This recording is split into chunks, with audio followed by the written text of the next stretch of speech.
3D Beats Production.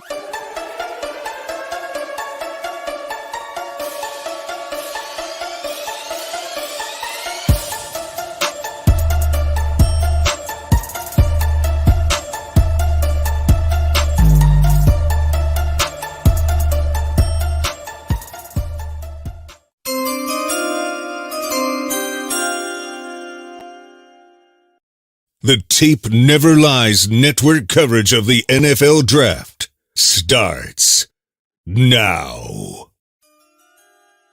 The rumors Night one. Yeah. Look at all these rumors. Let's go. How is everybody doing? How is everybody feeling? I am nervous. I'm nervous as hell. Audio. Who do you? Yeah. What's your gut feeling? I still say, like I said last night, I think if Jalen Carter's there, I think they're taking him. Are you going to be able to catch the TV when Phil rips it off the wall? Well, he's got the hammer ready. The hammer's right down here. He's got a fucking hammer. Got the hammer ready, He's Shane. got the hammer ready to go. And Phil, what is your gut right now of what's going to unfold for Chicago tonight? Shane, I have no fucking feeling here. I have no idea. Like I told Claudio, I have no idea who Poles is. I was expecting a wide receiver. I got 2 DBs last year. My gut feeling is all over the place. Like, it's too difficult for me to predict what this guy's going to do.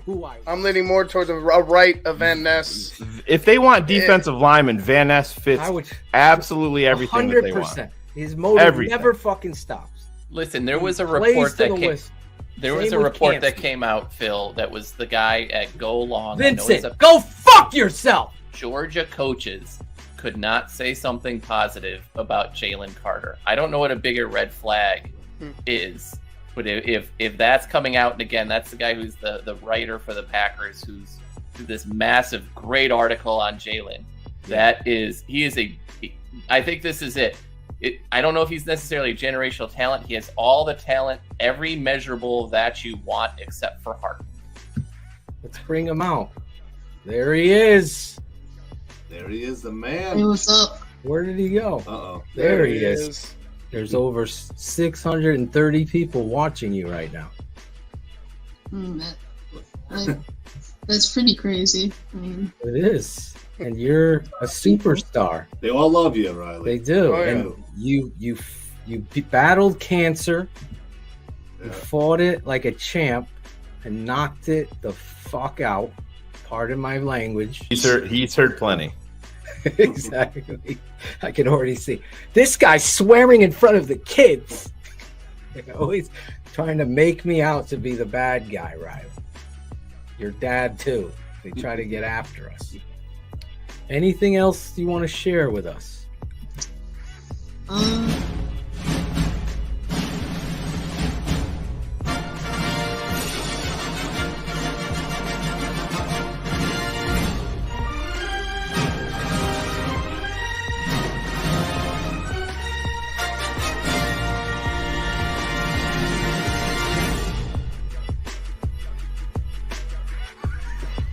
Riley, you are officially a part of TTNL. You got a I don't give a fuck on one of your answers. From your dad. Congratulations. That's your initiation. You made it. My guys, Phil and Shane, love you guys dearly. The tape never lies. All right, I've given you winning picks the last 2 years. Here's what I'm saying tonight. The Bears want to trade down. They're going to try desperately to trade down. If they can't, I think they take either Harris Johnson Jr. or Darnell Wright on the offensive line, or they've done a ton of homework on Nolan Smith, the rush end and will linebacker for the University of Georgia. And he's a Jonathan Taves, he's a hockey reference type of leader. He is a cornerstone. We don't have those guys in our locker room right now. We need cornerstone leaders. He's one of them. But I do think they would prefer to get an offensive lineman in the first round, if at all possible. I'll call you guys later. We can discuss. Have a great night. Love you both dearly. Take that. Here. According to Aaron Lemming, that this should be an extremely easy pick for Ryan Poles. You sprint to the podium, and you scream, Jalen Carter! No. What about Carter or Skronowski? Who would you want? Death. Phil would choose death at that point. Nope, I'm good. I've lived a good enough life. We're done. It makes sense when you look at Arizona, right? But They've got Cars, two terrible tackles. Skaronski's the cleanest offensive line. He's the best in this draft. How could Arizona not just see the cleanest? That? Adam Hogue said his tape is near perfect. Show me this fucking tape. I don't know what they're seeing. I don't. It's like the fucking Raiders of the Lost. Not saying that his feet aren't elite. His feet are great. I get his it. Feet, we all agree. But his anger, he anger does not play with that. Where's his punch? Where's no his punch? He's got no passion. Does not flow off the tape.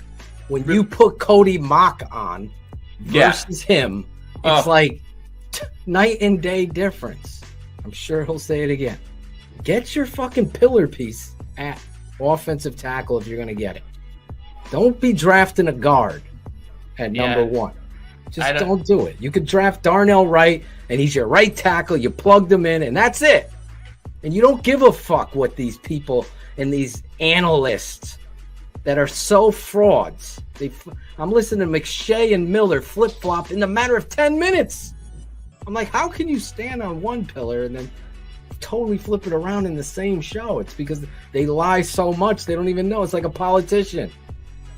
Looking at 5, you could probably potentially get him at 10 and pick up an extra one. This is the defining moment for Ryan Poles for me. That's why I always said, let's wait. Let's see who this guy is. I don't know who he is. I really don't. I love what he did at the top. But you got to pick the players now. You set the table. It's like going to your friend's house for dinner. All right, the table, the dinnerware, everything looks nice. Now, at the end of the day, how does the food taste? That's what Ryan Poles is going to define to us Bears fans tonight. This is the defining moment for him as a GM. 10 seconds or less. Claudio, gut feeling, go. I mean, Carter's there. I'm going to stay with what I said. Phil, shut the fuck up. No, listen. Phil, go. I'm just saying. Darnell Wright will be the pick.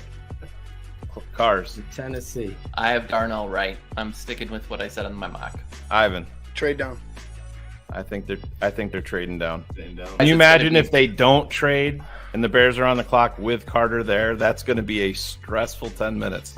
Oh my God. Wait, I love Bijan, but that is the dumbest move that they could make. That team is we have breaking news. There has been a trade. Please. The Chicago Bears have traded out of number 9. Wow. They're falling all the way back to number 10 with the Philadelphia Eagles. Are you serious? Yes. Oh, wow. So they had no interest in Jalen Carter. No. Please God.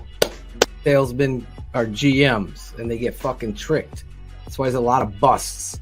Well, it goes back to Cars, what he said. Holy shit. Whoa. The Bears are on the clock. Everybody focus on Phil's forehead right now because that little vein is going to be popping out right now. I'm going to grab the hammer so he can't fucking try. I'm going to put it over here.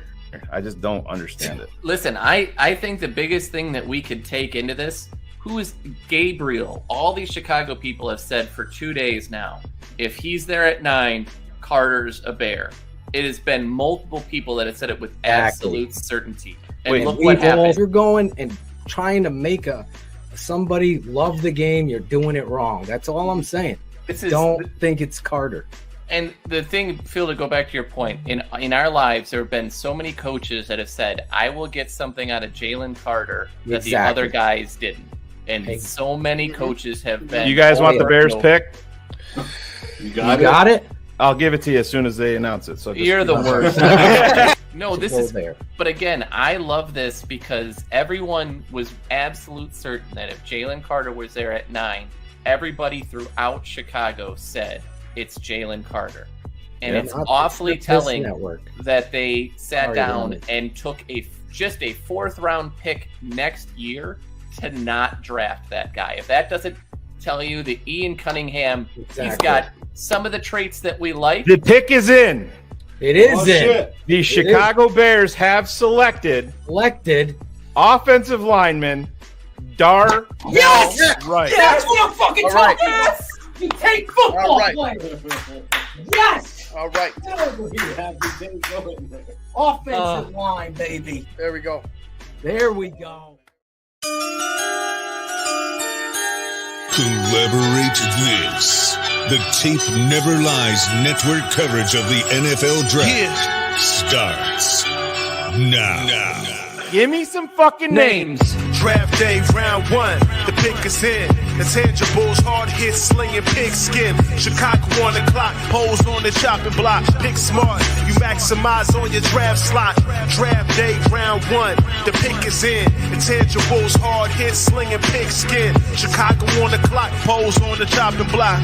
Pick smart, maximize on your draft slot. The tape never lies. Realize potential ain't the way to go. Always draft football guys. The game is one up front. Rebuild the lines. We trading up for a QB. Throwing down the best analysis out there, and there's no debating. Nerves on this. Collab crew collaborating. Simple. Take the guy that takes his freaking head off. TTNL with the coverage. Ryan Pace got his get off. The blog boys ride the nuts and study the swag. Flag route or the drag, we get to the bag. Left tackle or the slot, show me what you got. We need a guard and a cornerback with draft stock. Cream of the crop, last season was a flop. Protect Justin Fields in a 3-step drop. In the pocket, hits keep them ready for the sport. Eberflus told them get your track shoes if you want to run the North. Draft day, round one, the pick is in. Intangibles, hard hits, slinging pigskin. Chicago on the clock, pose on the chopping block. Pick smart, you maximize on your draft slot. Draft day, round one, the pick is in. Intangibles, hard hits, slinging pigskin. Chicago on the clock, pose on the chopping block. Pick smart, maximize on your draft slot. Don't be bullshitting anybody. I'm telling you right now, you can't. Because it's going to show right up in that film, boy. They never lie. Made that catch with a big old hand.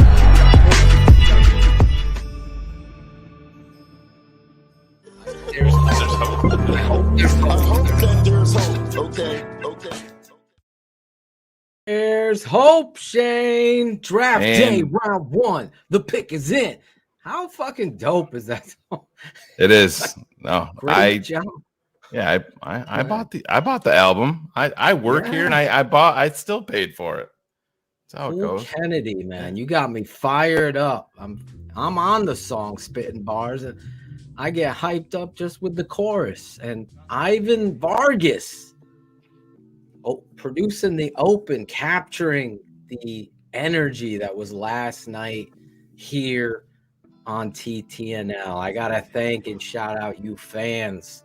It's almost surreal sometimes how many pictures and showcases of you guys watching our coverage with ESPN or NFL Network on silent in the background with the passion and the analysis of the Chicago Bears like we have here. It was exciting last night to see a piece of the curtain be pulled back and Ryan Poles pulling a Cyndi Lauper and showing his true colors.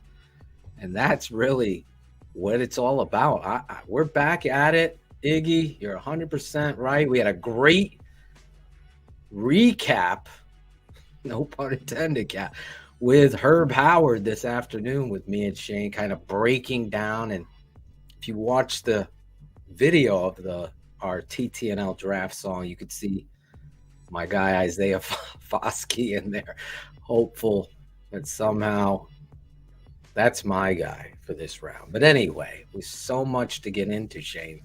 But real quick, before we get into all of that tonight, your thoughts on how you're feeling about last night. I love it, man. You have a linchpin, you have a building block, a centerpiece, a foundational piece to this offense.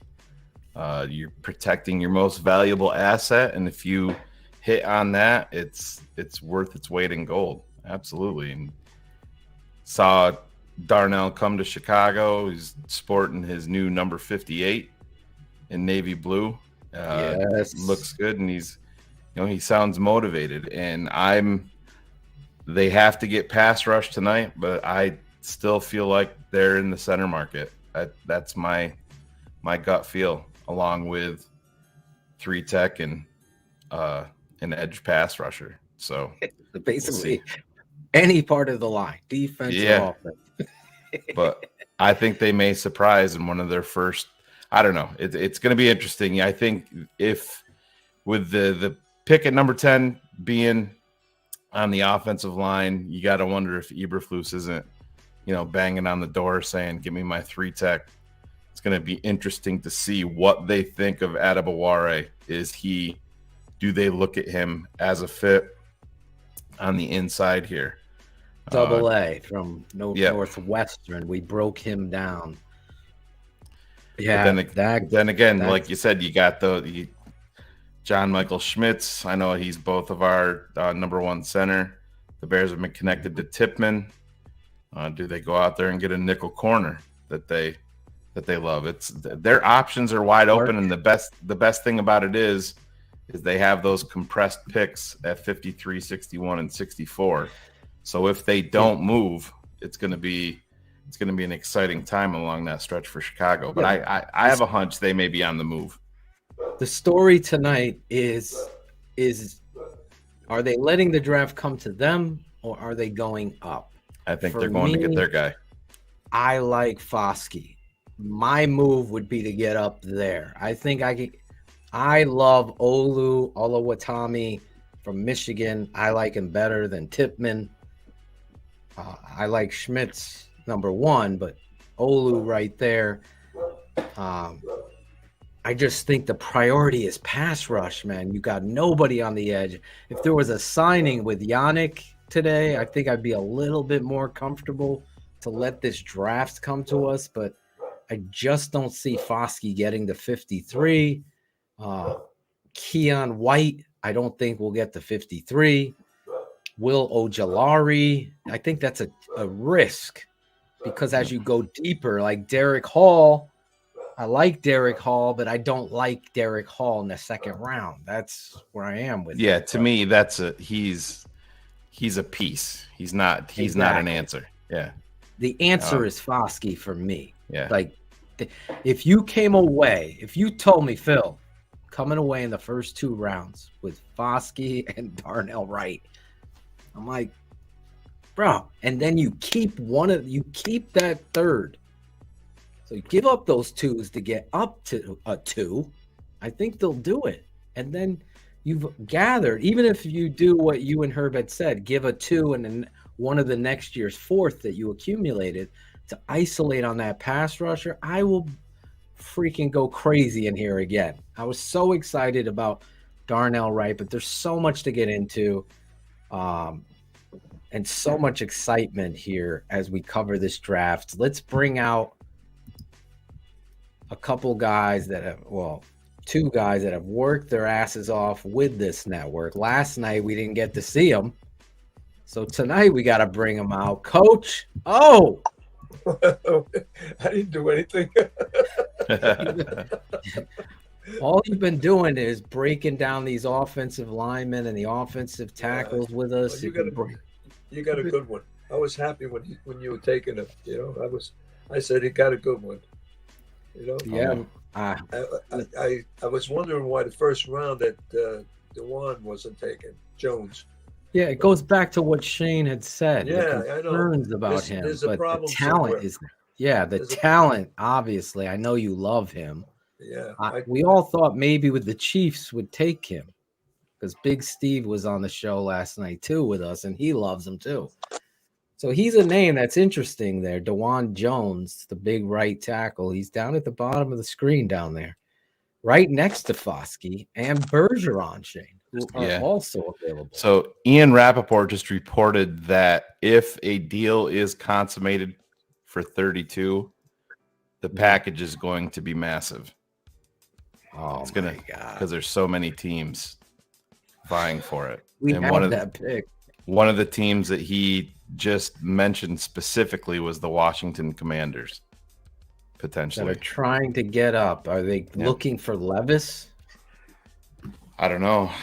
Everything that we've heard is that they. Let me ask you this: Chase Young, are you in that game right now? I get the. I would love to take a chance on him, but I feel like the price is going to be so high, and you have to pay him, and it's just the production. It's one of those things. He's always hurt.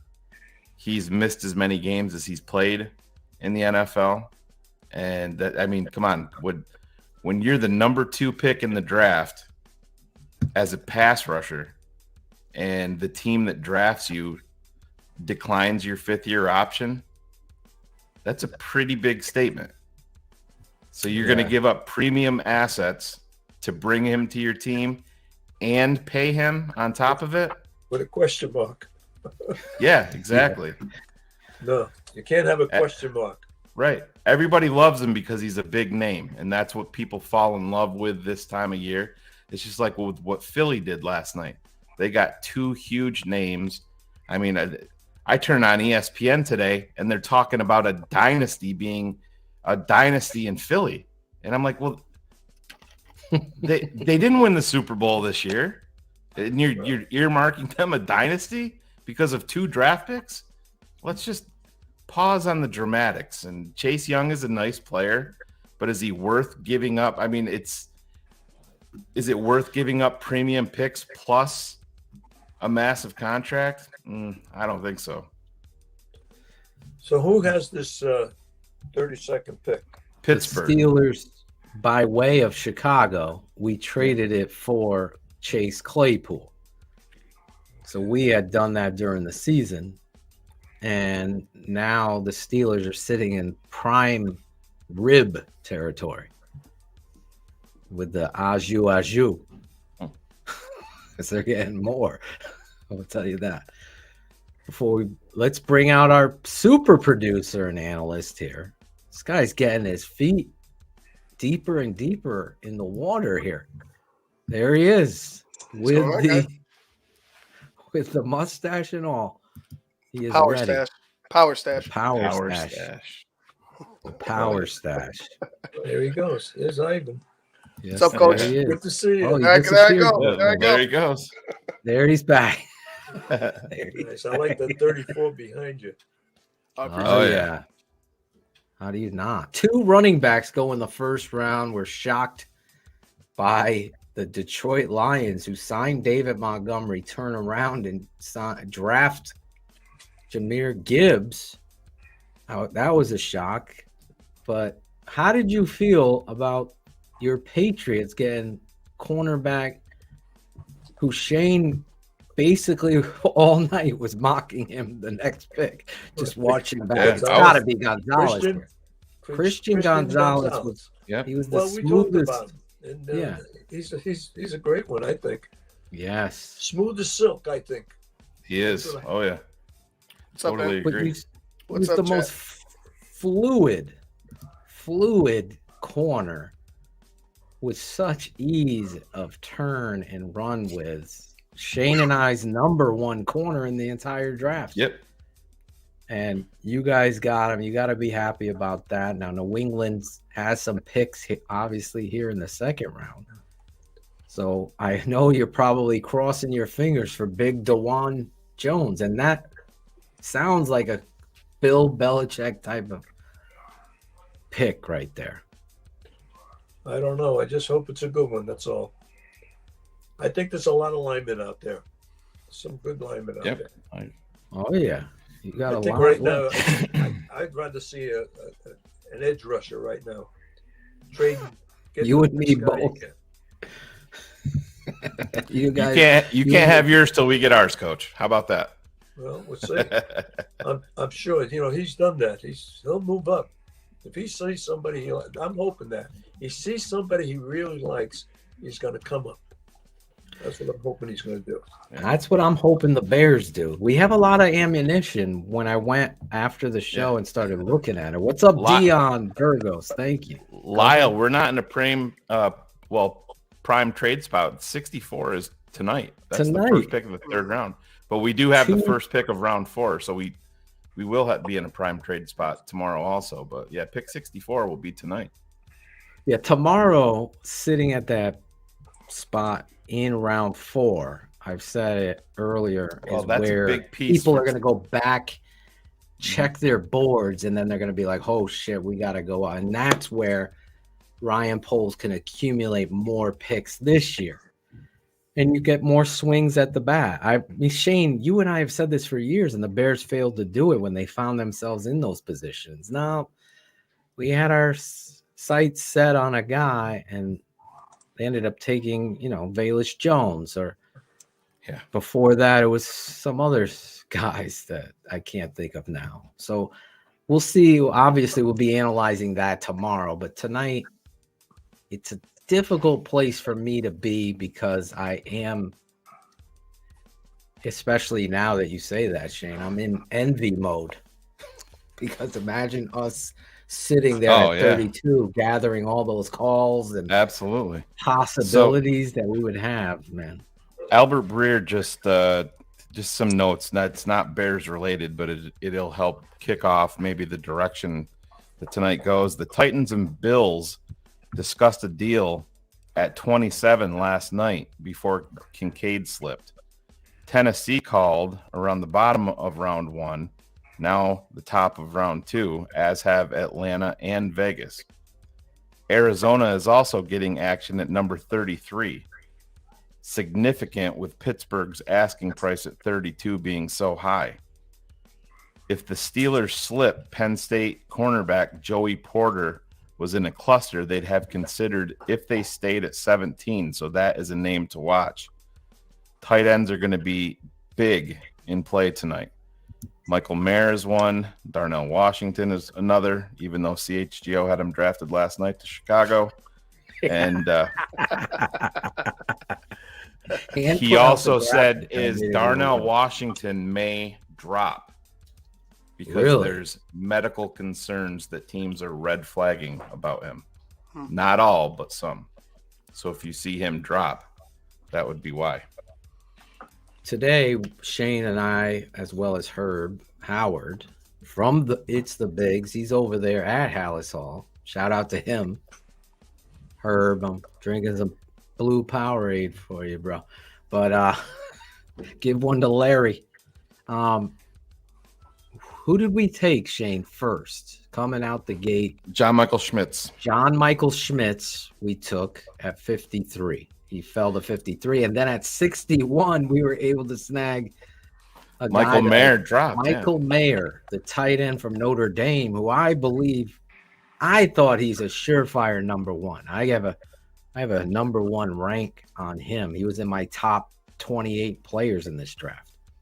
So he's still sitting out there. Also, Isaiah Foskey, who I love. And I know Foskey is not going to last long.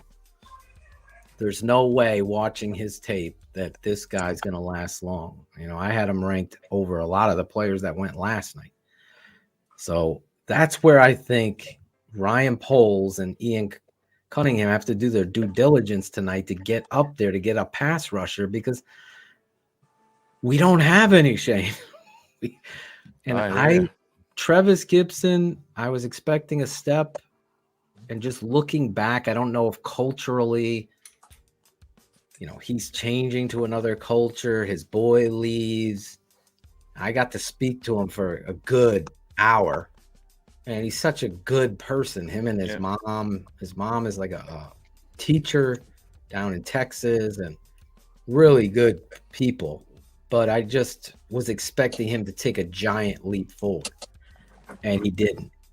Now, obviously, you don't quit on that guy, but you got him. You got Green from USC, Raheem Green, who has length. He showed some versatility with the Texans, and you also have, obviously, Dominique Robinson.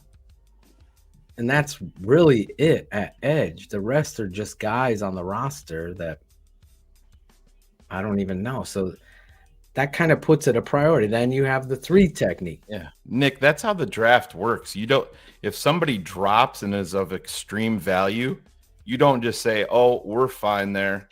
We're gonna let a top end player go because we have Cole Kmet on a 1-year deal, Robert Tonyan on a 1-year deal." That's absolutely not the way that you build a team whatsoever. Completely and utterly agree. Plus, I like Cole Kmet. I'm not giving Cole Kmet a big deal. I'm making him prove it. Now, I know Shane and everybody keep correcting me on this, but I just can't get into this place of Cole Kmet getting some outlandish deal with what I've seen so far. Again, I don't think it's going to be I don't think it's going to be anything outlandish, Phil. It's just, I think they look at him as a 23-year-old guy that's still on the rise. Enormous. Yeah, he is enormous. I guess Pitt is on the clock now. In the first round, what were they? Did they shorten it down to 10 minutes, or was it 15? No, it's 10. They moved it to 10 years and years and years and years ago. I feel like it was 15. Used to be 15. Oh my God. That's how long I've been streaming. Do you know I've not watched 1 second of I didn't see the GM or anything last night. Never.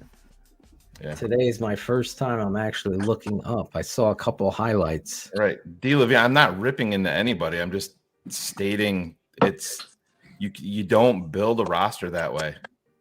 Oh, I would call it not ripping. It's called teaching.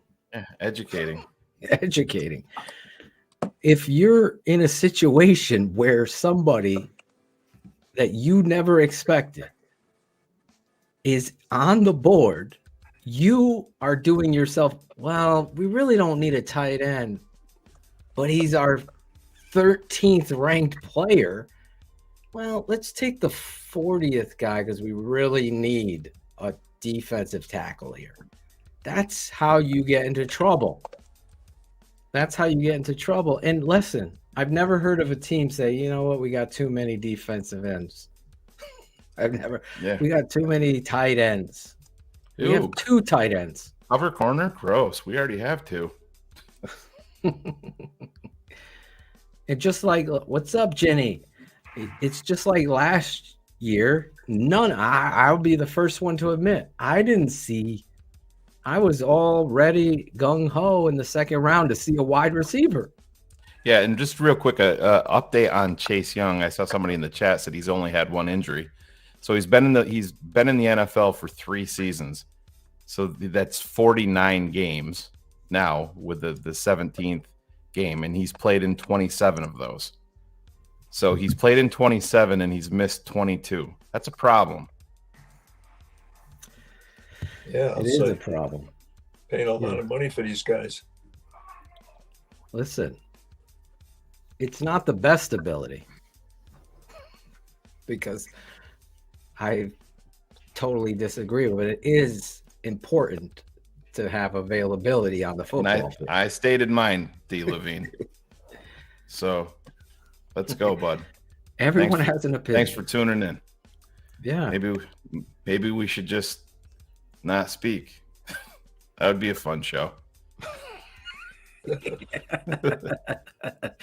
It's always fun.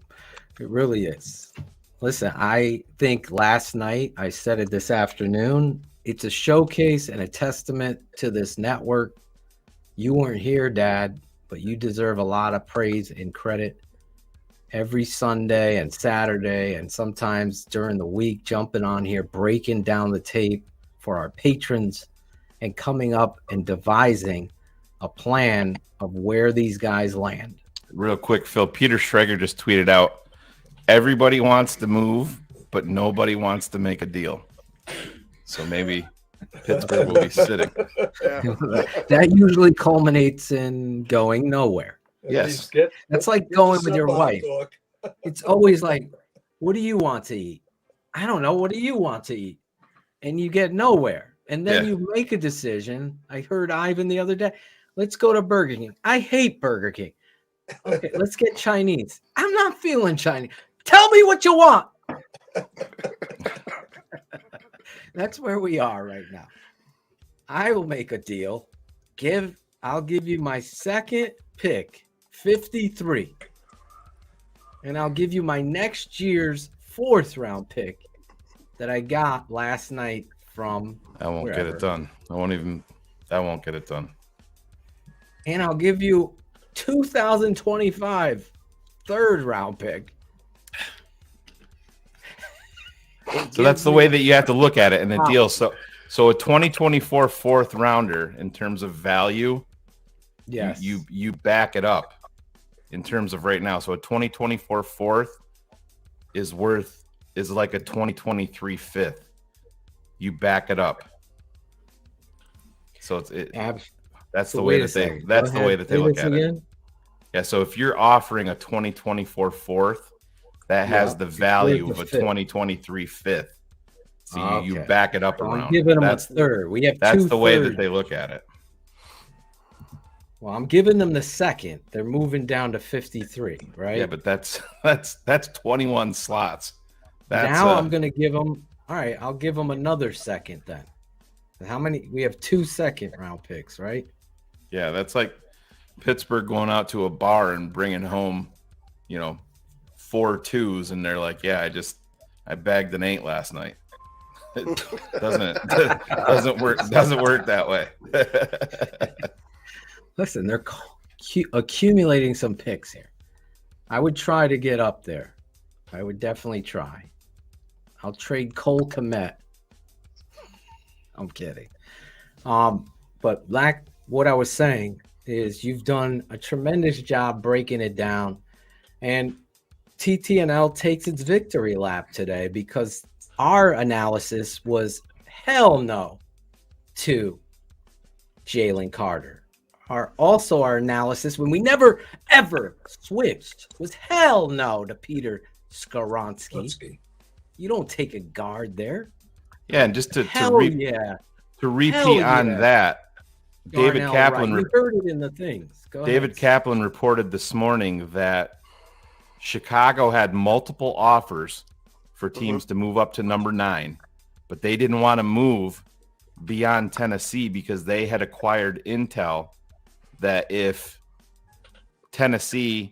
Darnell Wright was on the board at 11, Darnell Wright was going to be the pick over Peter Skoronsky for Tennessee. There you go. And good luck, Tennessee, because we got Nate Davis, who's a better guard than Skoronsky, and we got our guy, Darnell Wright. And I'm telling you, look at that right side right now. Nate Davis and Darnell Wright. It's impressive. You guys have any guesses say Pittsburgh sits? Yeah.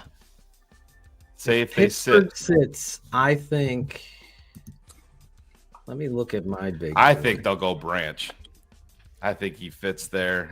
I think they're going Joey Porter Jr. Yep, that I could see that too. Because of the family. Are they in the clock now? Yes. Yep. Yeah. I think they'll go Joey Porter Jr. It makes sense there if you can't get a trade to go. I mean, that would be the safest pick. I mean, he's talented too, and they need a corner. But it's Absolutely. To me that'd be the safest pick, especially if you can't find a deal. Either one of them, Branch or Porter Jr., have extreme value at this point. And I mean, the story of Joey Porter Jr. going to play for his dad's team. Exactly. That's as a Steeler, they get this shit. They understand it. They brought in the Watt brother. Yeah, they've done this. They get this shit. So I also could see who Bojan Branch. He's so versatile, and our guy Mike Tomlin. Branch. That's what Angelo puts on his chicken wings. Bojan.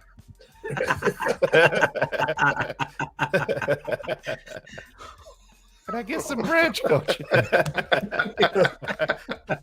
I was looking for the 36, but I can't find that drop. Oh God, Angelo just makes me better. Like, he gives me a laugh. What? Exactly. Needs to laugh. Nothing- I'm going to tell you something. You need to laugh. Oh my God! I Nothing miss makes me Angelo. nothing makes me yeah, laugh yes. more than that cart that he drives, or that Yeah. clip of the go kart. They just Mini showed bike? the Chase Claypool for the number 32 overall pick. They got to throw the date up there. I mean, Yeah, they always Bears keep didn't it. consummate that deal knowing that it was going to be the number 32 overall pick, but that's the price of doing business. Jeremy Calendar getting out of work, coming into TTNL. Hold on, I gotta get my what's his name again, Shane? Who we talking about? The radio jock. Oh, Scott. Scotty Farrell. Farrell, yeah. Oh my God. You got Darnell Washington. I can't even get him tonight. Jesus.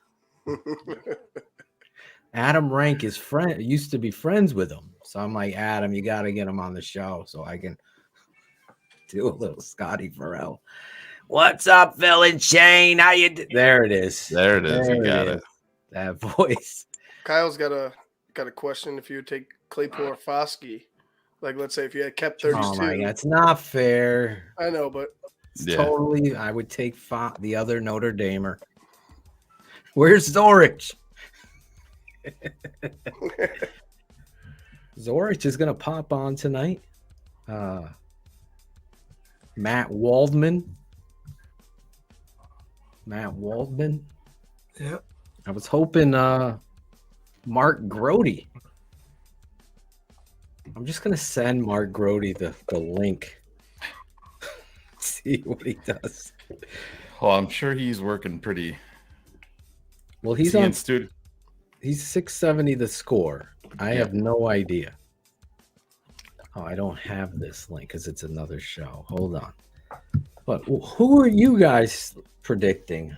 Oh, there's 4 minutes still on this clock. Yeah. Jesus. Yeah. I think Who are we predicting for Chicago or for Pittsburgh? No, for Pittsburgh. The chat. I was wondering. Yeah. Who the I think it's chat going to was be. like. I think it's going to be Branch or Porter. I think one of those two, pretty easily.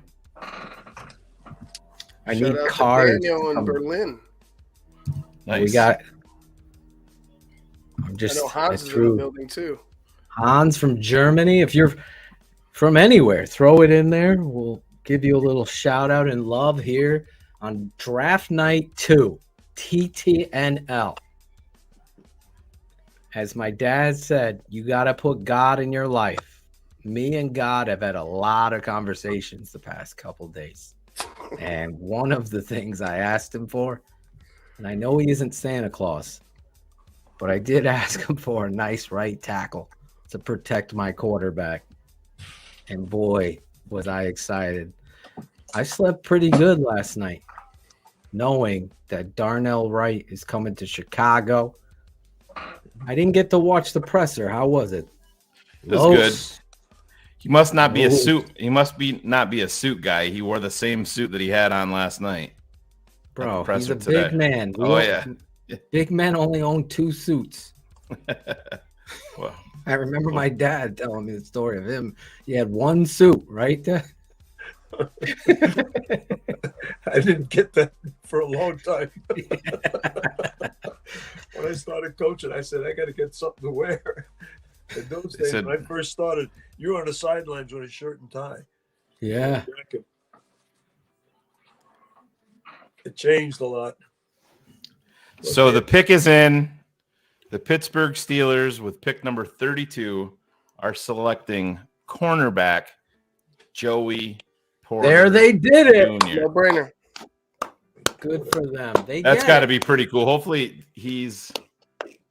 that's hopefully I can't wait to see him and his dad. That's a pretty special thing right there. That's God. Pretty rare occurrence. That I'm gonna take a bow for calling that one. Have they said, is Levis back in the green room or did he decline? You're the guy with all the info. Yeah, I've been running haven't around. heard that.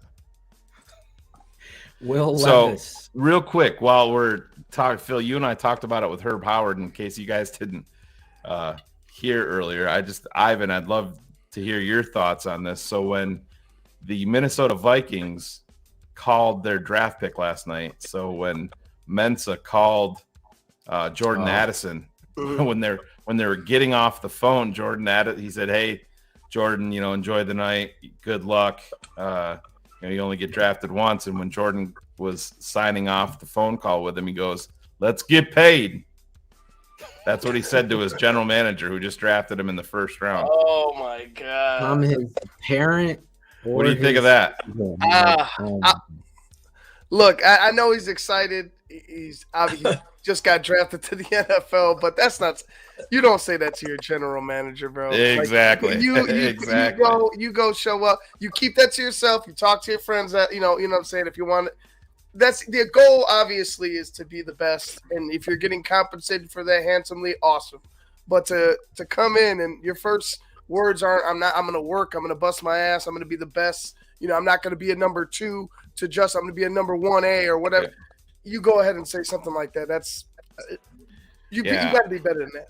I got to question the Minnesota Vikings social media department for not editing that part of the phone call out. Exactly. Put it out Edit there in the stratosphere. It's like, yikes. Edit that out. Protect that kid. On ESPN, they're showing Joey Sr. coaching up Joey Jr. and showing them at the Super Bowl. That's amazing. Yeah, that's great. My buddy Jeff, Tutti, Napoli, Italy. From Napoli, Italy, checking in, Dad. Oh, ciao, tutti. I think that's how you say it. Tutti, I know ciao means hello. What does tutti mean? You know? Huh?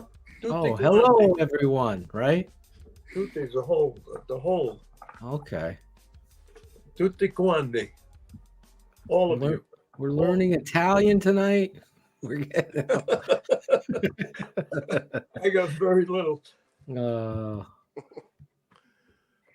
What was that like, living your father and mother, real quick, not speaking English? So you, as a young kid, are dealing with that. They spoke English to us, but when they sat down at the table and had supper with my grandparents, they talked in Italian.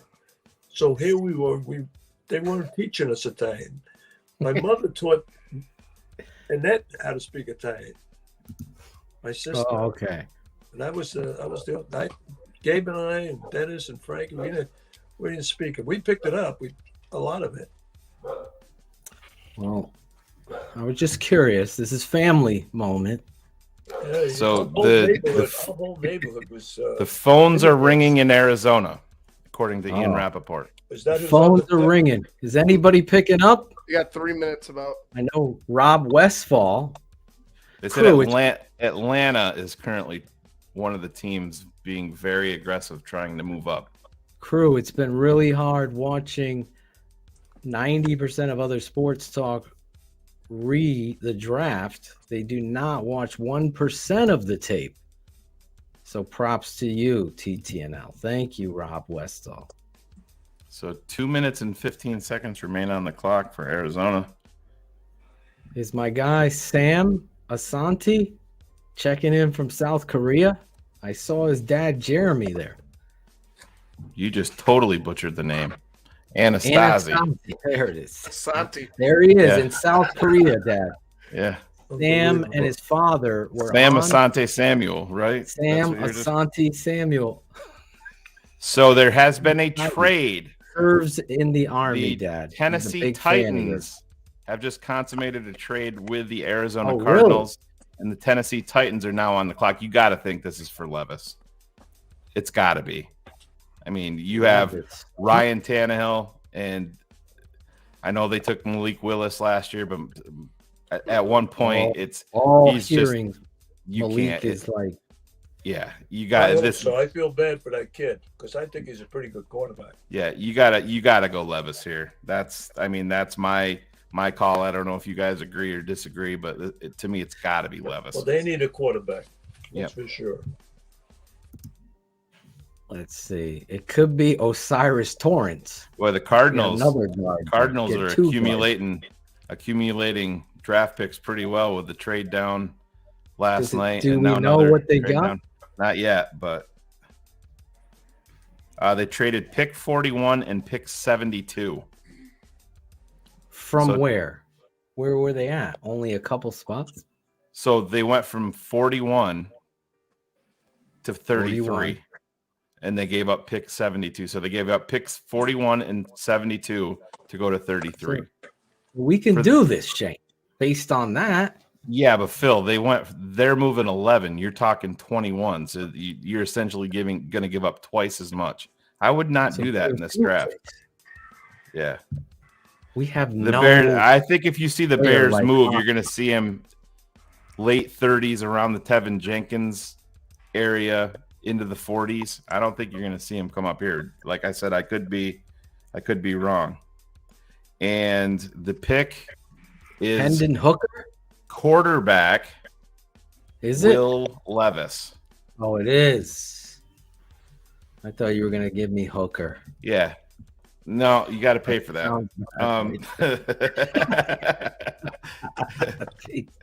Nobody got my joke, but I did. Yeah, it makes sense, man. You got a guy that drops. Is there things there to work with Levis? 100%. Yes, there is.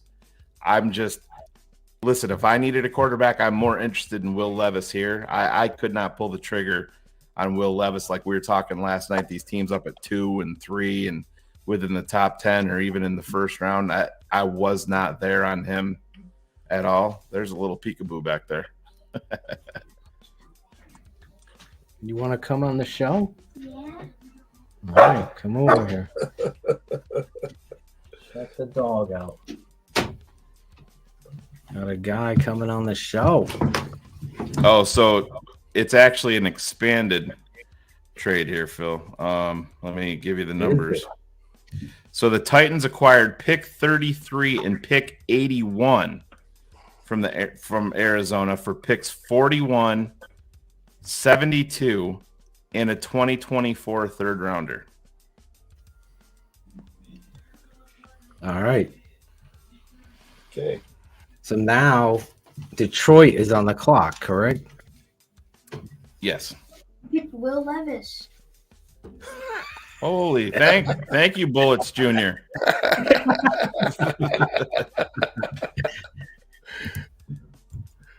Shane is going to give us the picks well before they call him. Good. You're going to be happy with that. Who do you want in round 2? Evans. Zach Evans, he wants. The running back from Ole Miss. Yeah, he's pretty good on film, wasn't he? Yeah. I got a kick out of watching him. And the other kid from Tulane, what's his name? He was something else too. Tajay Spears. Yeah, that's a good back. Yeah. And they got a catch, so they all can catch. So another hot trade down team is going to be the Rams. The Rams? A bulk of their picks, they have pick 36, but a bulk of their picks are in like the 6th and 7th round. Mhm. So they could be looking to accumulate more picks. So to me, that's a team that you probably better keep your eyes on. Unless, listen, if I'm the Rams and he's looking at you, you have Stafford, whatever works out with him. You want a quarterback, and Hendon Hooker's there. That's not a bad consolation prize at 36 because I like Hooker more than I like Levis. So do I. Yeah. I like Hooker more than Levis. Guys that are in my top 50 that are still out there. John Michael Jingleheimer Schmitz. So according to the Schleg Daddy, we've heard about him before, the Tennessee Titans just took his 6th overall prospect in Will Levis. Schleg Daddy. How do I know that? Lions pick is in. You remember. I don't know who the fuck TTNL is, but if they want me on, I'll come on. Oh, that guy. It just tells me all I need to know. Cornelius Squall's tape is pulling for Zach Evans too. Look, put it on the. See it? Put it on the board for you. Wow. The pick is in. The There you Detroit Lions have picked tight end Sam Laporta. Oh wow. Laporta over Mayer. Wow. And I they was just gonna say they just traded Hawkinson. Where's Sam Laporta? I don't Laporta. even know where he's from. He's the tight end from Iowa. You think Mayer goes? You think Mayer goes to Indy right now? I mean, they don't really. Wiley Cox is their tight end. I would say if they got a young Darnell. quarterback, Yeah, it'd be good for Anthony Richardson. Right. Yeah, I mean, it makes sense. Sam Laporta in my top 50 goes to Detroit here. Yeah, you know how I felt about him, Phil Laporta, and I know Waldman and myself were kind of in concert on him. That was one of the guys that I gave Waldman when he reached out to me and asked me for some guys when he was coming on, and I like that pick, and I Yeah. know you love Laporta. Detroit is doing some good job. But their first round, oof, man, they got some good players. I'm stunned the way that they went about their business last night. Yeah. Love the running back, but man, they said that if they would have stayed, coach, they were gonna pull the trigger on him at number 6, even. And I'm shocked they took him at number 12. Like, wow. You got I mean, almost when you got a 9. they got a great back. What are they doing? I don't understand that one. It's Yeah. got the other needs. That's what the So question we was. have another trade. The Another Las trade. Vegas Raiders. So this has got to be Hooker. Word was that they were much higher on Hooker than Levis. So you're going to get a Hooker in Vegas. That's going to sell a lot of publicity.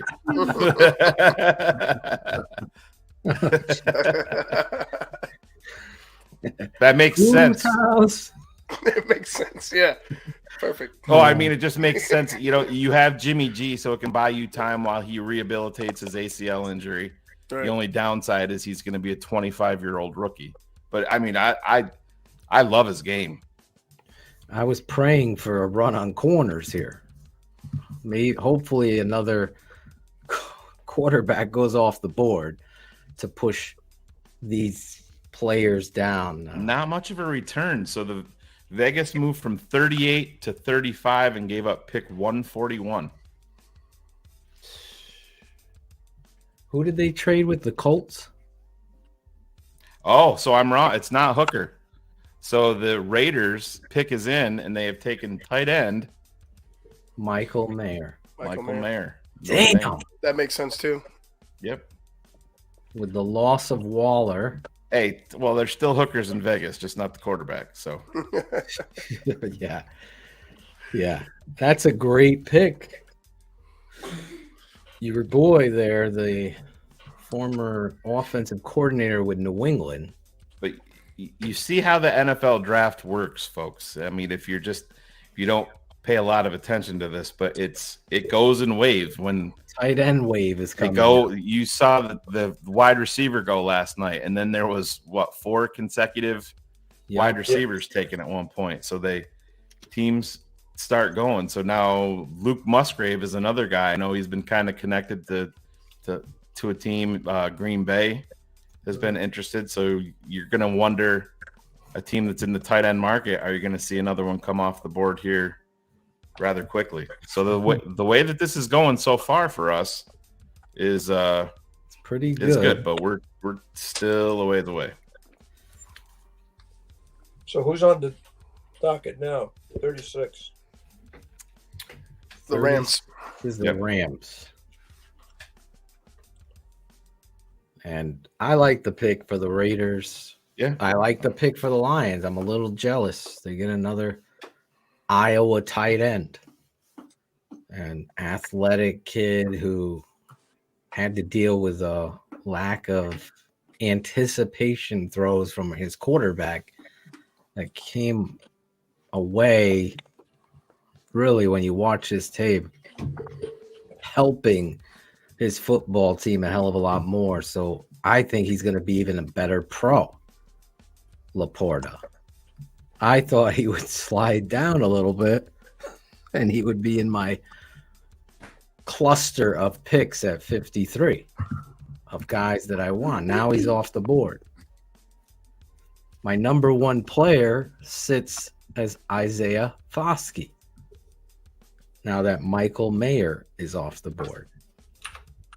Second guy from Iowa. They took Campbell last night. That's the true. linebacker.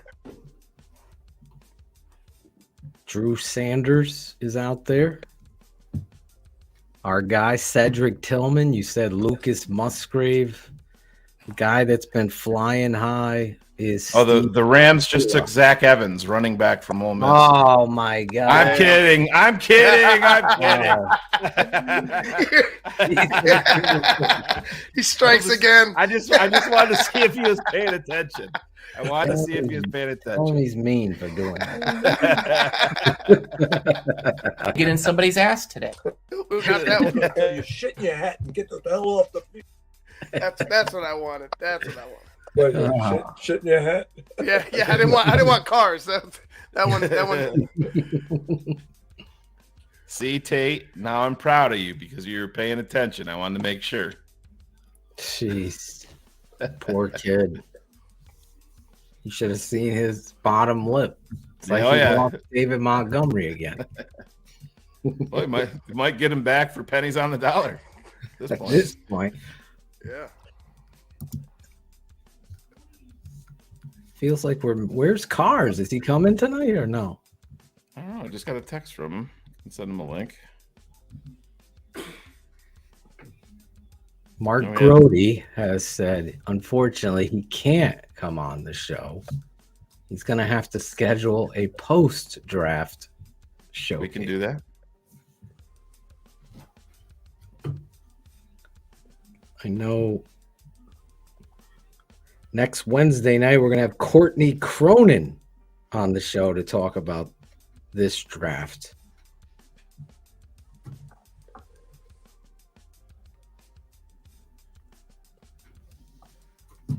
Dead air is not good for my ears right there. Yeah, I know. I was waiting for somebody to talk. I was texting. I was looking at the chat. Another 5-hour showcase tonight. The Olympics of television broadcast. So the Rams are selecting, and they are going with offensive lineman Steve Avila.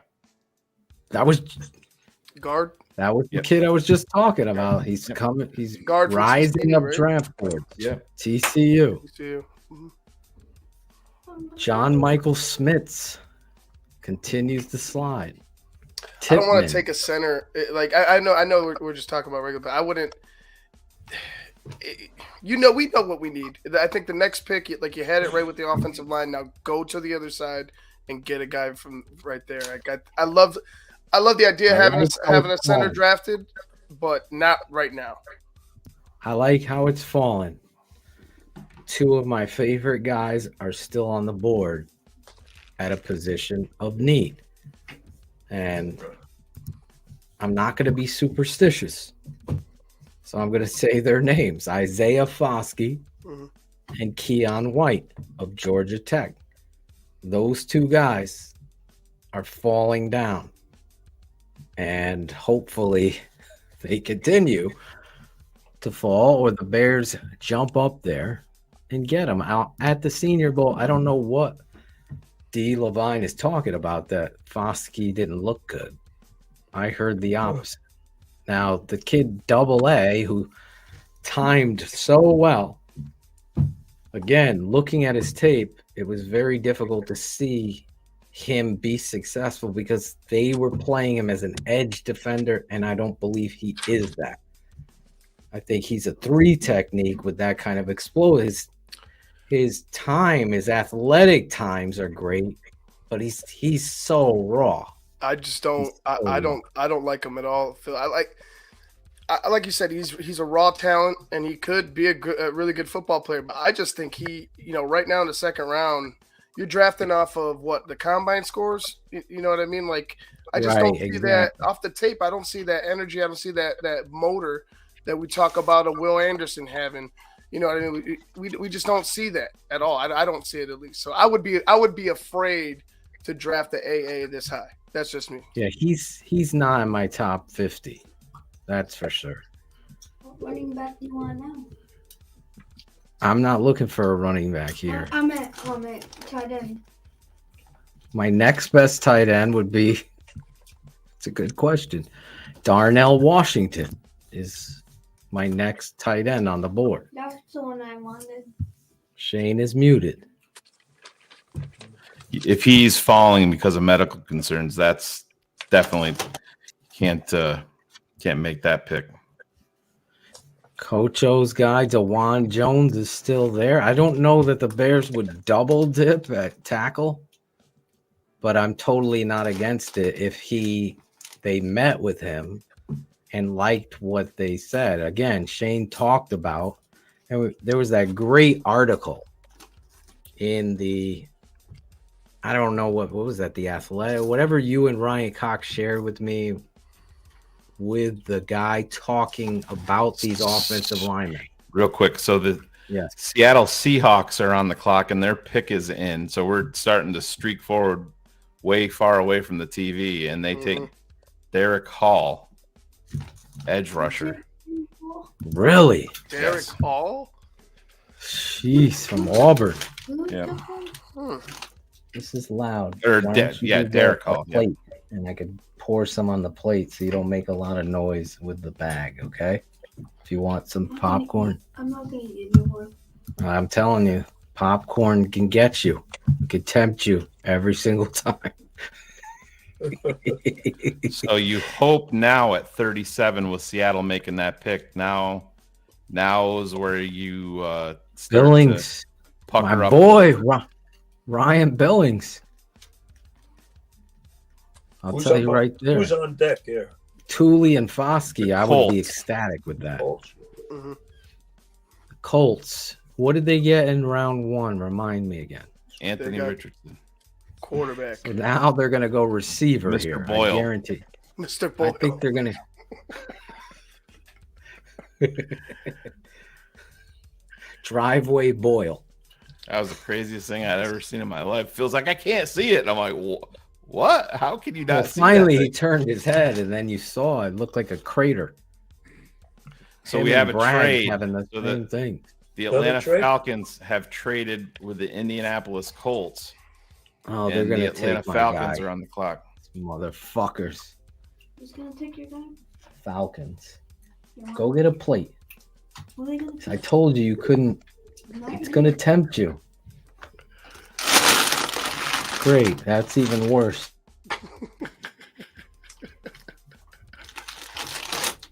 Oh my God. Pushing those buttons. It's like when you're at the movie theater with your kids, and in the most critical part, they're like getting candy out. Spilling the soda on you. People are all looking at you like it's your fault. Like, what the? I'm like, come on. Just so It's a everybody knows, kid. Ryan Pace is not the general manager in Atlanta. He's not making calls. like Neither that. is Phil Emery. Yeah. They're both there, but they're not GMs. What must that feel like? Hey, my guy, diabetic. Haven't seen you in a minute. Diabetic Coochie. Yeah. Nice. That's great just- name. That must feel so weird. What, a Like you were diabetic the Coochie? GM. That's it. Need some insulin?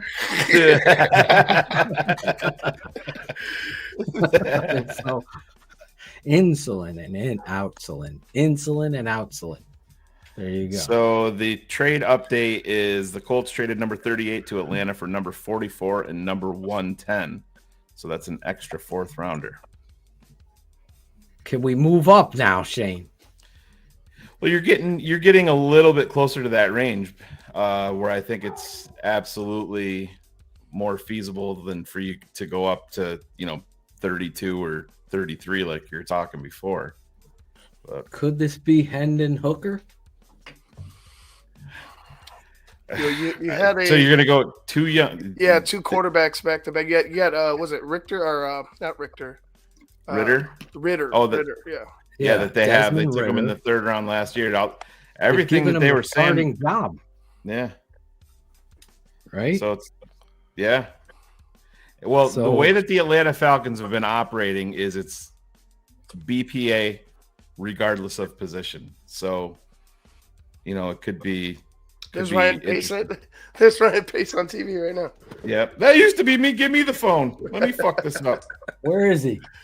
So the Atlanta Falcons have drafted from Syracuse offensive lineman Matthew Bergeron. Damn. There he is, your boy, Shane. They're building a really nice offensive line there. I got to give them that. They better with that running back that they took in the first round. Yeah. I couldn't find polls in that picture. Are you watching ESPN or NFL Pace? Network? I'm watching NFL Network. Pace. Yeah. I'm watching NFL Network.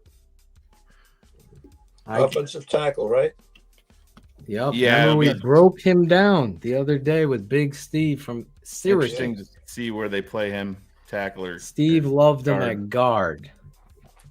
Steve wanted him at guard.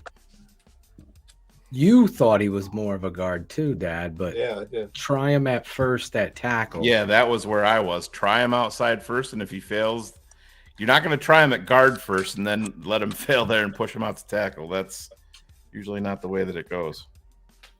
Oh, now they're taking the alumni, right? Yeah, our pick is going to be announced by Devin Hester. Really? Yes.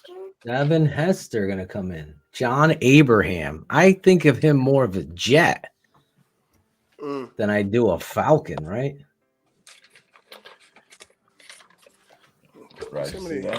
Matthew Bergeron going to the Atlanta Falcons. Shane's boy. There he is. There he goes. It's fun to go back in past drafts and look at some of these guys as we broke them down and see where they went and where their career went. It's fun to do that. We'll definitely take a look at that in the coming weeks on our patronage. If you're not a patron, I don't know what you're doing. See Phil right here. Simple. The tape never lies down. Oh, there he is. I see him. John Abraham played 7 years with the Falcons. He played 6 with the Jets and 2 with the Cardinals. I just see him as a Jet. I don't even remember him really with the Falcons. That's crazy. That is crazy. But listen, if you're not a patron, you need to, because there's X's with the O's. Me and my dad breaking down tape. There's Kramer's QB School with me and former Bears quarterback who's going to be on the show tomorrow during the 6th round of the draft. Then you have Carr's Keys. Oh, where they're real quick, down Phil. Carolina is on the clock, and they have just selected, and this one hurts. Wide receiver Jonathan Mingo. Oh, like we told everybody how much higher he was going to go, and people wanted to still continually think that they could get him in round 4, but he was my cluster here at 53, and 2 of my clusters are with gone. that last Seattle selection. The Russell Wilson trade is now complete, and it works out as the Broncos get Russell Wilson and Iyomi Uwazurike, and the Seahawks get Drew Lock, Noah Fant, Shelby Harris, Charles Cross, Boye Mafe, Tyreek Smith, Devon Witherspoon, and Derek Hall. Holy jeez. Holy Nike. Fleeced. I really need some clips of Chris Farley tonight. Yeah, Denver needs a Super Bowl win No, we don't need Chris Farley clip. Ding ding. In order to justify that trade, they're gonna have to pull something out of their ass. Yeah.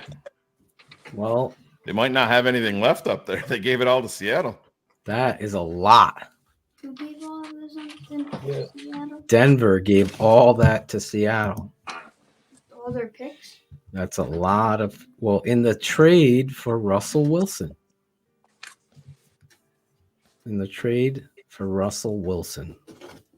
Wait a minute. Russell Wilson is being traded?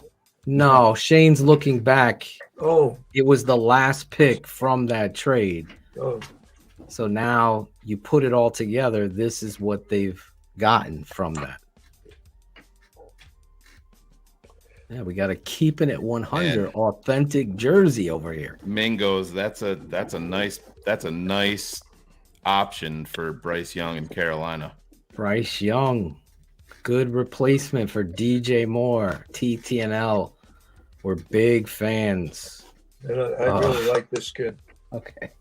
I was hoping we'd Turn it around the shout other out. way. There you go. Now they Who's can on the see. clock now? Right now it'll be New Orleans.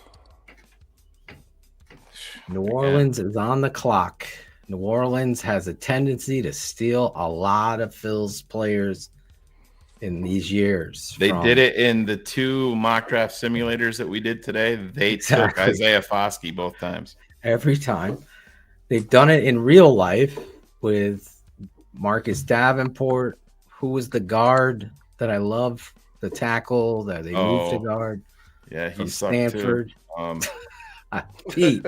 Andrews Pete. Andrews Pete. Yeah, he was always on the fucking ground. Andrews Pete. They took my defensive lineman rankings. Danny, all our TVs are way behind. Shane just has the Twitter feed, so that's how he's ahead of Shane everybody. is a god, a drafts god, and he has it way before. Ask your I mother gotta about it. upload that. This afternoon, we have a new acronym here at TTNL. We do. And we're working on getting this acronym a part of our culture, a part of what it is they're doing in Chicago. And that, I'm trying to get it, is to make its first appearance in prime time. Hopefully, I have enough space on this. If I don't, I will delete. I'm going to delete the Raz. The Raz. Oh, I don't need this anymore, right? We've done round 1. That's right. So here we go. Let's bring it up. The new acronym helped created by Corbin. Is that his name? This is what we're looking for. A pimp. A pimp. Playmaker in moments of prominence. That's the new acronym here at TTNL. And what does that mean?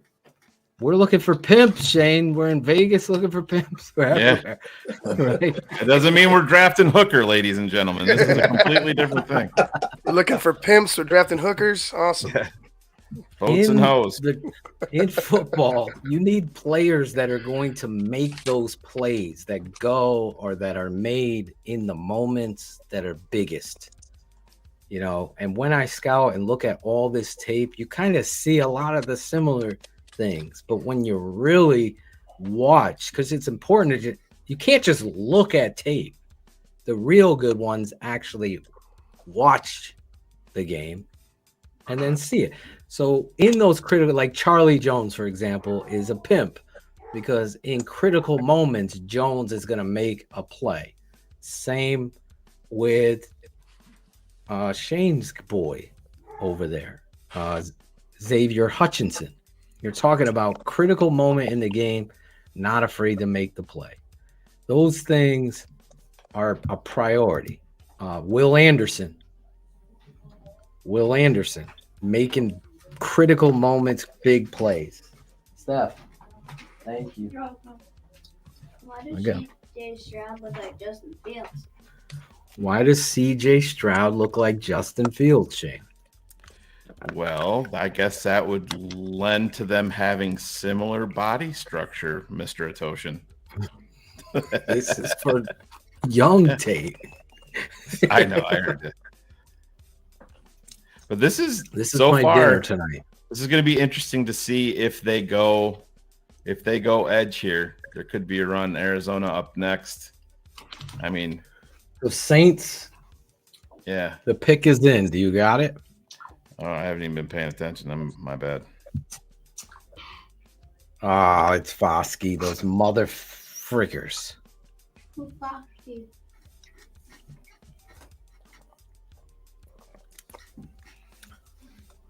Do they have it as Foskey? Adeptus has it. Foskey.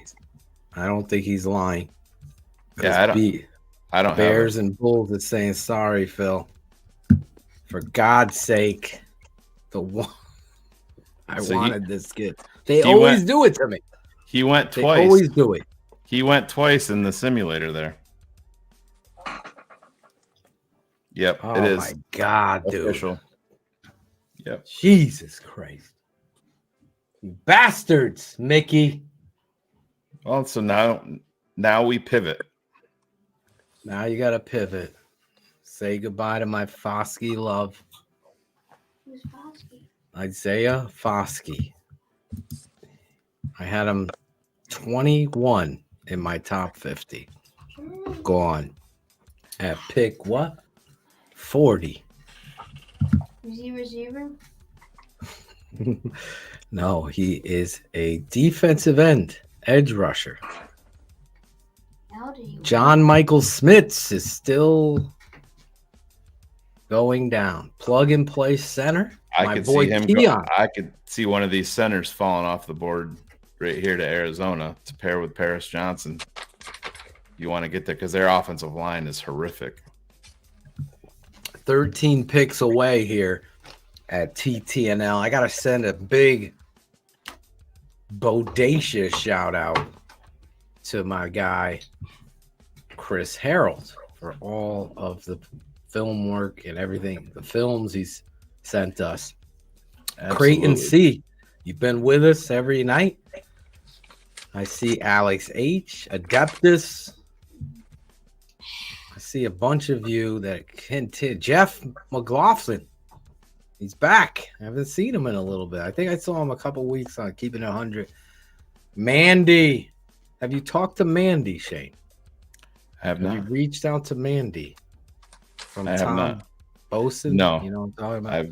Yeah, I do. We'll get that taken care of after. I told him after the draft. Ronnie G producing all these backgrounds since Ivan left. Let's just show off another Ron G background. Here we go. TTNL coverage. Ronnie G, I love you, bro. We're getting nervous again here. Who's on now? The Cardinals are on the the Cardinals clock. are on the clock, and then Green Bay. I'm getting nervous, boys. You see, now my cluster is going down. I have Osiris Torrance up there. You a little surprised to see Brian Branch still? Yeah. out I know there? people I were a am. little upset with his times. Yeah, But I but mean, you pop on the tape. I mean, he's not 4.58 on tape at all. Listen, if they took him there, that I wasn't. All right, so expecting- the edge rush is fully Oh, on. fuck. The Cardinals have selected edge Yeah. rusher from LSU, BJ Ojulari. Okay, good. I like Keon White over him. How do you spell his name? Just Oh. put B and a J, Yeah. and you're a happy guy. LSU, huh? Yeah. BJ Ojulari. Ojulari. I agree with you, Adeptus. I think he's a 3-4 outside linebacker. I don't think he fit with the Bears scheme and philosophy. If we're looking there, you're looking at the 3 technique from Wisconsin, Benton. So Obvious- the Green Bay Packers are now on the clock.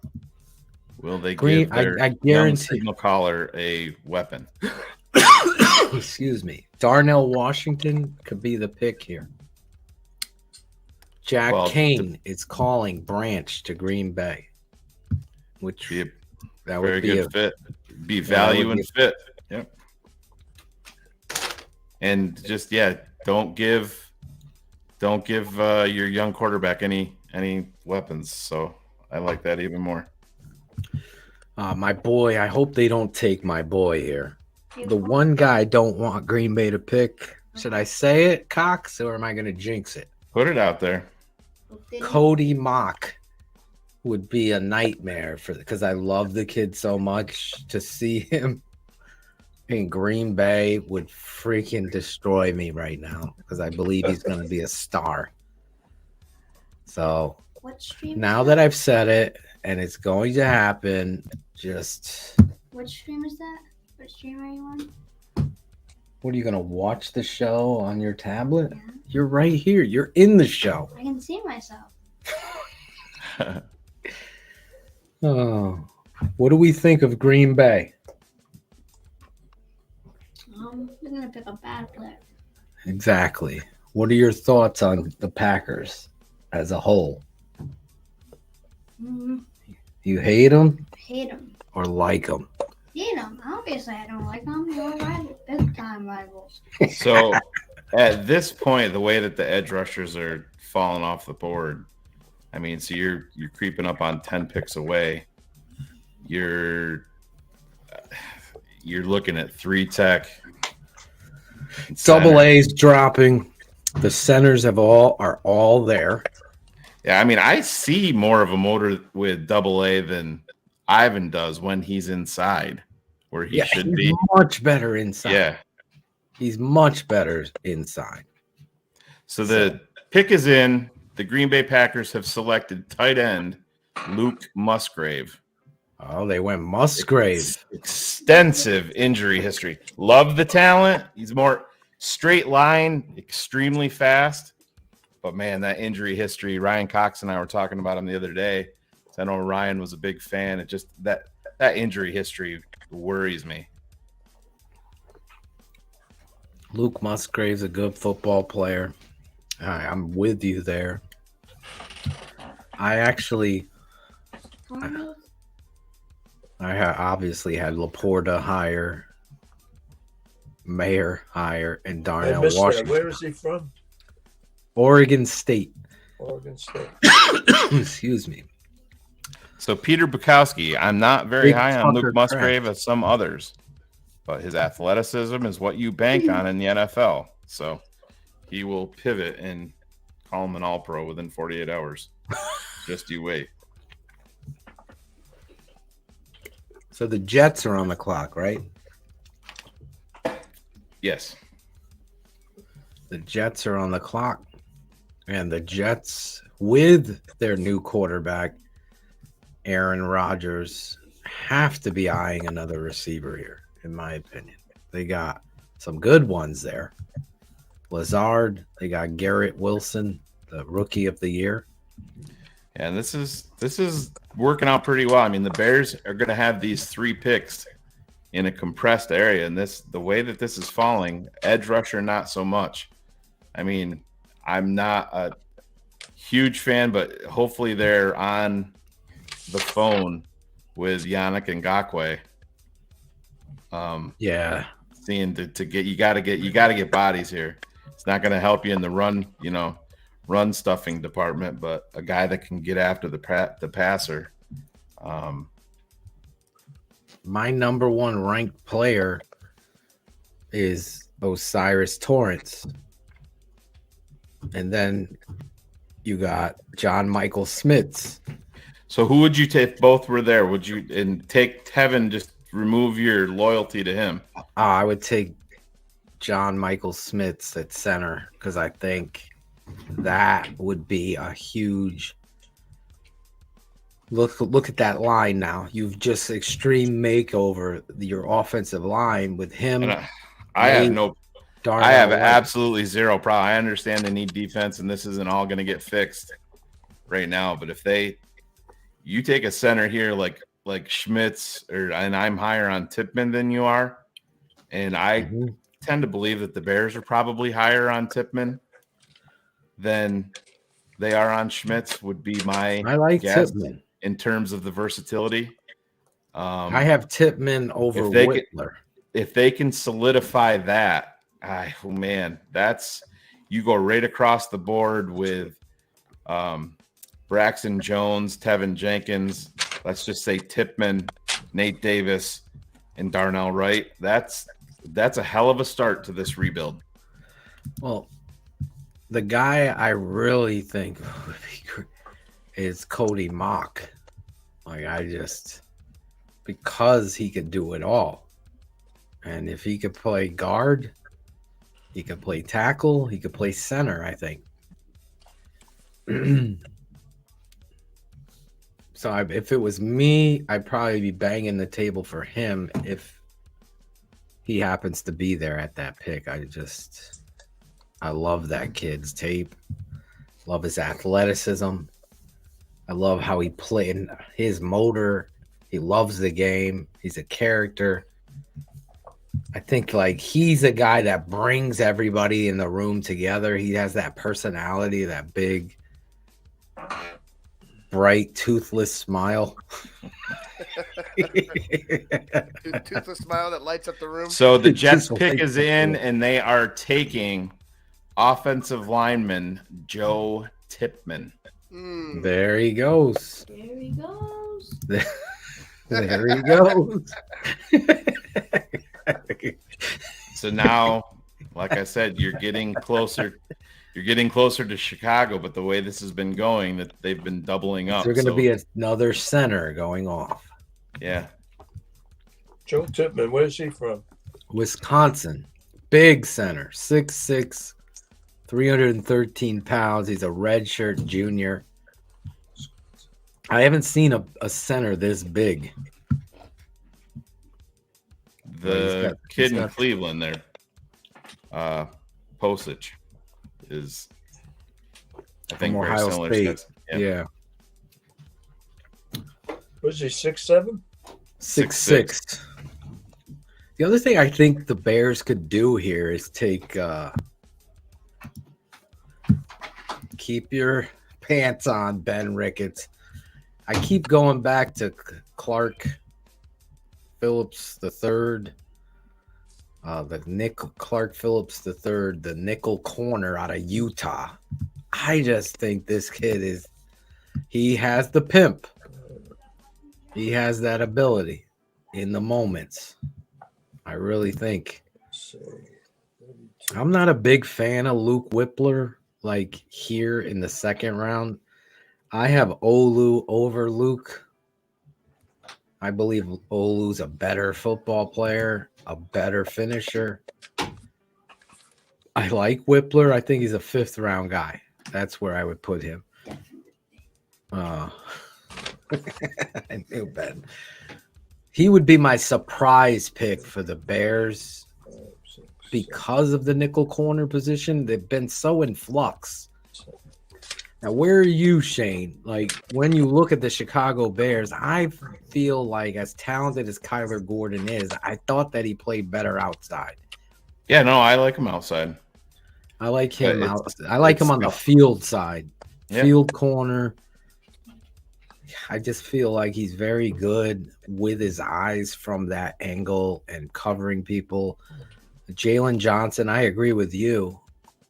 And Herb, I think he is a good cover 2 guy, but I don't know where his mind is in regards to this culture here. Yep. Is his eyes on the money, or is it on winning? Like, anytime somebody gets off the phone and says, let's get paid, you're going to get paid in the NFL. That's a given. All of them. And they deserve it, quite frankly, putting their bodies and lives on the line.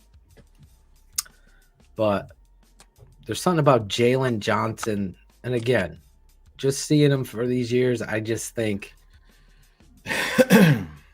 we can wait on that.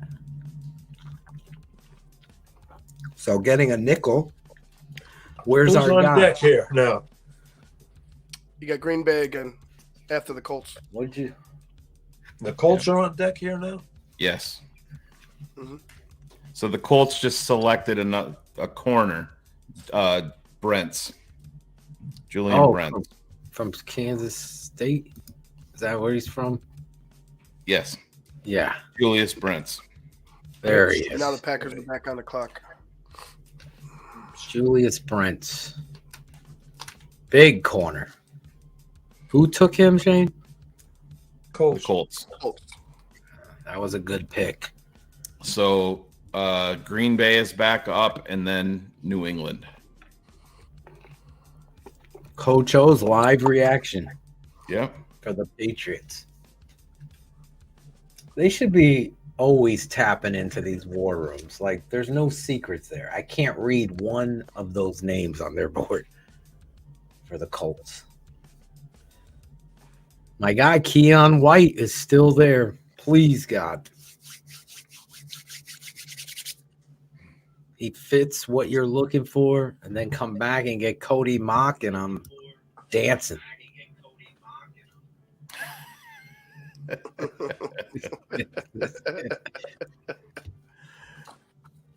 Mike V says, "What's up, Coach O?" What's up? You got a lot of fans, Dad. Well, could we get so that you shit guys in know your all hat these guys. T-shirt You're doing a lot ready, of Shane? homework. Yeah, we can work on that. There's a lot of colleges out there, and I don't know them all. I'll tell you right now. I mean, I know the colleges, but I just don't know all the personnel you're talking about. A lot of them. Listen, you know what me and Ivan and Shane put on your plate. You're like the old chef that has done it for years, right? Yeah. Then the new guys just put the ingredients out and ask you to taste it. That's all you're doing. Were you a fan of Cody Mock from North Dakota State when Yes. we watched him, right? Yes. Yes. Can you see him in New England? Because I can. So, Coach, the Patriots pick is in, and they took offensive guard Angelo Joe Marino from Wallingford, Connecticut. Totally tricked me. Well, you didn't fool me there because based on the time. No, we're very economical, my family.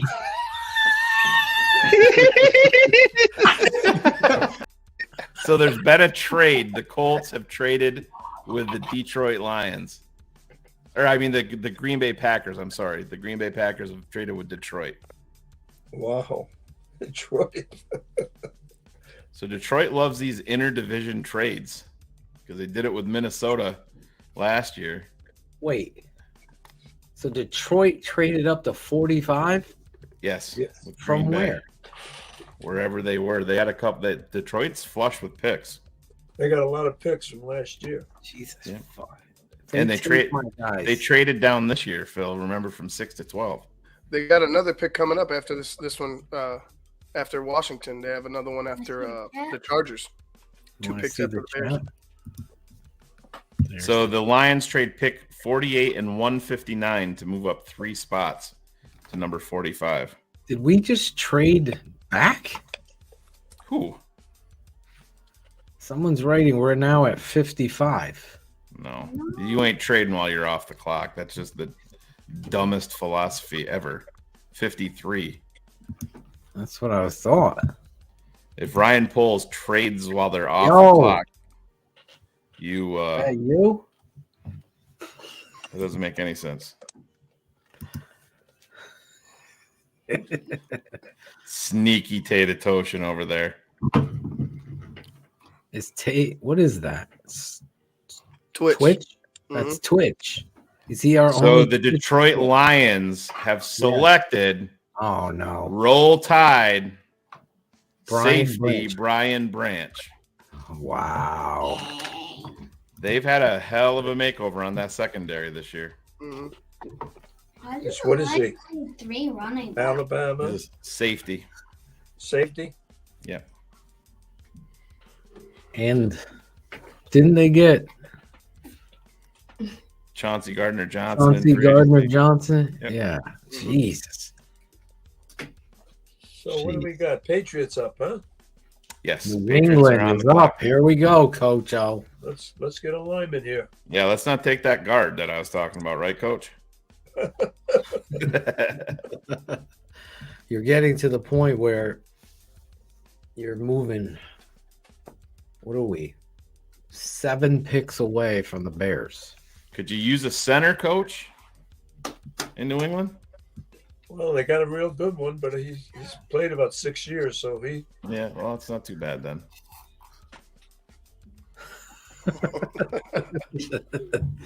Your grandson is here. We go, Coach O. He's commenting.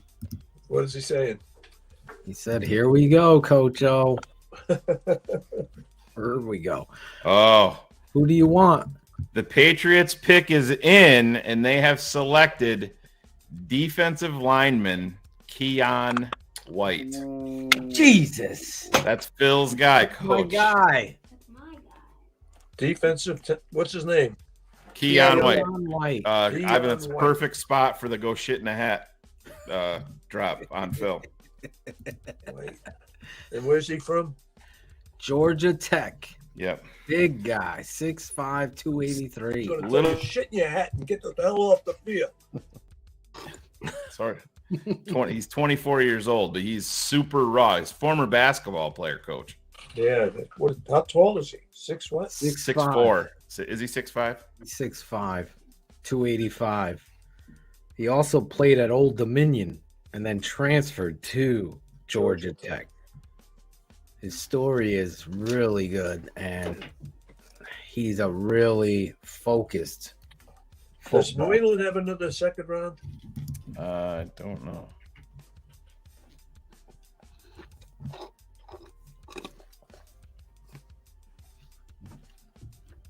We're over here live breaking down the draft. Now, another one of my guys is off the board. So, right now, you're looking at Cody Mock, Keanu Benton. Even though my guy Ivan doesn't like him, Adotwami Adabare play the 3 technique. I think he's 100% in play if he's there for Chicago. John Michael Smith, the center from Minnesota, who's Shane and my number 1 center in this draft. It's fallen. Obviously, a guy that wouldn't shock us because we've heard a lot of interest is Tyreek Stevenson, the corner from Miami. DJ Turner is one of my favorite corners in this draft from Michigan. I know Eric Kramer would love Zach Charbonnet in a Bears uniform.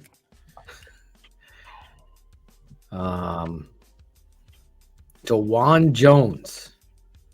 Could he be high on the Bears board? Where are you going to play him?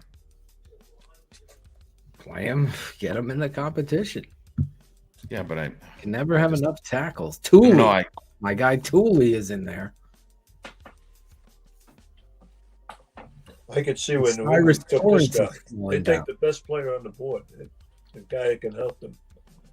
Because they really need an offensive lineman. I thought it was coming here. I really like Kia. You got a good one. He was the guy I was hoping was going to be there.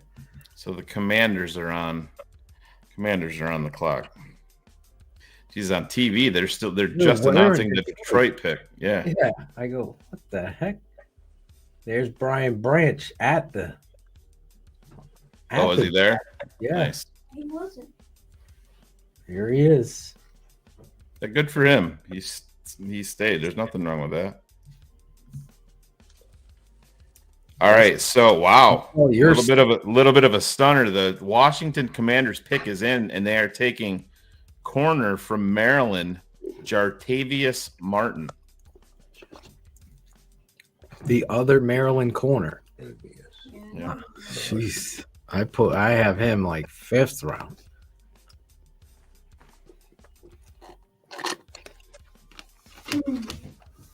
So you're I definitely think in we're if there is a guy that the Bears absolutely covet. You're to the point now where you're flipping probably your late 4 to get up here. I don't know. I think you just stay pat now. Or wait, what? Who'd they take? Who? You said they took the corner from Maryland. Yeah, I have it that they took Jartavius Martin. Oh yeah, all right. It's an old pick. That's my bad. It's an old pick. He goes by Quan. It's Quan Martin, and he transferred from Maryland to Illinois, I believe. I think Ryan Cox is filling me in here. I was looking at the picture that they posted of him. Oh, okay. And it's of him in his Maryland jersey. My bad on that. Yeah. Who's on the board now? So Green we are- Bay again? Yeah, Green Bay is up again. Oh my God! Again? They're gonna take my guy. Oh, wait a minute. We might have now the Bucks are on the clock. So The Tampa Bay. traded. Grandpa, your team. Could that be quarterback? Could it be Hendon Hooker? I don't know why it wouldn't be. Grandpa, it's your team. Some hookers are hot, and so is Tampa. It works out.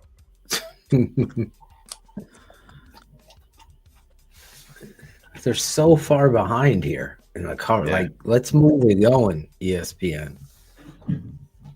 Well, it gets even worse with day 3 because they make it into a circus with everything. Mine's got so many people. We only got. They go fast, right? What do you guys? 5 minutes between. Third day. Yeah. Third day, yeah. That gets worse.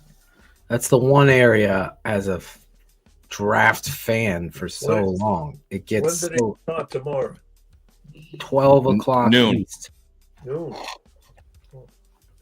So the Packers trade pick 48 to the Bucks for pick 50 and pick 179. So that's even lower. So like I said, if you're Ryan Poles, and at this point they're probably going to be willing to sit. But if there's a guy there that you can't live without, you're flipping it. It's like a 5th round pick to move up, and you do have 2 5th-rounders. Oh God, this is a tense situation because of the Packers now didn't trade behind you; they're right in front of you. I think that this may be offensive line here. I mean, they have some issues there. Bakhtiari's not getting any younger, and it's always boy, Cody Mock, which was my nightmare of them getting him.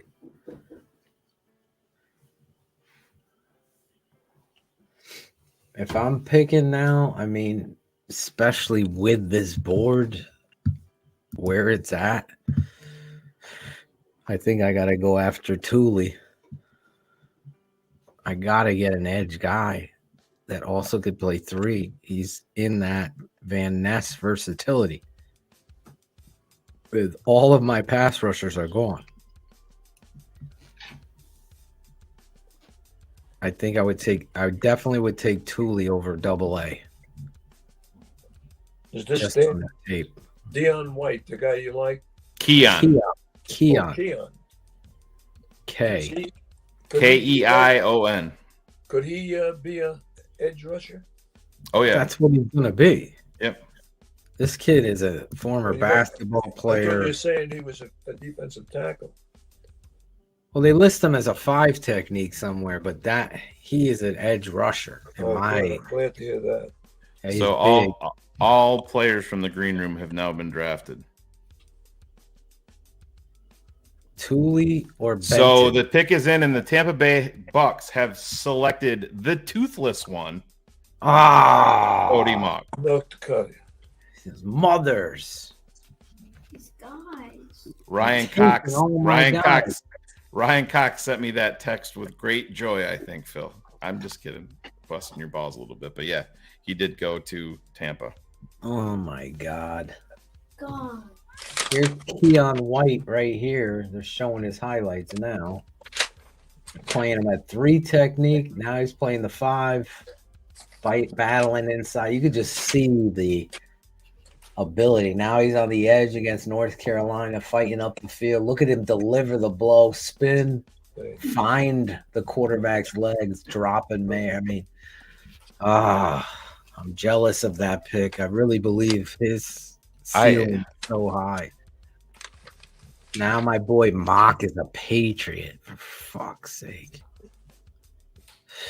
I don't know. You're I think they're still sitting pretty decent here, Phil. If they can come away with, if you can get my number one center and your number one center and solidify this offensive line, we've been screaming for this for decades. I understand. You get a center here. Mock was my selfish and so this is important. This is key. When Tampa Bay is announcing this pick, they announce Cody Mock at center. It makes sense. Yep. Steve said it. My dad said it. Yep. You just see the athleticism and the ability to get to the second level. It's just impressive on all levels in regards to Cody Mock. It's a real good pick. Oh. Who's 49 now? So Pittsburgh. Pittsburgh will take this. It's just, oh man. They got to go for a receiver, right? This is the tough thing about the draft is when you're at 53 and you're waiting and all of these players. Yeah, but then Phil, you can all, like I said, the weight sucks, but now you're in this compressed area of 53, 61, 64. So you can start knocking off some value. You can start knocking off some needs with some pretty good value here, because this is just there's still guys there. I mean, potentially they could come away with, if they go Cooley and Schmitz or Schmitz and Double A, who knows how it goes. Yeah, I think you would have to be take Schmitz first.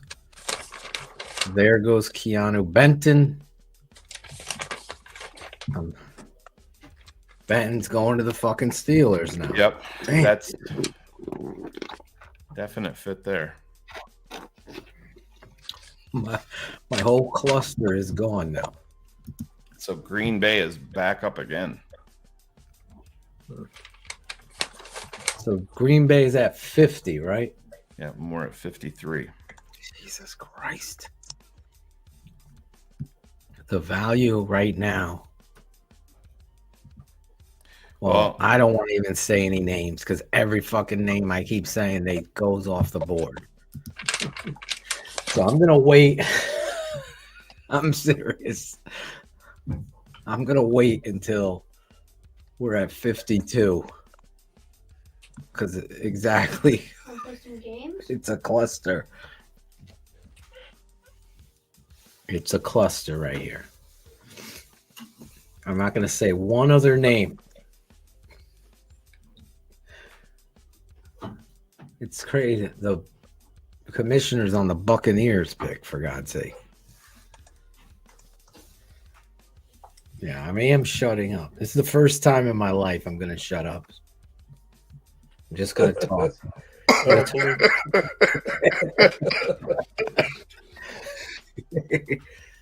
Oh. So now we're looking at how this board has fallen. And it has fallen in Devin Hester's going to do it? many, many ways. Devin Hester's going to do it for the Bears? Yep. He's gonna say it. There's Cody Mock. We broke down this play. This guy? That is him. That is him. The collection of fatheads. Don't break them. These are bobbleheads. Bobbleheads. You're right. Look at this guy. He's at the VFW over there in North Dakota. The VFW drinking. He's the best. Oh man. Screw you guys. Yeah. He's just chilling at the VFW with people. Oh man. I just love the kid. So the Packers pick is in, and they are taking wide receiver from Michigan State, Jaden Reed. All right. All right, Packers. Jaden Reed is a Packer. Count me as a fan. I'm a fan. I was a fan of Reed. I have No names to share right now. Receiver you like? For fear. Who's the receiver you like from Alabama? Shh. Don't say any names. If we say any of my names, they're gonna get picked. You get picked. At 52, we'll say names. Okay. What about 50? Who's on now? Miami. Miami's It's on at the clock with their- 51. But they have 3 Yeah, picks. but Green Bay took Jaden Reed. Yeah, so Miami is on the clock, and this is their first pick of the draft. I know. Better be a good one. This is fun. They'll probably get. I bet you they get DeJuan Jones, Miami. Oh, no. I bet you they're going to snake that guy. Mm-hmm. Or they're going to take. Oh, man. I'm trying not to say names. So great quote by new Chicago Bear Darnell Wright. What happens if a player hits Justin Fields late? We in the parking lot with that. So you're gonna take it outside. So that's the mentality that we need. That's what you're looking for. Oh man. We in the parking lot with that, huh? Yep. Is he from Brooklyn or something? I don't know. Oh man. Phil, you're a lot more stressed this year with the picks. Mm-hmm. Than before. Yeah, a guy that I have really high, Just say obviously we talked about him, is Osiris Torrance and John Michael Smits. Those guys are in my top 50. They're sitting there. Also, wide receiver. Yeah, you got to wonder on these guys if there's medicals Cedric at this point. Tillman. Cedric Tillman. Yep, wide receiver. I could see the Bears loving some Cedric Tillman. I'm getting a text. Don't say any more names, please. Oh, man. Torrance cannot play center. No, he's not going to play center. He's a guard. And in this, he'd be playing left guard. And then you would have a competition at left tackle. If I was there, if my dad and I were the offensive line coach, because I don't give a shit what Ian Cunningham and them say about Chris Morgan. I don't see it, but we'll see. Darnell likes him. That's great. Let's see. One other name that I know that the Bears have been connected to on the offensive side of the ball is the tight end Tucker Kraft. The that's Jack another Rabbit. name. Yep, that's another name. Big athlete. But I would take Darnell Washington if you're going Tucker Kraft. Well, it depends on. There's the thing out there talking about his medicals. I think people expected him to be off the board before now, so that might be coming to fruition. That it is a medical issue. What are you doing? I told you. Leave those things alone. Oh my God. They don't work unless you play with them, Phil. Well, he just broke one of them. That's what she said.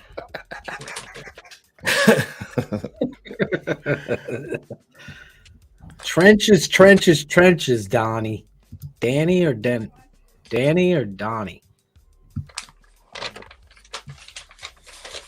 It's a different way to spell Donnie. You got to wonder if the NFL has told everybody to slow everything down. Oh my God. Because who's on the clock? Miami hasn't picked? Dude, I got the Packers pickers in right now on my TV. That's what I have on the TV, but Shane's usually 3 ahead. Yeah. Was negotiating. So the Dolphins pick is in, and they have selected cornerback Cam Smith. South Carolina. I don't have him this high. I have, if you're going corner. So the Seahawks are now on the clock, and that leaves The Chicago Bears up next. All right. Here we go. What do we got here? We got Cam names. Smith, Give me some from, fucking South names. Carolina? Evans. Corner from South Carolina. Yes, coach. I would. I'm Give me mad. some fucking names. I'm Let's gonna go. be. Go around the board here. Phil, what's your guess? My pick or my guess? What are we doing? What? Look at this What do I through the think? lens of Ryan Poles and Ian Cunningham. Who's going to be the pick? I think it's gonna be John Michael Schmitz here. All right, think it's Ivan. TTNL Washington. Tate throwing his name in. I think it's gonna be Osiris Torrance. Wow, really? You take the best Osiris. player available, and you got a nasty guard to go. You don't know if Cody's gonna be healthy, so just saying. I think that they're going to take the defensive tackle from Northwestern. Is my gut. Double A. Just call him Double A. The new If they've Double been A. watching us, So the pick is in for the Seattle Seahawks. The Bears are now on the clock. The Seahawks have taken running back Zach Charbonnet. Oh, I saw Phil looking back there. Oh, that's Eric Kramer's boy. So off we are the clock. on the clock. Let's So smash now, the all right, like now let's button do for this good real luck. quick. Now let's do Smash this the like quick. button for good luck. Remove the Ryan Poles lenses. Phil, who is your pick? My pick here through my lens would be Darnell Washington. He would be the guy that I would pick because of what he does in the run game, or Thule. Just need a name. Ivan. Those are the two guys. Thule. Yeah, my pick would be Schmitz. I would fortify this offensive line. My two picks. well, if they've been listening to us, I started to say this before. Go ahead. You're going to take Dewan. They're going to say take who? Dewan. DeJuan Jones. DeJuan Jones. Coach Yes. O. Why DeJuan not? Jones. Sit the guy down and talk to him. Find out what's all about. That There's- guy's 6'8", man, and he beat the shit out of everybody I saw on film. I love it. Are you listening, Bears? Listen, I'm happy if they do go John Michael Smith, Thule, Darnell Washington, and Cedric Tillman. Those are my cluster right here. I also would throw in the corner DJ.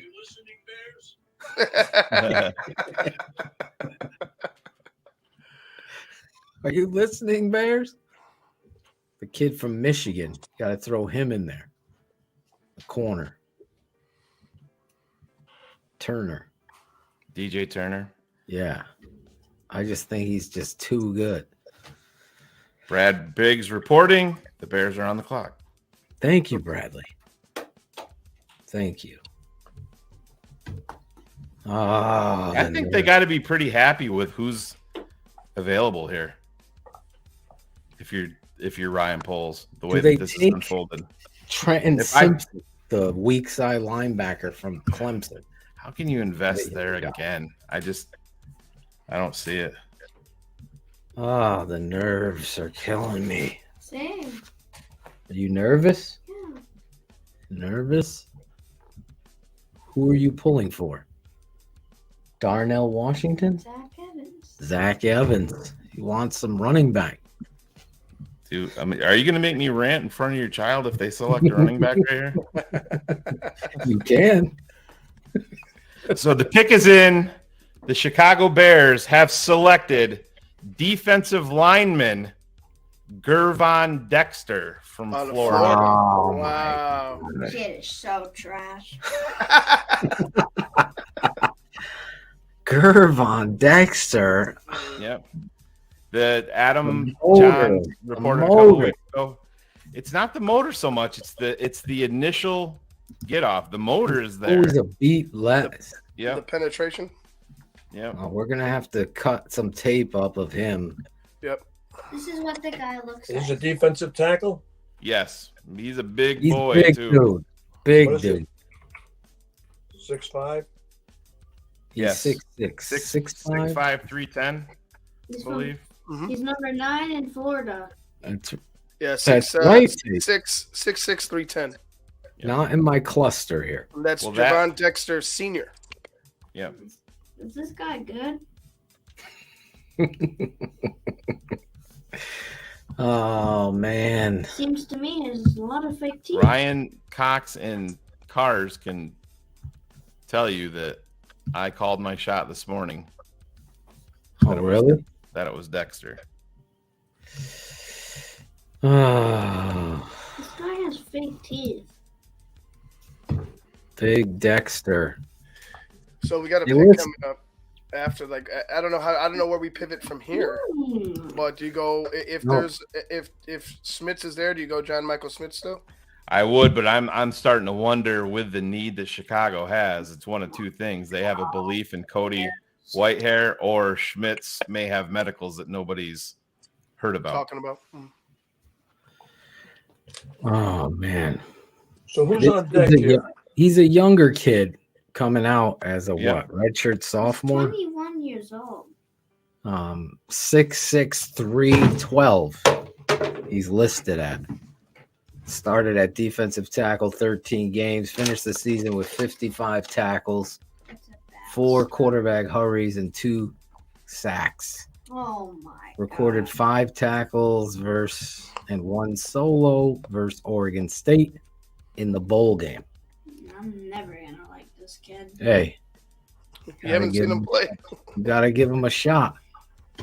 Gotta give him a shot. I wouldn't have picked him here. I would pick Zach Evans. Who's 53? The Bears have another one? That was Chicago. Yeah. Now the Chargers are on the clock at 54. Riley Marsaw is a fan of him. 53, you mean, right?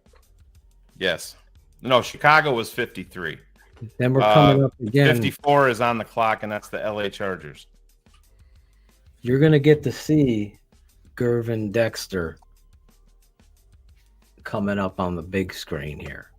At least they're just. Listen, 60 pick. you're seeing Eberflus's length in regards to Gervin Dexter. Shane, do you have some of his RAS scores and see Yeah, if I'm that's just currently. Are you looking at that?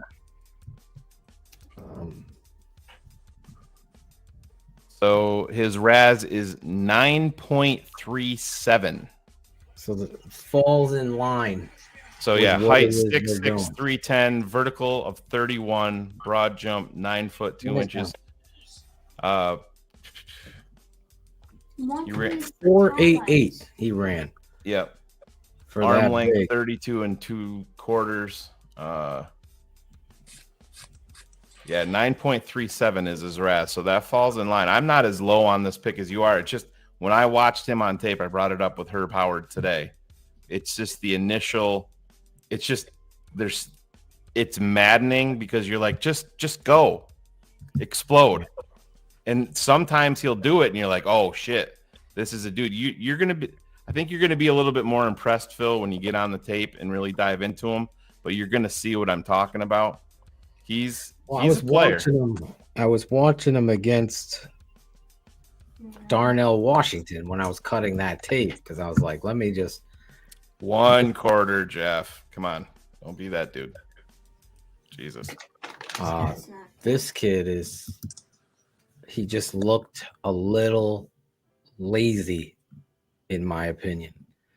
He's got the frame, he's got the size. I had a 3rd, 4th round grade on him. Here, I prefer Thule. Oh, you had him in the 4th? Really? 3rd or 4th, yeah. I just didn't. So there's see been a him. trade, and the Kansas City Chiefs are now on the clock. They trade with the Chargers. Is that what you're saying? Yeah. Oh, I see the Chiefs right Yeah, now. and see Adeptus this is a great point by Adeptus right here. The snap timing, and having the discipline with that's where you can be coached. You can be coached up. He's got all the physical attributes that you want. Yeah. I think you're going to be higher on this when you dive into him a little bit more, Phil.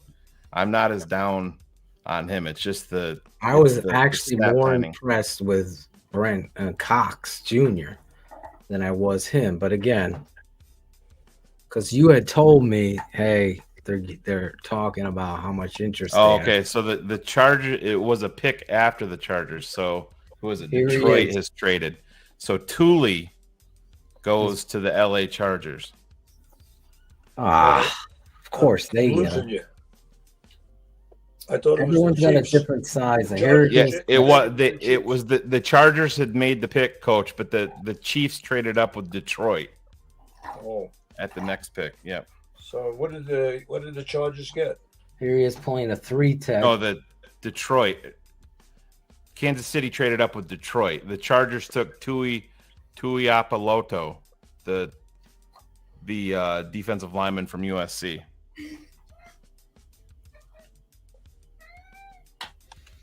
You got to think this is probably wide receiver here if you're the Chiefs. Speed kills. Would they be going after Jalen Hyatt? Wow, imagine him in that offense. Well, we're gonna get to see Gervin Dexter's tape against Tennessee because I have that locked up. It might be But- Javon. Is it Jervon? Jervon Dexter. All right, it's Jervon. Yeah. They love the pick. You could see them. Kevin Warren's on the phone with them on the big screen here at ESPN. I hate the pick. Well, let's see where it goes. What number are they next? In the teens, 60s? What number are they? So when Coming up at 61. Okay, that's Yeah. not. That's not that bad. No, it's fine on your phone. Oh. It's a total family affair. The Chiefs have drafted wide receiver Rashee Rice. From SMU. Yes. Rice. Bears coming back up here to pick. Man, what is the You deal? I didn't even wondering- see Devin Hester. Did you? I was not even paying attention to the I team. just I saw him right now. Who's I saw him did? with this little yeah? kid. They showed the Oh, highlights. I saw him with his kid. He has He a was son. he was with a kid. I don't know if it was his son, but there was a child there. Yeah, it's his son. Tate's all over it. So the Bears at 56 now? No, 61 and 61. 64. There's a Power Ranger. Listen, So who's 56 right now? I'll go Jacksonville. check it out. Yeah, the Jags. Can't- what's that?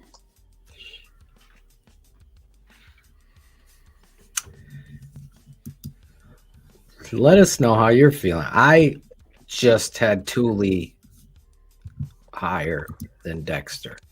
Yeah, Nick. Well, that probably comes down. They want length and size and athleticism, and he fits the mold there completely. Dexter does. You know, Yeah. This is a guy. You look at what he had in Indy with Buckner. Similar structure. You know, physically. Yeah. Yep. Listen, I'm definitely going to destroy the tape there on him to try to see. Again, the guy Oh, that so popped here's up- that wasn't even the updated RAS that I gave you, Phil. The updated RAS with all of the numbers for him are 9.53. So that's even more impressive. Yeah, because Adeptus was given a 10-yard split. Oh, on the him. Bears have traded up. Oh, the Bears are on the Really? clock. Yes. According to Tom Pelissero, Jacksonville? the Chicago Bears have traded up. What are they giving up? I don't know. Give me a second here, guys. This literally They're just not came down the giving pipe. up. So I hope this, they're not giving I up. wouldn't be shocked if they don't double up at defensive tackle here and take double A. It wouldn't. I think that's in play for them. So this is the 56 one? Well, they were at 61, but they've traded up from 61. They probably flipped one of their fifth rounders. I'm assuming. I'd be happy with Torrance or Schmitz. Can you imagine? I think you got to go Schmitz here. I think we gotta Yeah. get Zach. I'd love it. Now,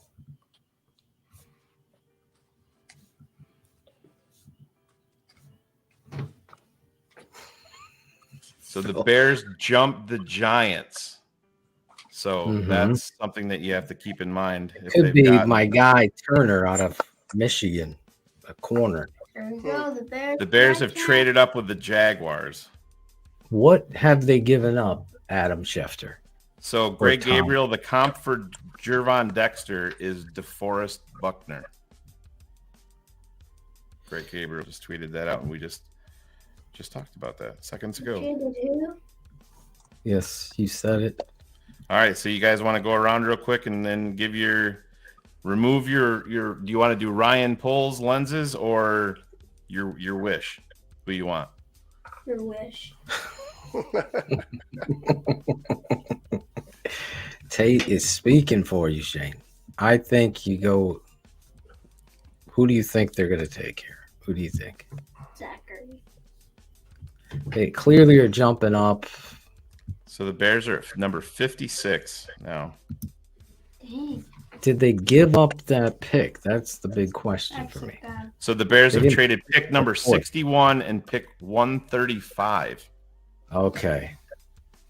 So that's the first pick of the 5th round, I believe. They shouldn't have done that. Stop. Stop back there, you negative Nancy. Payback time for your donut thing. Payback for the donut. I think you go Robert Schmitz here or John Robert Michael Schmitz? Smith. To Robert Smith? That's clip that, Ivan. I'm tweeting that out. John Michael Jingleheimer Schmitz. That's an all-timer. Oh yeah. Oh man. I know they like this Juice Scruggs. So the Chicago Bears pick is in, and it is cornerback Tyreek Stevenson. Oh, the from kid from Miami. Yes, let's go. I like this guy. There he is, Tyreek Stevenson. Makes sense, man. It's another that you just drafted two of the absolutely critical pieces for an Eberflus defense right there. Oh, we got With your interior defensive lineman with athleticism, and now Tyreek Stevenson. Bears fans are gonna love this kid. We've talked about him quite a bit here, being connected to the Bears, and the Bears have obviously showed a lot of interest, enough interest to trade up for him. This is a good pick on Tyreek Stevenson. Where did he play? University of Miami. Miami, yeah. Good job, Chicago. I believe he transferred from Georgia, but they just had so many numbers there. He transferred. We got more picks coming. We got top of the third round. Top of the third round, we're going to be ready to go again. Maybe they trade down and get some more picks. Yeah. Especially after you've made your choice there. Now you come back, trade down from there. Boy, you look at this secondary now, man. Stevenson can play. People are going to like this kid if you haven't watched tape on him. And he's a dog. Stevenson, 6 foot 198. He had a 38.5-inch vert. He ran a 4.45 40. His 1.51 split, I love. The 10.5-foot broad jump shows the explosion. And his 3-cone is 7.09 seconds. Big corner, size. Definitely is physical. You can play press man. I like this pick here. I know, Shane, you've been talking about the interest that the Bears have had in this kid. He's a 30 visit too? Yes. So that would be the first one they had. I guess there was. Right. I think Joniak was wrong on that. I know somebody had posted an interview from last year where they said that Kyler Gordon and I'm blanking on our safety because I haven't slept in 3 days. Jaquan Brisker got to know each other on their 30 visit. So I don't know if it was a 30 visit or if it. So I don't know. I think Joniak was probably wrong on that. Oh, okay. Well, so the New York Giants have selected, and they have taken. Bullets want you to know. They have selected center John Michael Schmitz. Oh, there you go. The Giants pick. John Michael Schmitz is off the board. That guy good? Yeah, so now at this point at center, I think that if you're looking at center for the Bears, yeah, but they're very much connected to Juice Scruggs. Yeah, they That's like Scruggs. So the 61st and the 136. Here we go. There he is. It's a secure Stevenson. That's his son. Oh, there's Devin Hester. There's his son. His son's wearing that hat like it's floating on his head like a magician. Here it is. I can play the audio. Tyreek The U to the U. Select Tyreek Stevenson, DB, University of Miami. Is that Miami? This is him playing at Georgia where they use him at that star defender. They like to move him, play outside linebacker with the guy. You could tell how tough this kid is. Was that his son or his bodyguard? Oh, look at the corner blitz. He's not afraid to put his face in there.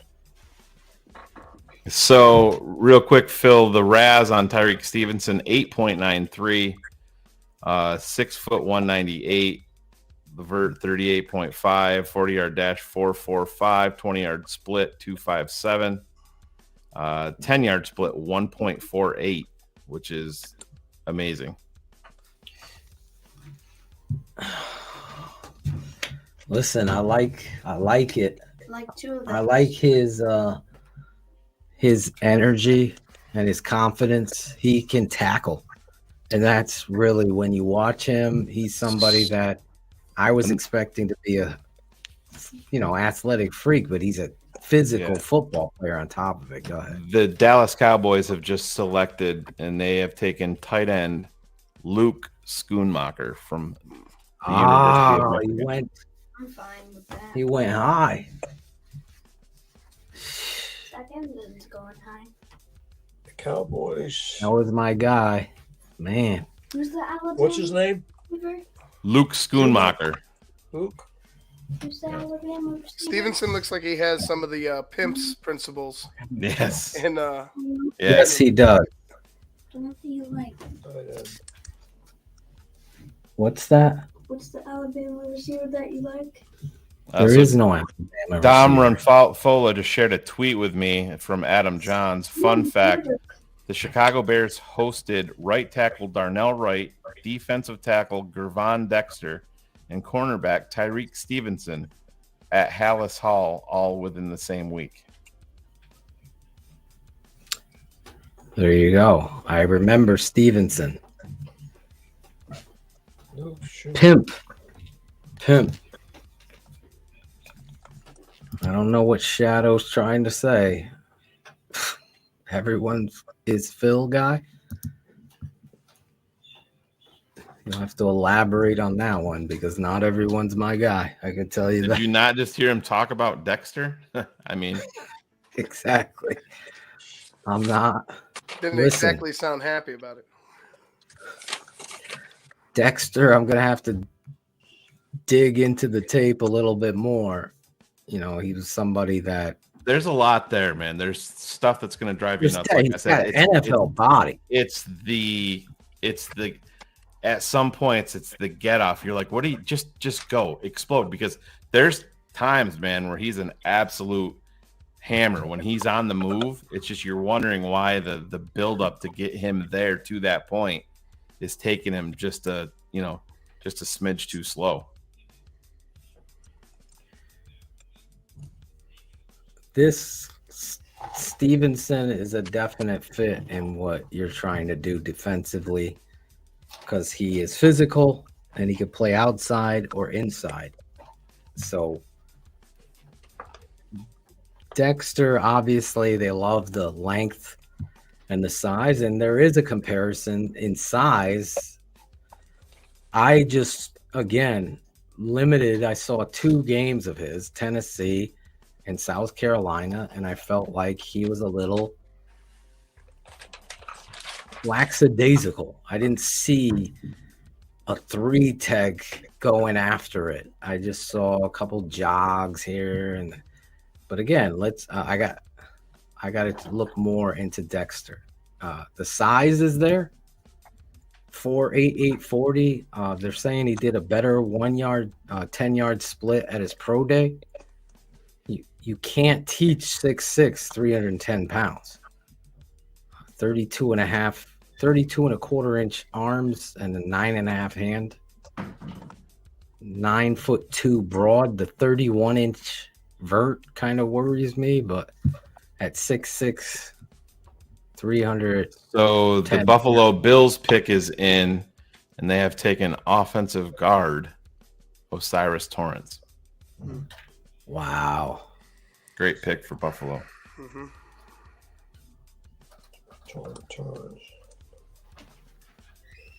I think if this defensive line coach can get this kid to be an aggressive, bull rushing defensive tackle, then you might get something there.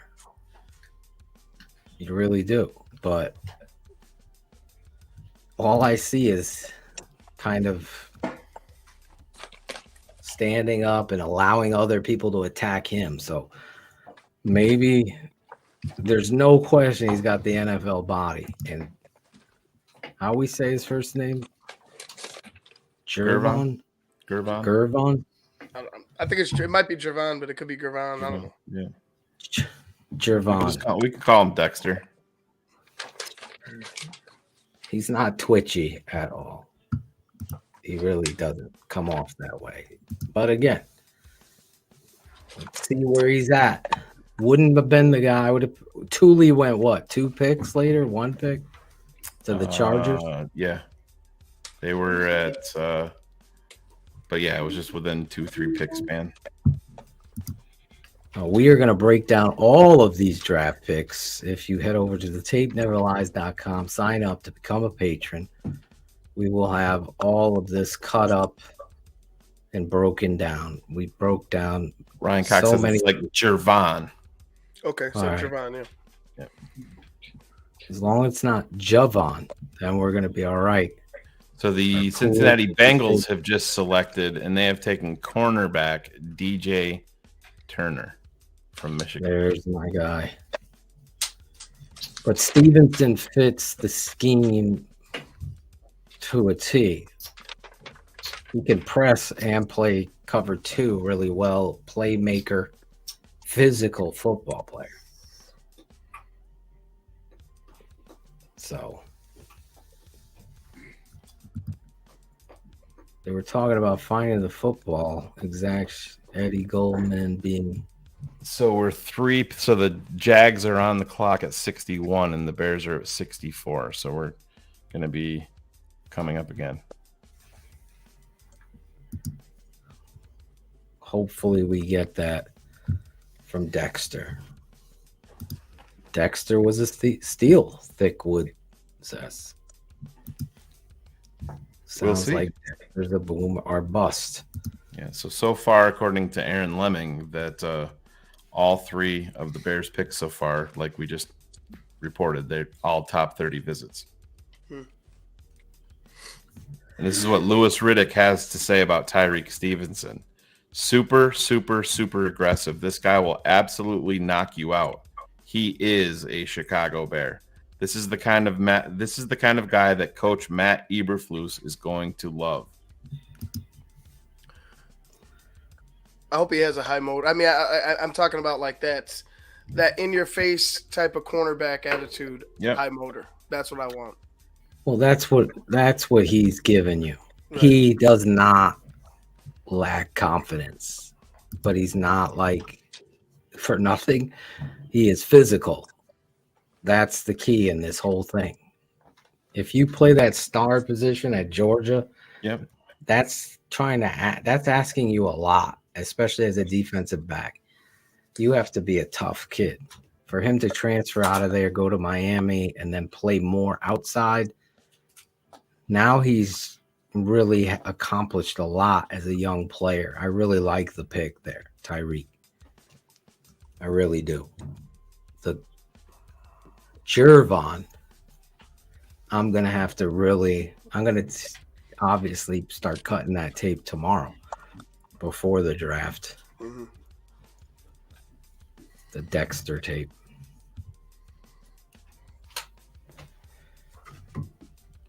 Damn, Fred Jackson. Do you think they're looking for him as a rusher? Who, Dexter? Yeah. He's going to play inside. On the interior, yeah. Yeah, he ain't an edge rusher. No way. When's the Bears picking again? 64. 64. And I think we all hope you're right, Dickwood. I mean, I don't think any of us want him to fail at this point.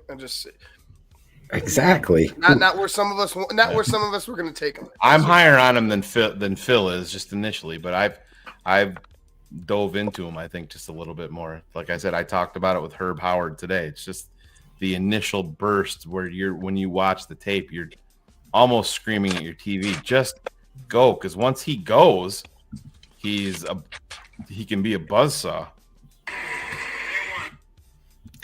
Yeah, I mean, listen, we're gonna see, and Ivan put it best. I'm just gonna tell you my truth, and that's where it ends. You know, obviously there was a huge run on all of those guys that we had earmarked. Dexter fell all the way down there. Dexter, to me, has a lot to work on. Wow, shocker here. The Jacksonville Jaguars have just drafted tight end Brenton Strange from Penn State. Yeah. He was my sleeper tight end in this draft. He's going this high? Yeah. He just went off the board to Jacksonville. Holy shit. So you got what, Evans and him now? You got two tight ends? Yeah. Or Evan Ingram, I'm sorry, not Evans. Evan Ingram. I know. We got to deal with another fucking Philadelphia Eagles pick here coming up. Are the Bears going to trade down No way. from 64 and to try to accrue some stuff back? Yeah, I don't know. It all depends. It's hard to say. I mean, you're guessing at this point. It all depends on their board and value. When you look at the Bears roster now, based on need, you have to be on the phone with Ngakoue. You would think so. You have to be. But if he doesn't, I mean, if you're applying this hits philosophy to him, that part of it doesn't fit with Ngakoue at the same time. So, but Phil, you think about Dexter in the internal, the interior of your line with Walker, Dexter, Billings right now, and then the guy we brought over last year, Justin Jones. Oh yeah, Justin Jones. So it's an interesting group there with the addition of Dexter. So it's gonna be interesting. And yeah, are they going to use Walker in a couple of different spots? Excuse me. Oh boy. Sorry about that yawn. Byron Young from Tennessee. Yaya Diaby. Who's raw. Well, and I mean, at this point too, there's some value in wide receiver at this point too. Cedric Tillman, depending on how you feel. To me, he's more of a one-trick one-trick pony. I love Cedric Tillman, man. Yeah. Your boy Xavier. Yeah, Xavier Hutchinson.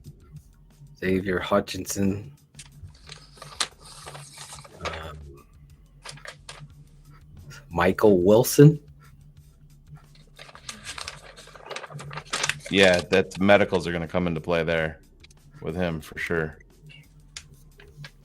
So, AA still out there. According to Ryan Cox, Zach Pearson is pounding the table for Josh Downs from UNC, the wide receiver. Yeah, very good So squad. we have a trade. The Eagles have traded pick number 62 to the Houston Texans. So you could potentially see a wide receiver come off the board here to give CJ Stroud another weapon. In the third round. Oh, wow. The Houston Texans have traded up and have selected center Juice Scruggs. Damn. Oh, you think they're going in front of us? No, Houston Texans are bad. There was a lot of word about the Bears liking Scruggs at center. Yeah. Why did the Texans coach? DeJuan Jones is still falling, Dad. Still going down.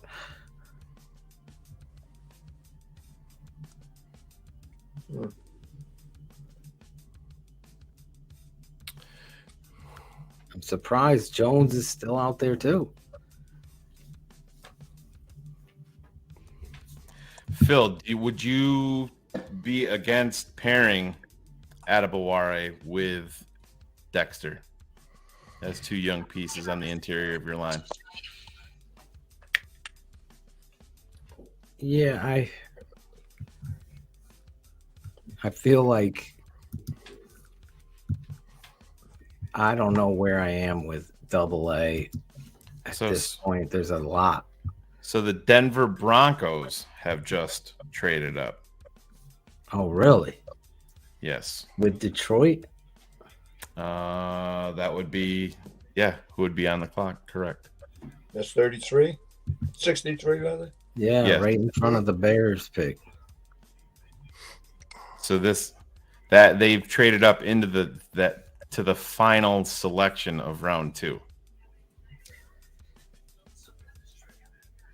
John Michael Schmitz has gone. He is a New York Giant. So he is no longer on the board. DeJuan Jones is still there. Oh, don't forget about this. I forgot about this just looking on Twitter. One of the centers that the Bears have been very interested in, along with Juice Scruggs, is Ricky Stromberg from Arkansas. Still available. So that's another name to keep in mind. Well, they also can take running back from Ole Miss. Zach Evans. I think if they go running back, you're going to see that tomorrow. That's my guess. So Houston picked or hasn't picked? Houston picked Juice Scruggs. Okay, yeah, that's right. So Denver is on the clock. Yes. For the last pick of round 2. Okay. And then the Bears are first pick of round 2. So the Denver gets pick. Denver goes from pick 63, and of course that just shut down. Let me grab that one more time. Denver gets pick 63 and 183 from Detroit for pick 68 and 138. So Detroit moved up about 50 spots in the 5th. God. Shane, what channel are you watching on? DeJuan Jones is still there is crazy to me. Well, it's what they've said, Phil. It's the personality or something. His process. They said he's turned off. He's had one of the worst NFL draft processes that they've seen. crazy. His tape is so When you're good. at your pro day and you just show up in warm-ups while your teammates are all working out and doing their thing, and you're just off by yourself, and there's people there, that's a bad look. And you're over 400 pounds and refuse to weigh in. Yeah, it's tough. I would love Cedric Tillman here, but will the Bears do it? You're at 64, right?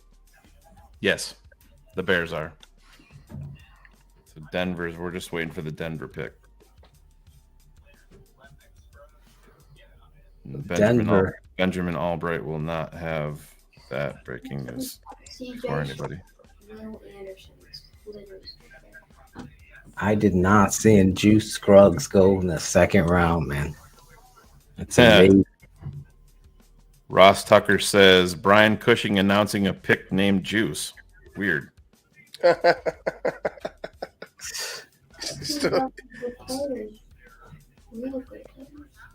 What did he say?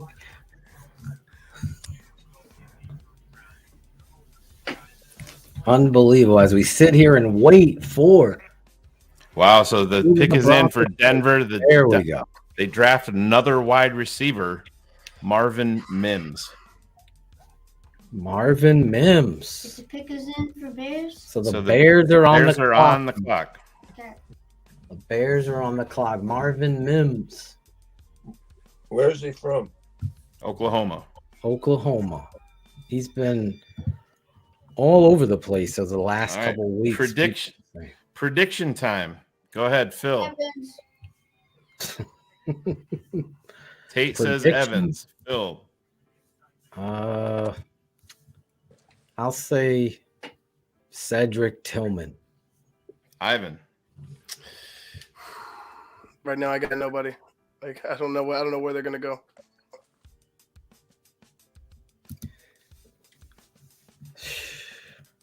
I wouldn't be shocked. Another guy that we haven't talked about yet that I know some people aren't high on is Harrison from Ohio State.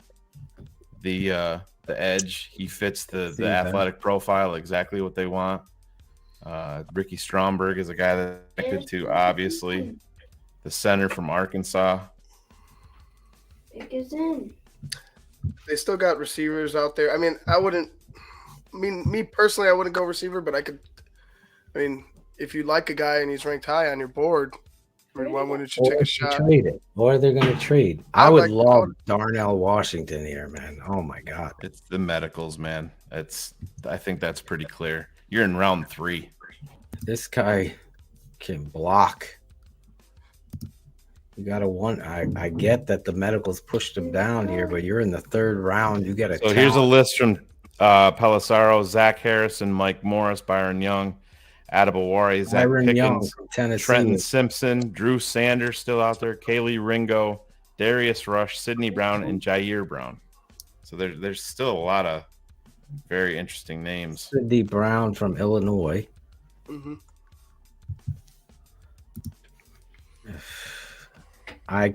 I would probably go up and draft Darnell Washington. Cedric Tillman or Washington. I'll throw Byron Young in there. I know he's 6'2", but he plays with pride.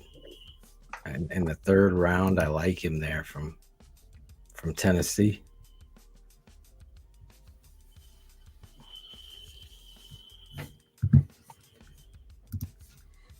Let's see.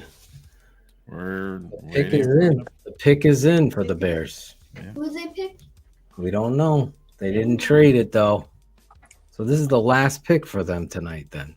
Yes. Unless they do have 2 4s. Unless they trade up.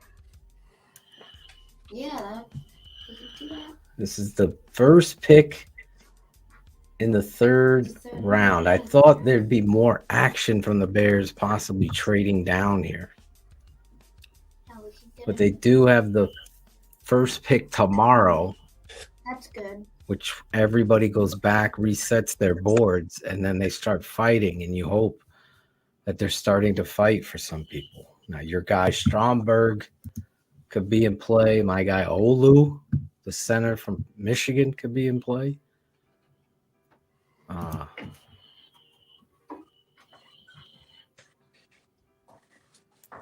getting nothing on my end. Jesus. So who's their running back now?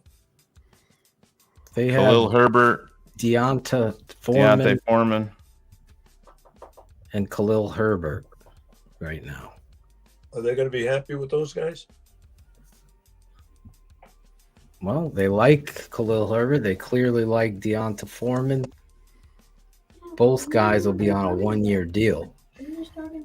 That won't stop them from selecting a running back. How about Fears right now? They could pick Trent, Drew Sanders. They could take the kid in the 3rd round. Yeah, and they signed Travis Homer too. Oh yeah, Travis Homer. Thank you. Riley Moss. Oh, they got too many. Darius Rush. I would love Riley Moss, but I don't think. Could my boy Charlie Jones be the top pick in the 3rd round? He almost has the same name as Randy Moss.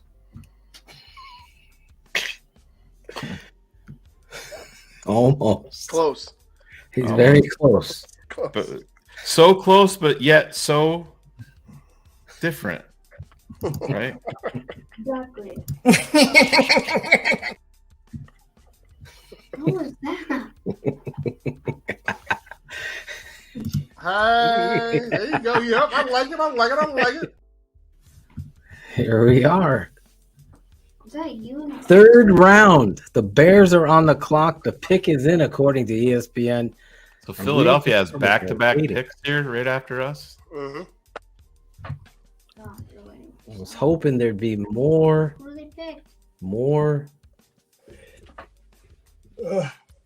action here. I thought maybe. So the pick is in, and the Bears are going back to the defensive line. Okay. On the interior. And they have selected defensive tackle Zach Pickens from South Carolina. Okay. That kid I like. Damn, I know that guy. Zach Pickens. You put up at a war and I fucking almost got angry. Again, you follow these RAS scores 9.22, 6'3", 291. So this could point to him being your 3-tech and Dexter being your 1. Yeah, that would make more sense to me, man, based on what I saw. This kid has a lot more pop into him. He's a captain.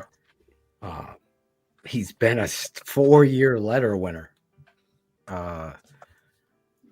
Constantly in the backfield, setting the edge. Oh, they're showing his highlights now. Look at this. Well, you got your pick, and I'm going to leave you guys. All right, love you, Coach. Love you, Dad. Thanks for popping on with us. It's interesting to listen to you guys. you and Shane are unbelievable. Yeah, fuck you, Ivan. Well, he's like me, listener. You guys are knowing all this stuff. Hey, take care, huh? I'll see you on Sunday. All right, Coach. Have a good night, Coach. So the Bears and I am not. This does. You look at the way and listen. If you guys were with us earlier, Herb Howard said this is a canvas, and Ryan Poles is painting it, and the first brush stroke might not make sense. So let's just put it in terms of these picks. So the second brush stroke tonight may not have made sense to everybody, but now you add Dexter with Pickens, and you have the interior of your defensive line. You have a lot of juice moving forward there. These guys fit. Phil, we did this in the mock draft with Eric Kramer, with Mozzie Smith and Adebaware. It's the same philosophy. It's just built with different names this way. I have no problem here. Hey, there you go. Yep, I like it. I like it. I like it. I like I like the fact that you get Pickens, who's more of a 3 tech, and is going to bring that kind of energy to that position. He lives in the backfield.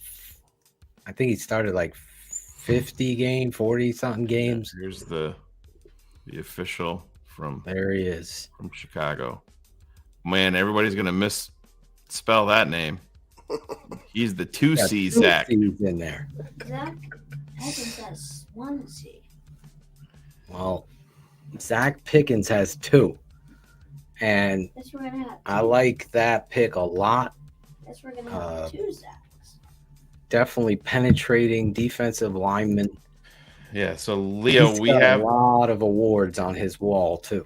We have the first pick tomorrow, Saturday, at noon. What's the pick? So is it 103, I believe? Yeah. I like the fact now I see where your brush stroke is than Herb. Yeah, it's It makes more sense now, Phil. Yeah, it totally does. That you're going to put Pickens at the 3 and you're going to put him at the 1. You're going to maybe put him at the edge a couple, sometimes with his length 5 technique. Dexter, that is, because he didn't make sense to me at 3, even though a lot of people listed him there. I just didn't see it.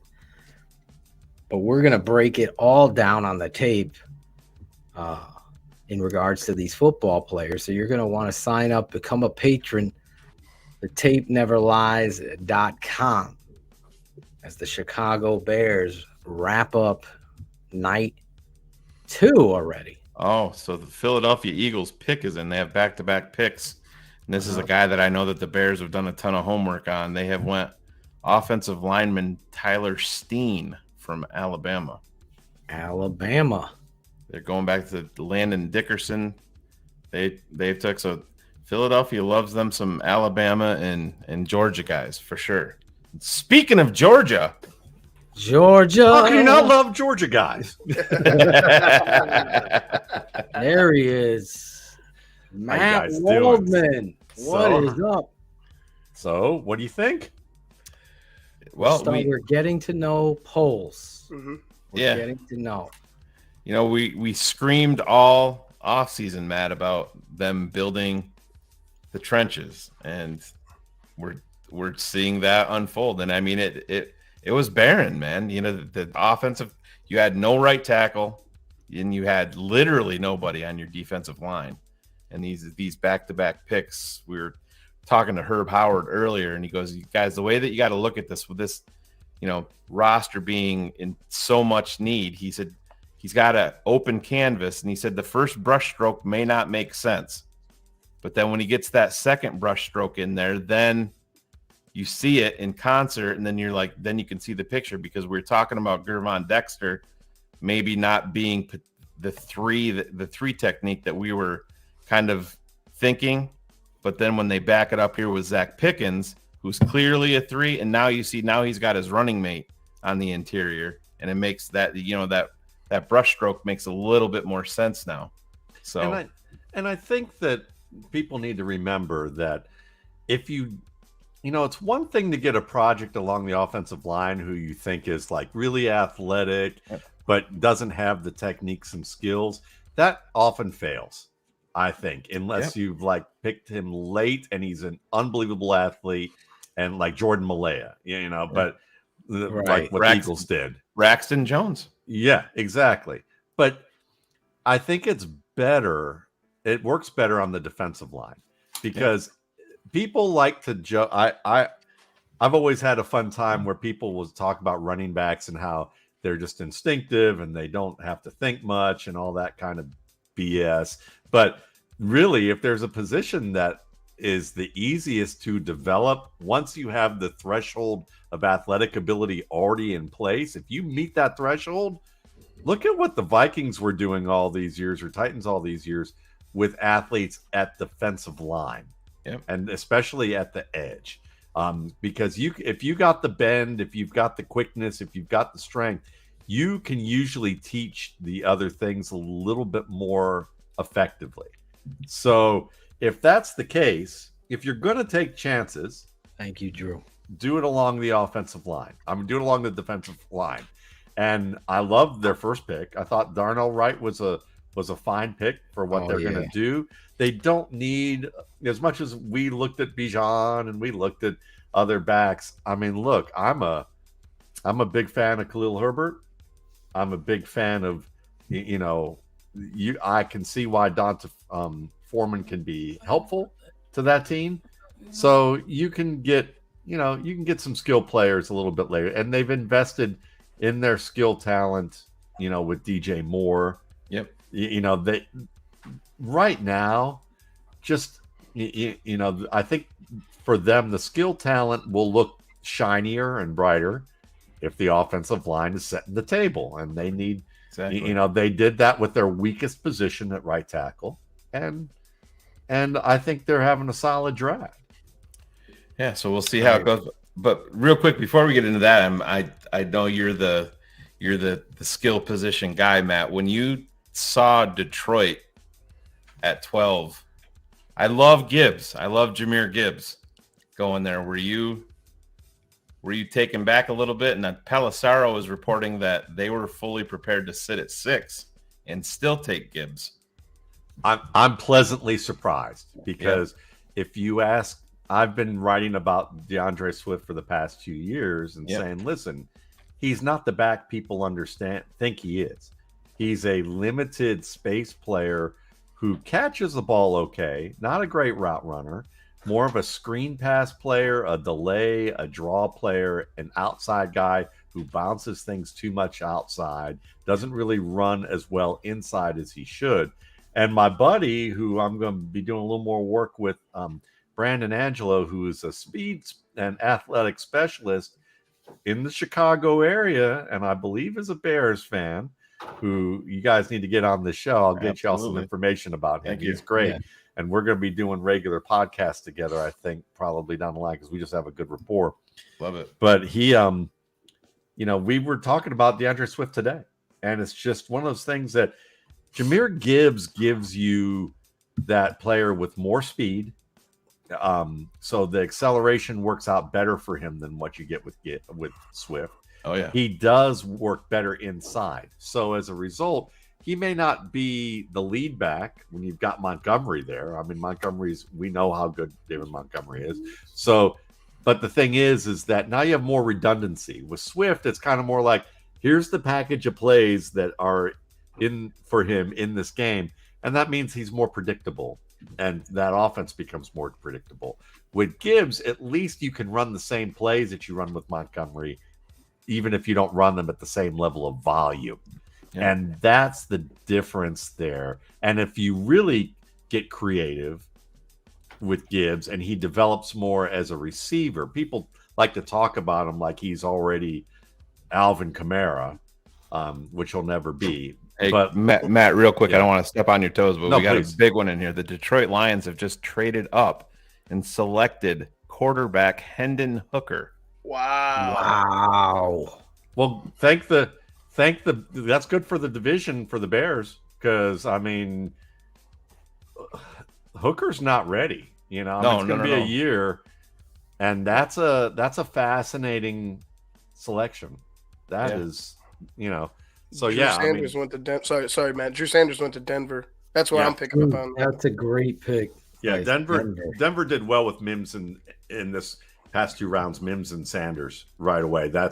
Mims could outplay either of the receivers they have. Eventually, he's a Derek Mason type of player in terms of he's probably a wide receiver 2. But he can give you wide receiver 1 types of skill sets if you really need to call him on it. He could have a long career because he does a lot of things well.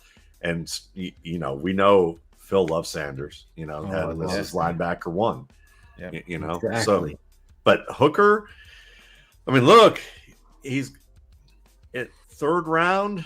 Look, I liked the Jack Campbell pick. I liked the Gibbs pick for sure. I thought, look, we'll abandon. They'll trade or they'll get rid of Swift. He's just not what they needed, and they called it, and they didn't try and make it protract it and make it painful. So that's good.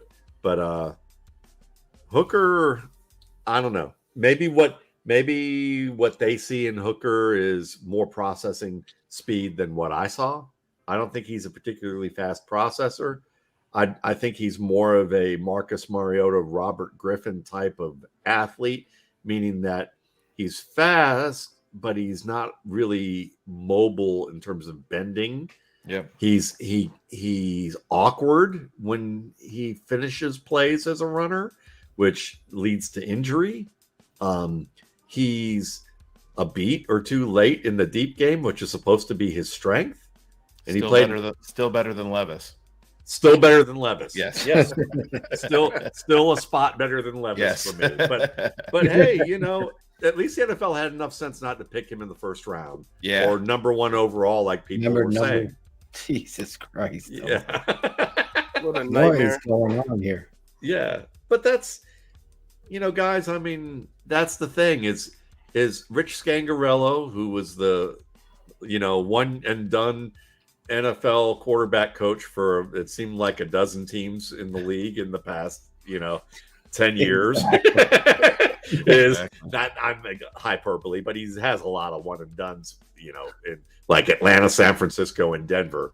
Yeah. 2 years before, or a year before he ever even became the quarterback coach, I had a club manager in Vegas writing me, going when he was in Denver, saying Rich Scangarello is in this club telling me about how Will Levis, who's the transfer from Penn State, has NFL tools and he's going to be he has the real goods to be an NFL caliber guy.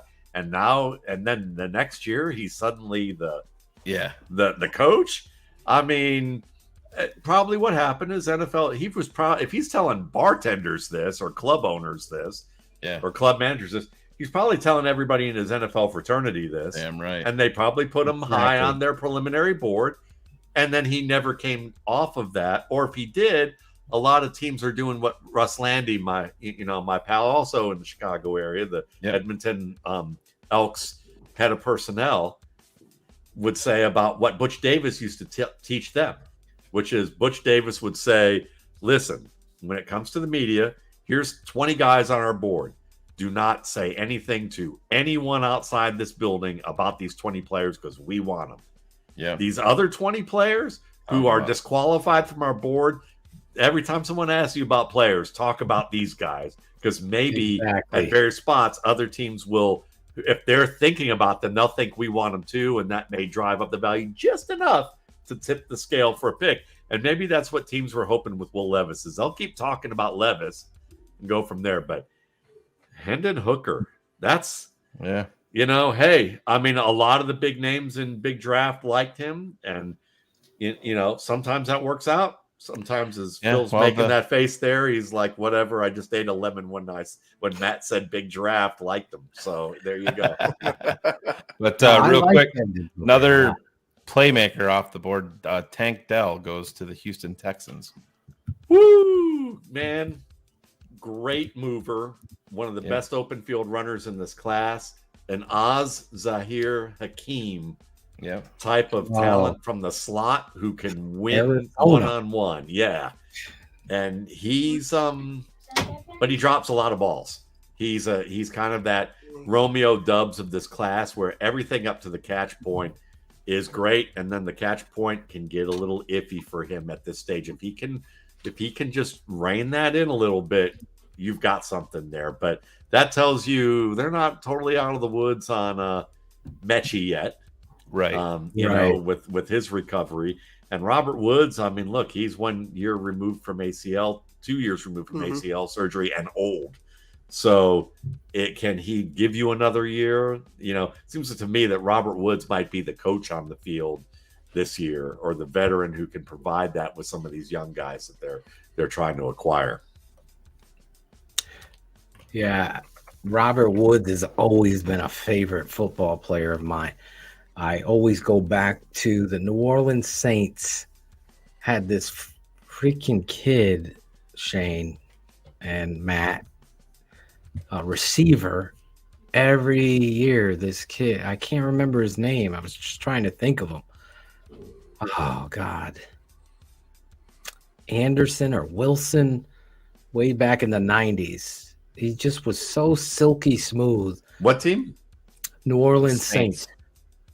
Oh, I'm trying to what? Not Moore, right?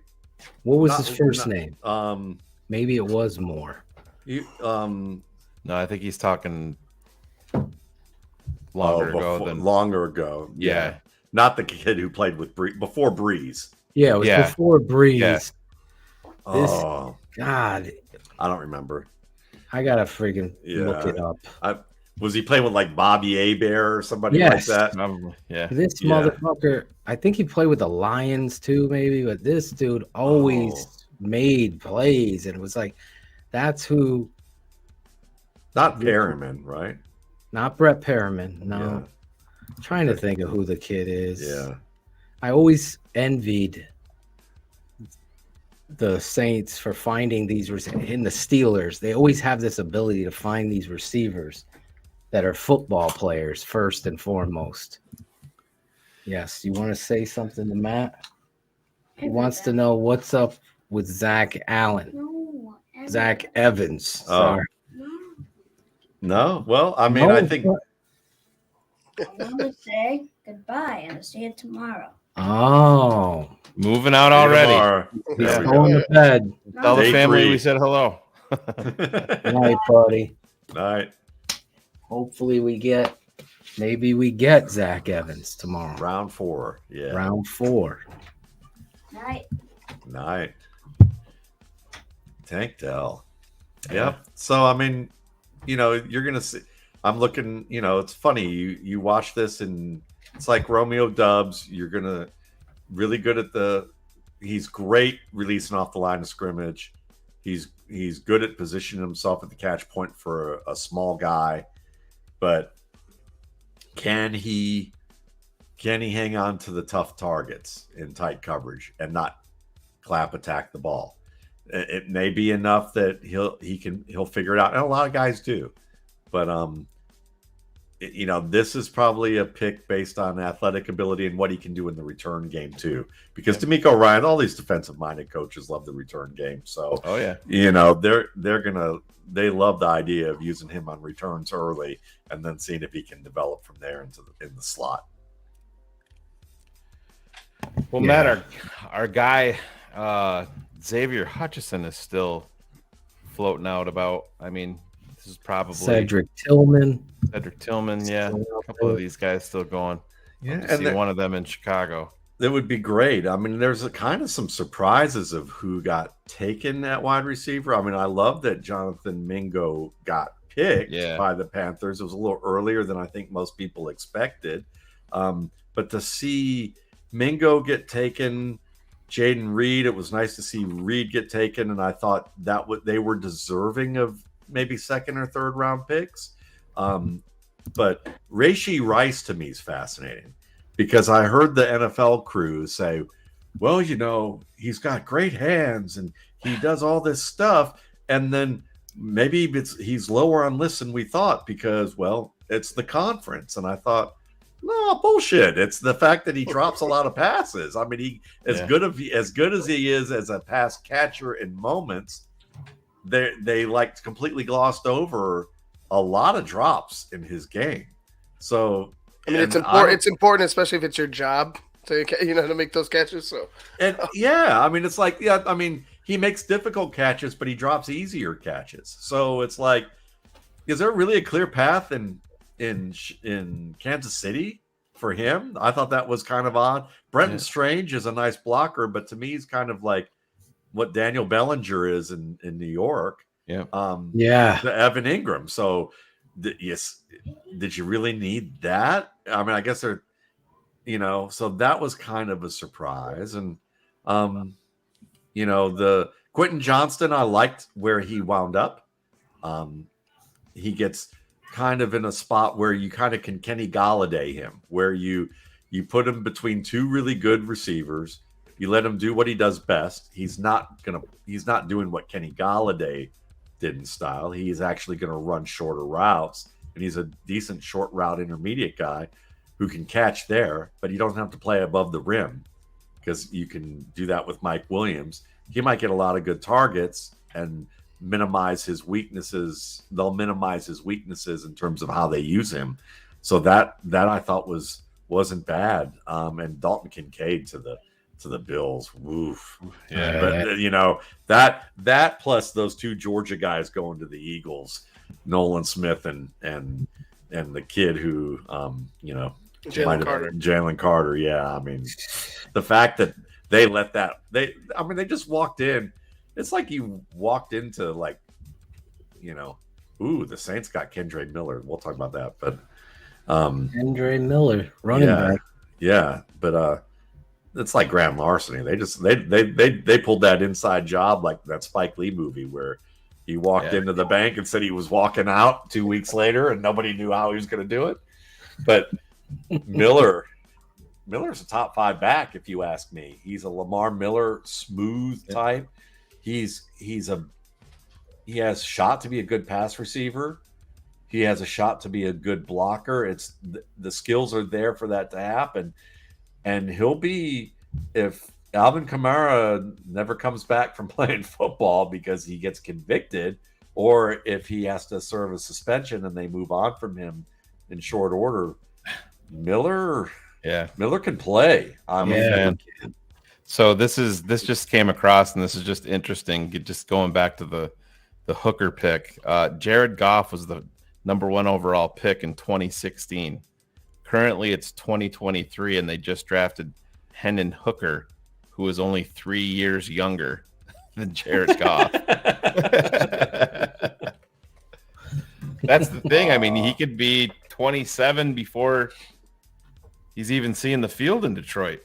Yeah, and if you're relying on someone that they think it's because he can move, then you basically only get 4 years of that, 4 or 5 years of that, if the game slows down for him enough. Right.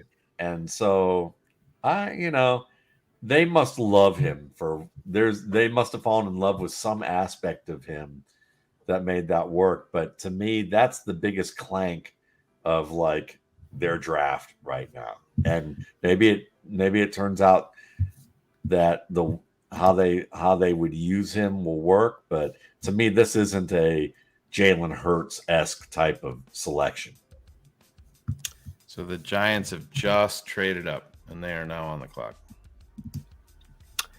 Matt, you look at some of these running backs that are still there. Obviously, you spoke a little bit about what the Bears have in Foreman, and I know how much you appreciate Khalil Herbert.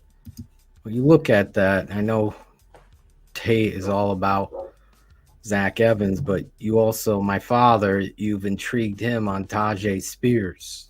Are you surprised he hasn't gone off the board, or is this where you're thinking of him? Yeah, I think he's a 3rd or 4th round pick, mainly because of the ACL injury, because he's a smaller back, smaller school.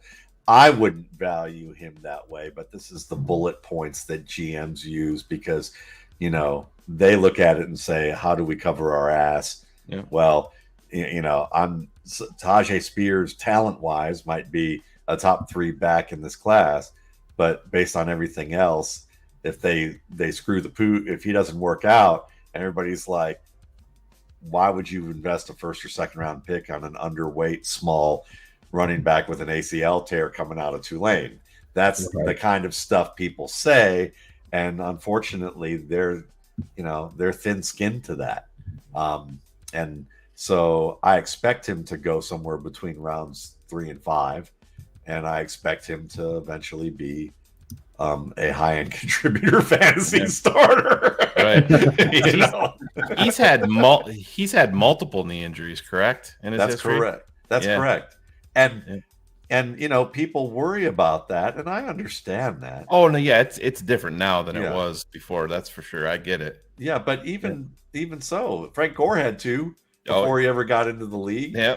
I'm trying to think of Terry Glenn. Yeah, Brian Westbrook had 2 before he ever entered the league. In Villanova. fact, FSU. That's how I got into all of this because I'm Really? listening. Yeah, I'm watching, reading. I'm at my office reading Gil Brandt on NFL.com at the time, and he said if this guy were 2 inches taller and 10 pounds heavier, he'd be a top 5 overall pick. So I'm start digging into Westbrook, and I'm like, oh, he had a scholarship to FSU before he tore his first ACL, and they said, see ya, we're rescinding our scholarship. Then he had a second one. The first time he did it playing basketball, so it never happened on the field. Second time he slipped on black ice outside of Villanova, and he already showed out at Villanova, and he tore a second time. So 5'9", 205, Villanova running back with 2 ACL tears, who turned out to be a stud. Yeah, that's 2 guys with right there that we can talk about. That Here's another guy. Jalen Hyatt just went off the board to the New York Giants. Yeah. Sean Tucker also had injuries. Jalen Hyatt, you want to speak on him? Yeah. Tucker first. Yeah, Hyatt is Hyatt. Obviously had the huge game against Alabama, and then obviously everybody and their brother is like, this guy's a man-child. He's a speedster. Yeah, he certainly can catch. I think he can work between defenders in zone windows well enough to be competent. The big question is, have you ever seen him make a contested catch above the rim that would where he would earn the comparison to Tyreek Hill? And the answer is, I haven't seen it yet, and I've watched all his last year's tape and didn't see one instance of that. Who was the kid that Pittsburgh drafted and then he went to Minnesota? Addison. No, that a few years ago, the speedster. Shit, Mike Wallace. Mike Wallace. There you go. Yeah. Oh my God, I forgot about this dude. Yeah. So Phil, I won the corner debate. Garrett Williams, Riley Moss. Garrett Williams just went off the board first to the Arizona Cardinals. Oh, they'll rule the day that they passed on my boy Riley Moss. What? So did Sean Tucker wind up somewhere? No. They were just saying wanted you to been a lot of medicals. He had injuries. On him. Yeah. What are your thoughts on Tucker? Yeah, I haven't seen. I don't know what the injuries were from the medicals. Like they haven't. Yeah, it hasn't been put out there, but he did work out on April 24th, but he didn't run a 40. Yeah, that's probably smart from the agency's perspective. I'll recommend this and just say today with Brandon, I did this podcast on him that the first 20 minutes are like must listen, and I'll summarize it this way: is Brandon is an athletic performance coach. He's a former high school running back and track athlete who says his claim to fame is losing a number of times to Tyreek Hill in track meets. But he's in the Chicago area. He trains college and pro guys, and he specializes in athletic movement. And he does watch film. But he talked about times in pro days and combine, and he talked about how big of a variation of error there is between hand timed or partially electronic timed measurements, and how much that can affect millions of dollars worth because in either direction, because he talked about the types of equipments that use and how the NFL uses hand times with scouts, except at the combine, where they use a hand time start, but an electronic finish, as opposed to like the Olympics where they use electronic start and stop. And he talks about how even if you implemented the best equipment and scouts could do that in theory, that would mean they'd also have to become specialists on how to become experts at using the equipment, which takes some time to do. Sure. And so he said that's not going to happen. But what happens is agents get savvy about saying, hey, I'm Zach Evans. Maybe there's no way I'm going to run a 4.40 other than if Cleveland got Cedric Tillman. Yes. As a There Brown. it is.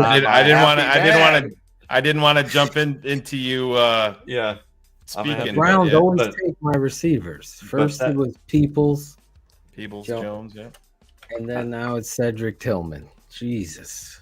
But yeah, the Zach Harrison to you the know, Falcons. yeah, with the Zach Evans thing. I mean, it's just like, there's guys that, and there's also guys that apparently the way they time who probably run faster than what their actual time was. And so it's such a wild west out there that, when we start looking at these players and how it moves them up and down boards, it's interesting because it's on things that really shouldn't matter as much as they do, because we really, guys who are getting 4 or 5 times at pro days maybe really run 4.7. Guys who are, and you just have to be smart on how you navigate this stuff. And a lot of it's fed to those guys that are in the national, ESPN, McShay. Well, he ran 4.4 at his pro day, so the box was just. Meanwhile, he's just accepted a check for $20,000 or wow, just for a $3 quick fill. grand from an one agent. of your guys went off a lot earlier than you were expecting. Marte Mapu is now a New England Really? Patriot. Yeah, but they announced him as a safety. Wow. He went way before I thought. New England likes that. Look at that. You know who's fallen? And maybe I just didn't see his name, but Trenton Simpson, the linebacker from Clemson. Seems like Clemson has one of those every single year that gets hyped up a lot, and then the guy that drops. Yeah. Who was the wide receiver we all loved last year that had all the injuries that ended up in Kansas City? That was Jesus. Why am I Matt blanking? Waldman speaking about him last year. He ended up in Kansas City. What the Who's heck? that? The Oh, UDFA. Justin Ross. Yes. Yeah, and Yes. I'm still thinking let's hold the boat on all these on Rashee Rice. Yeah. And even Sky Moore, before we see what happens at the end of the day. It's just as possible that Justin Ross and Richie James could be contributing more for Kansas City than the guys that people think might be contributing for them. So it's a real, I feel like they're throwing everything up at the wall to see what sticks in Kansas City, and that they can kind of afford to do that because of what they have with their team. So Yeah. When you get a guy like that could just throw off platform 64 yards on the opposite end, kind of covers a few things. Right? He's the greatest. He's the greatest cover-up job for an offense that we may have ever seen or may ever see for the next 20 years. It's unbelievable sometimes when you watch him tiptoe in a jammed pocket and everything's collapsing and he just goes and it's 40 yards on a line. Yeah. To a wide open receiver because everyone came off coverage thinking he's getting sacked. Yeah. He's an incredible football player. And we could have had him, Matt. Yep. We could have had him in Chicago, and as a Browns fan, I would go on their shows and I go, we're gonna Baker Mayfield, and I go, you could have had Lamar Jackson. You could have had Lamar Jackson and Nick Chubb and Kareem Hunt, and you could have done what the Ravens did, but better. You could have done that, but better. You could have won a Super Bowl playing that way with what you had. But oh well. That's the way that goes. Got some crazy looks on me and you here. I don't know what's going on. Is our buddy drunk? What's going on? I think he is. We're all over the place here. Right now, live with the Rookie Scouting Portfolio's very own Matt Waldman. He is the guru when it comes to the draft, friend of the network. Get over there, RSP. what is it? www.mattwaldmanrsp.com.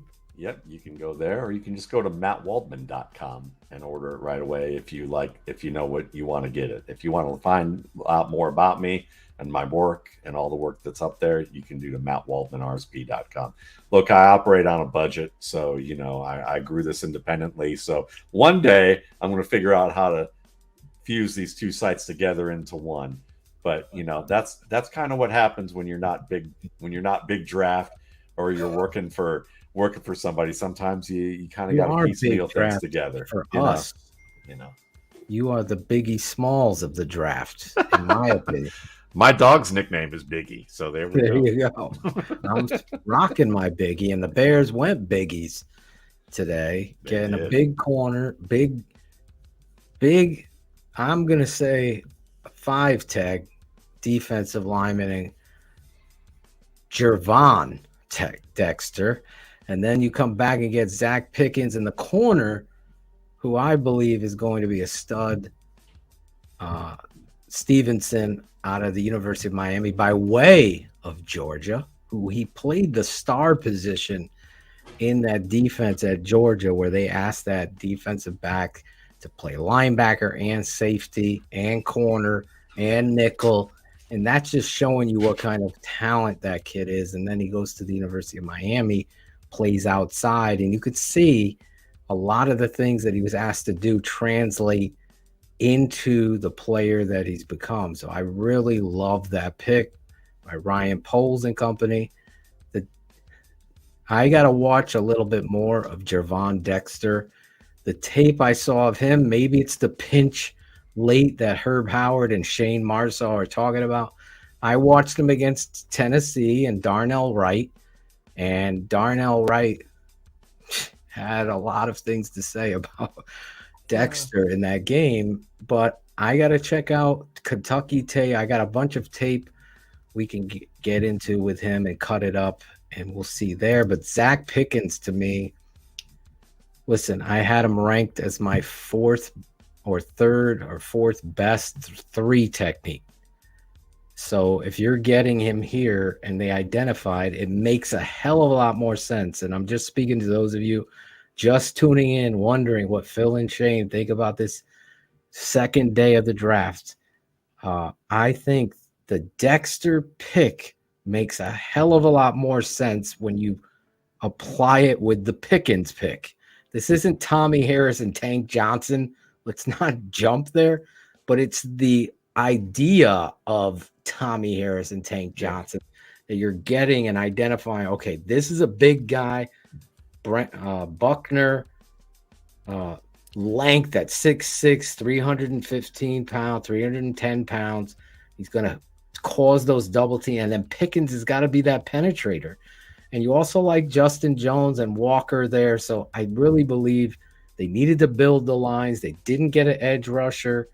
They didn't get a bender, an outside rusher. So that could be on the agenda with one of these guys tomorrow, or a running back like Zach Evans if he doesn't go in this round. So, and to your point about, Jervon is and facing right, when you're a good athlete but not a technician who faces a good athlete and a good technician, very good point. They're gonna deliver a treatise on you, but that's okay, because if he gets technique, then he might be able to engage in a conversation that says some things back eventually, and maybe that will help, that they'll get to work against each other enough on occasion to maybe for him to get better. So Tucker Kraft, tight end. Green Bay just doubled up at tight end and went with Tucker Kraft to pair with Luke Musgrave. Talk about Tucker Kraft. You're laughing right now. Okay. So how do I say this? I feel like that Green Bay drafts guys who could be in a dairy commercial. Like, I just feel like that's like that. It's almost like to Hollywood stereotype screen types. Like I love the Jade Green pick. Luke Musgrave is kind of like a Sternberger-esque type of pick. The Jay Sternberger, who like good athlete, can win the ball, but I look at the routes and I look at some things, and there's some things missing with him. It's just everything's straight line crossers. Right. Then they double down that quickly with Kraft, and it's like I like Kraft as kind of the right now. If he had to play right now, you'd have him run those clearing out, those little routes underneath where he drags out into the flat off a play action, catches the ball, rumbles for 4 to 8 yards, and then fights for whatever he can get through 2 tackles. And that's his game right now. Now I think he has enough upside to become more and a seam stretcher and maybe an outside threat. And Musgrave has real upside as a blocker. But I feel like this team, maybe what they're trying to do is say, we're going to need to run the ball more with Jordan Love, and we need every bit of help along our offensive line that we can get. And if that works out, maybe we buy some time for Love and then also work the middle of the field a little bit easier for him. But it's just I just feel like they took variations on the same guy in back-to-back rounds. And Josh Downs just went to the Colts. There he is. And that's a nice, there's a lot of people who like him a lot more than I do, but I think he's kind of a Jamison Crowder type of player who could kind of tie the room together for that team because, maybe he is a T.Y. Hilton-esque option. And if he does that, now you've got the ball winner and Chris and Alec Pierce. You've got Michael Pittman, who can be a ball winner, but also that over-the-middle crossing route dude. And both, there's some mix and match stuff going on there. You can spread the field a little bit more with those 3 guys. Josh Downs is an upgrade to Paris Campbell. I would say that, even if they're different in how they express the position. Yeah. I like the pick. I love how you tied it together. That T.Y. Hilton, they brought him back for a reason. Josh Downs in the slot to add to that. That's a good pick here, in my opinion, in the late third. I wanted to go back to the Bears and talk about their free agency and how they signed Tremaine Edmonds and TJ Edwards. And then you go into the draft and you rebuild the interior of this defensive line with Andrew Billings and Walker in free agency. And then you couple that with 2 young bucks inside where you're trying to build a rotation and you trust in your scouts to find these guys that are going to keep those linebackers free and penetrate against that defense. And listen, your front 7 has gotten a hell of a lot better with that kind of size. Dexter could prove to me, come in here motivated and really get you, just like you said, Shane, where you saw a pinch late, I saw hesitation and belief. So if he improves on this stuff and starts believing in himself and attacking, you can't coach size. Like, it's created 6'6", 315. If he's going to be a killer inside, he's going to keep Tremaine Edmonds free. And to me, that's a great thing. And I like the Pickens pick. I think your front 7 got better with your it makes more sense, Phil, if you're looking at him as the running mate. I mean, just with the rookies, with Pickens and him playing like you said, it's not Tommy and Tank, but if he's playing that Tank role with Pickens playing the Tommy Harris role, it makes more sense. I totally agree. And then you look at the Bears receiving core, Matt, you DJ Moore, Claypool, Mooney. They bring back St. Brown and Pettis. Is there anyone I'm missing in this Shane? Valus Jones. Valus Jones. Ouch. Matt. You had to bring it back up, and we're in the fucking third round too, you dickhead. So now, but I'm looking at it now. We're not missing him. Yeah, I know.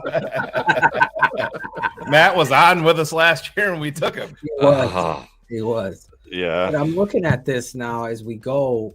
You know, that's a position I believe you want to get younger at. And the way it's going right now, I know we're still in the third round, but Downs goes off the board. So I'm looking at this roster, and DJ Moore could do it all.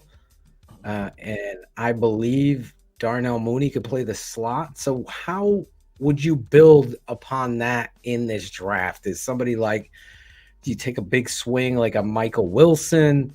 Are you looking at, I don't know how I haven't heard you talk about, I don't know how to say his last name. Is it Boutte from LSU? Yeah. Trey Palmer. I know the big receiver from Wake Forest. And obviously we all love Xavier Hutchinson. Me and Shane love Charlie Jones. Yeah. So the way that, like, Charlie Jones to me would tie that room together. He would tie that room together.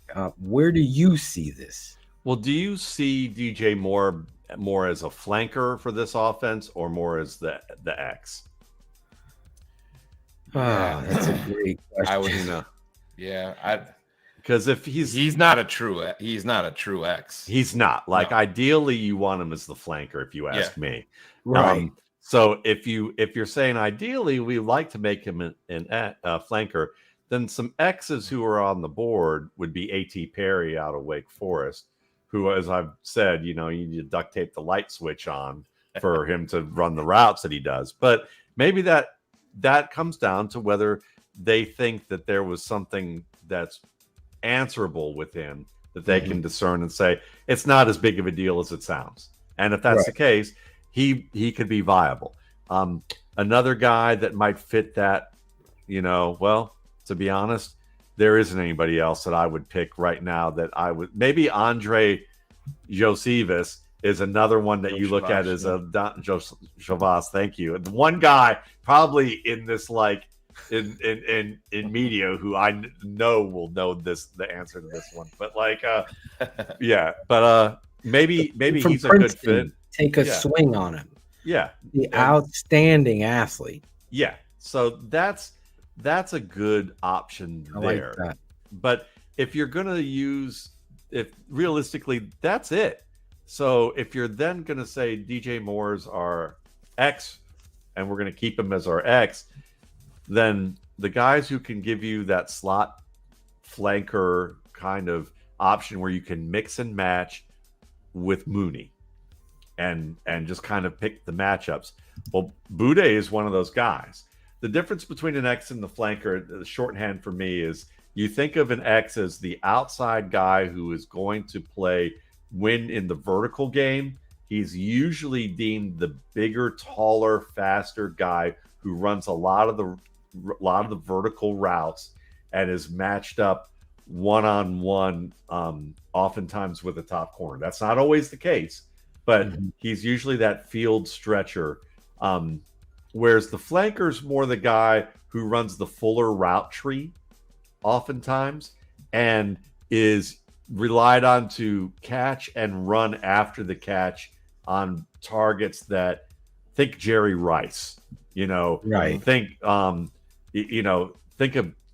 Tim Brown later in his career as an example of that too. But like guys who literally run a shorter version of the route, shorter intermediate routes as well.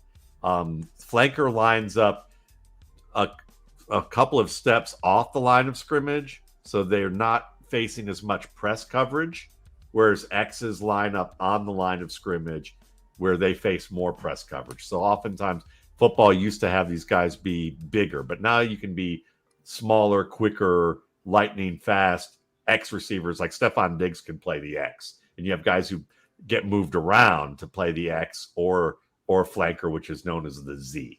I think the Bears have to force DJ Moore sometimes to be that X because of his professionalism in that press coverage ability to get off of it, where I don't think Claypool has that strength yet in his ability. He's got the body, physical strength. I just don't see it there. So I think based on this roster, like, are you going to ask St. Brown to be the X?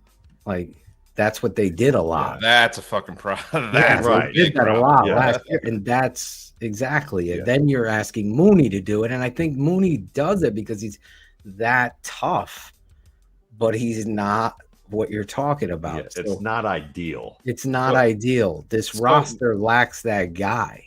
Matt, what about obviously medicals are massive with this guy, but Michael Wilson. I love everything about Michael Wilson. Oh shit.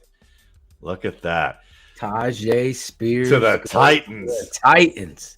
Talk about a change of pace. Wow. Now if they can get a quarterback. Okay. Oh, wait. You don't need a quarterback, Matt. Maybe he can be their quarterback and they can play option football with him and Derrick Henry. Yeah. And we're good to go. Okay, no. But wow. This kid, okay. Okay. So let's just say this. Third round. There you go. Tajay Spears. So I think with the Bears, we have to understand that with Michael Wilson, he's as I've said, he's almost a spitting image of the Saints, Michael Thomas, without the hand reliability. Yeah. Now, to me, if you're going to pick a receiver this year and you say, do I want a guy who's a light switch player like A.T. Perry, who might fill what we need, but may not do it reliably, or because of effort, potentially, or we get a guy like Wilson, who we know the effort's there, the intelligence is there, the smarts, the desire is there, but he still just needs to work on his hands. And the foot injury was bad enough that he missed a year, and then he got dinged up again and missed part of the year this year after a good start. You know, that's the question: is do you really need him in the spot that you have him, and can he transcend that to be the flanker? Like, to me, it would be Hutchinson. Hutchinson's the answer. He's the best answer for what's available left. But Wilson's not far behind that. It's just not ideal for what the Bears are looking for. Yeah. So Diaby to the Buccaneers. Yeah. Oh, those fuckers. Yeah, Diaby. The Bucs got a bunch of Phil picks here. Cody Mock. So I know one of the guys that you're not high on, Matt, but he is tied to the Bears, and they've had him in. Is I hate it when I bring up a guy, and I know that you hate him, and I know that the Bears have talked to him, but Wicks. I know we talked about. Oh, I don't hate him at all. Yeah. But, I don't hate him at all. Maybe it was one of your buddies that you were talking to or something like that. He said, please don't make me watch something about watching his tape. I thought it was, maybe I'm thinking of somebody else. Yeah, it might be somebody else. Okay. I know his wide receiver coach. Okay, maybe that's what it was. And I think what it was is he's intriguing. Yeah. He's a late round pick to me, who could vastly outplay his draft grade. Because I think put on a show up here locally. Riley and I have season tickets to Syracuse, and he put on a clinic in Syracuse. Yeah. So he's a ball winner, tough ball winner. I think he looked a little better 2 years ago than last year. Yep. But he's he's definitely a guy that I think can grow into becoming a starter, even if he doesn't have the ideal metrics that people have seen. Very competitive, very competitive, very physical. Yeah, that would be a fascinating late round pick for sure. Grant Dubose, to me, as a flanker would be a fascinating one that I would dig too. CJ Johnson, another one that I'm a fan of, who's big, strong, physical, but just may not be fast enough for what people want as a early to mid round pick, but it may not better. Right.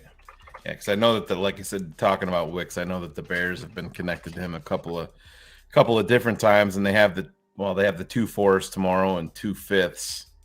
So no 6th-round pick. So you're probably looking at one of those. Maybe if they want to bring him in, one of those 5th-round picks. Yeah, essentially. But who was the other one that I wanted to ask you about? The Arkansas kid. Oh, Hazelwood? Yes. Former 5-star guy. He but you can see that 5-star was because he was a big kid early. Sure. Has some skill as a runner after the catch, wins the ball well, but it's the route running, it's the quickness that you wonder about. Mm-hmm. I think, if I'm looking at guys that I would prefer later, like Puka Nacua of BYU would be on that list. I think guys like Jason Brownlee of Southern Miss, who's a great ball winner, maybe one of the better ball winners in this class, is fascinating. Oh, if you're looking for an X late, shit, I forgot all about this kid. Antoine Green of North Carolina. Antoine Green looked really good at the East-West Shrine game, I believe. And what people saw and what you saw later on film with him was that he was starting to develop into more than just an outside vertical ball winner. Like, you could see the potential to become more of a route runner. But there's a little bit of you could see the potential to become a good X receiver in this league with him. Maybe a little bit more growth with him would be a nice fit. Bryce Ford Wheaton, I mean, look, man, he's got the athletic profile. I know that. Yeah, Dante Demas, another one with the athletic profile, tough too. Those guys seem like there's 2 to 3 things. Oh, look who just went off the board, and Phil's not here. I know. I was gonna save it for him. Riley Moss, Phil. He went. Yeah, the Green Bay took him. No, I'm kidding. No. Denver did. I know. No, I just wanted to make it worse. I wanted to make it worse for him. I'll tell you what, Riley Moss is a good football player. Oh, he is. Yeah. Every time there was a big play needed in Iowa on that defense, this kid was able to make the plays. And he's a pimp. That's a new acronym here at TTNL, Coach Waldman, and I'm going to share it with you. It kind of came pimp. I like it. Playmaker in moments of prominence. Who makes redefines the word very well. Yeah. And that's what I want you to be a part of that too, because there's no one I trust more with eyes than you as a person and a friend, as well as a tape analyst. And I know you kind of segment yourself, and that's amazing because of the work and how much time and energy you put into the skill positions. Quarterback, you couldn't even extend yourself with the thorough job you do. Tight ends, wide receivers, quarterbacks, running backs. But we could sit down together and you have the ability to digest the offensive and defensive line, even despite your, what we call it, your unwillingness to dip into that side of the pool. That's how much I respect this guy, Matt Waldman. It's like, wow, you're giving an education. Shane just went to Miami. Yeah, it's a perfect fit. And Brandon Angelo, who I had on, like I was talking about, called this like this would be a great fit for this kid, and it is. He can scoop. Ooh boy, Brandon's gonna be happy. I'm gonna have to meet Brandon. Yeah, and anybody you speak so highly of, we got to get him on. If he also is in Chicago, that's amazing. I believe he is. So I I think tonight you taught Mike Hall that an X and a flanker are not slots. It's pretty awesome. See, there we go. Tonight. Matt, what do you think about Adewale's tumble here? And what do you think about him overall as a player? If I missed that earlier, then my bet. But which guy? No, he focuses more on offense. Oh, yeah. On offense. Oh, I see. Yeah. Okay. Well, never Yeah, mind. so that's all right. Yeah. But I appreciate Who's your fifth-ranked punter, Matt? While we're on Billy White Shoes Johnson. There we go.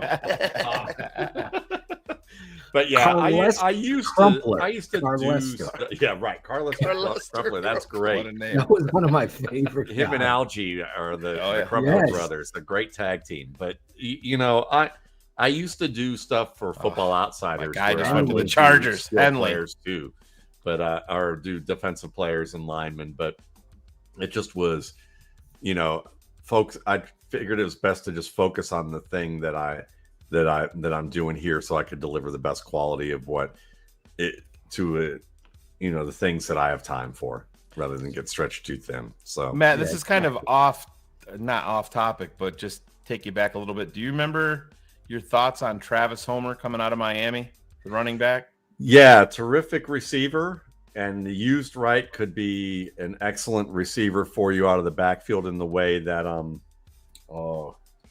who's the kid who played with Detroit, who I think was out of Notre Dame, if I remember correctly, who had multiple years. That's my guy. Yeah. And they moved him to slot. He was a tailback at Notre Dame. Yeah. We're talking about this kid, right? Yeah. Who was his name? It's just recently, too. It's like not more than 5 years ago. Oh, my God. Or 5 to 7 years ago. That's how fast this league moves. Yeah, it's crazy. Yeah. That is crazy. Yeah. But that kid, he reminds Theo Riddick. Theo Riddick. There you go. He has a Theo Riddick. You deserve a shout out, bro. See, there you go. Thank you. Thank you. I loved Theo Riddick, man. I was like pounding the table for him. And for two guys who have variations of a Jim Neidhart beard, you know, it's fitting that Hart came to save us. So, but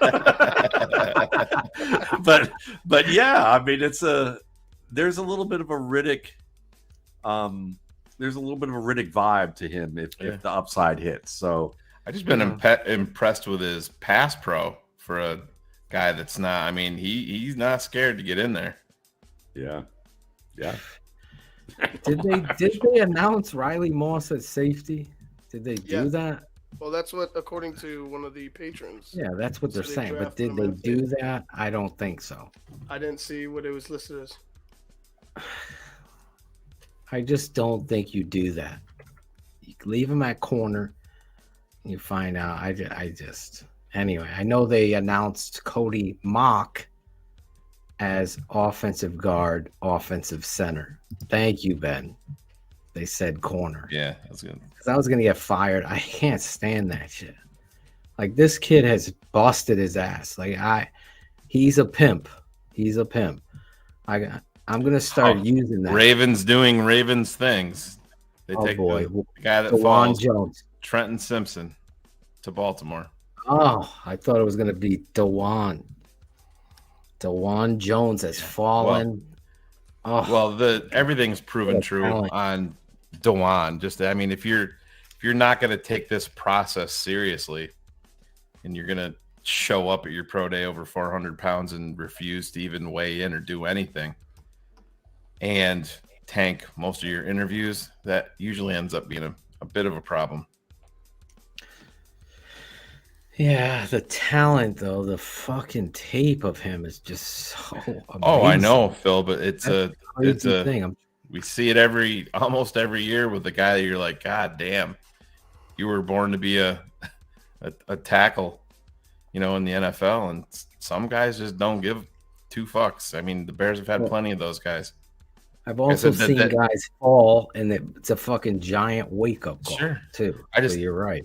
But like we talked about Eddie Goldman, you know, back in the day, I don't think he ever loved football. And I think this dude loves football. Yeah. He also loves pasta and meatballs. So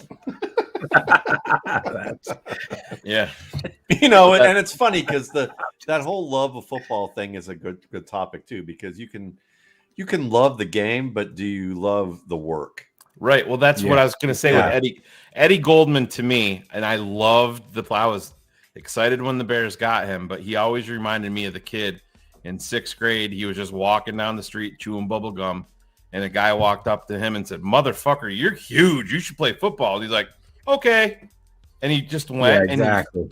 And he was so fucking talented. It got him to the league, but he just never, it wasn't a priority in his life. He couldn't live without it. Yeah. My son-in-law is, I think, 6'5", 270. And he was probably, he's a former Marine, and he's married to a current Marine, but like he used to get, he grew up in Georgia, and, so Georgia high school football is kind of like as an arm of a Baptist church, basically when it comes to, it's a religion here. So he said he got chased up and down the halls. He had no interest in football whatsoever, but he got chased up and down the hallways every year with coaches begging and pleading. Yeah.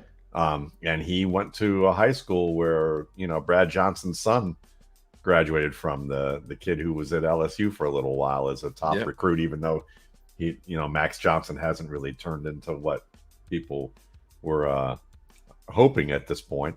But yeah, I mean, that kind of thing, you've got to have, some of these guys, it's about getting paid, and it's understandable. If you're going to see more money in your life, and at one swoop, it's a big carrot. But the NFL has to figure out whether or not, once you get paid, if you're going to be able to do the work, and that's a tough thing to discern. Oh, it is. I mean, you saw it with Eddie Goldman. The Bears went out and made the massive trade for Khalil Mack, and 48 hours after they made that trade, they signed Eddie Goldman to a long-term extension, and that's where, right after that season, when that extension kicked in, that guaranteed money started flowing in, things changed. Things changed, and always banged up. Yep. Oh man. So who are some of your favorites, Shane, in terms of like things you'd like to see, whether it's Bears related or just a player and a fit, whatever? Yeah, well, I would like to hear, where are you on Eric Gray from Oklahoma, the running back? He was a tough evaluation for me. People are all over the map on the kid, and I mean, I see things that I like, but then I mean, he's definitely a bowling ball. He's not super explosive or anything like that, but I'd love to hear your yeah. I'd love to give it, because nobody's asked me about. You're the first person to ask me about this, and I've literally done 28 shows in like 20 days. And you're the first person. Yeah, this is why you're the smartest man. But like, it's like I laugh because I'm like, who are guys? I get asked. You get asked the same stuff. Oh yeah. So my conclusion, the short version is, he's kind of like a Meweldy Moore back. Yep. And if you don't know who that was, Meweldy out Moore. there. That was Tulane, right? Yeah, Tulane, Pittsburgh. He's kind of a more modern-esque version of that is kind of a Myles Gaskin type of player who, if you need him, he can do good work for you, because he's a smart back. He has good movement skills, even though I would say he's smart, short area quickness, good receiver. More muscle than last year, but to me, he's just not an every down asset as a box runner. He lacks the acceleration of a starter. Right. I've watched so many of his games to just try and figure out, is that acceleration there? And the answer for me is just not quite enough. Not quite enough to not be looking over his shoulder at every turn, unless they say you're a specialist and you're so good in this area, kind of like a James White type of player. If he can get a James White type of role for maybe 3 or 4 years, he could be a guy that we're like, Oh yeah, that guy's really helpful to a team. But I just didn't see enough to look at him and go, ooh, that's great.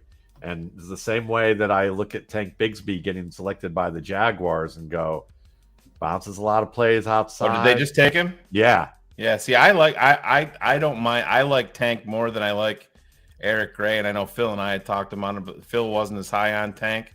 Actually, I think that was one of the names that I brought up with you that night when you DM'd. I like the kid from Pitt. Abaconda. I'm surprised he hasn't gone yet. And obviously Zach Evans falling here. And that's all due to off-field and maybe injury concerns. Because he had a turf toe and and everything that happened with his saga. So he's going to be a 5th or 6th round pick probably. If not, maybe he'll be a 4th round guy. We'll see. Who's but that? The kid from Pitt? Evans. Zach.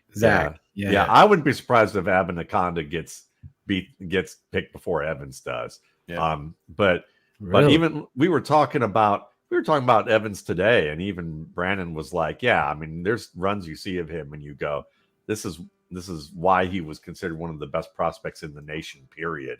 Like, you see it, but you just wonder, they're going to ask about all that decision-making stuff and maybe put too much on it, or they think that maybe he still has some issues there. We'll see. I don't know.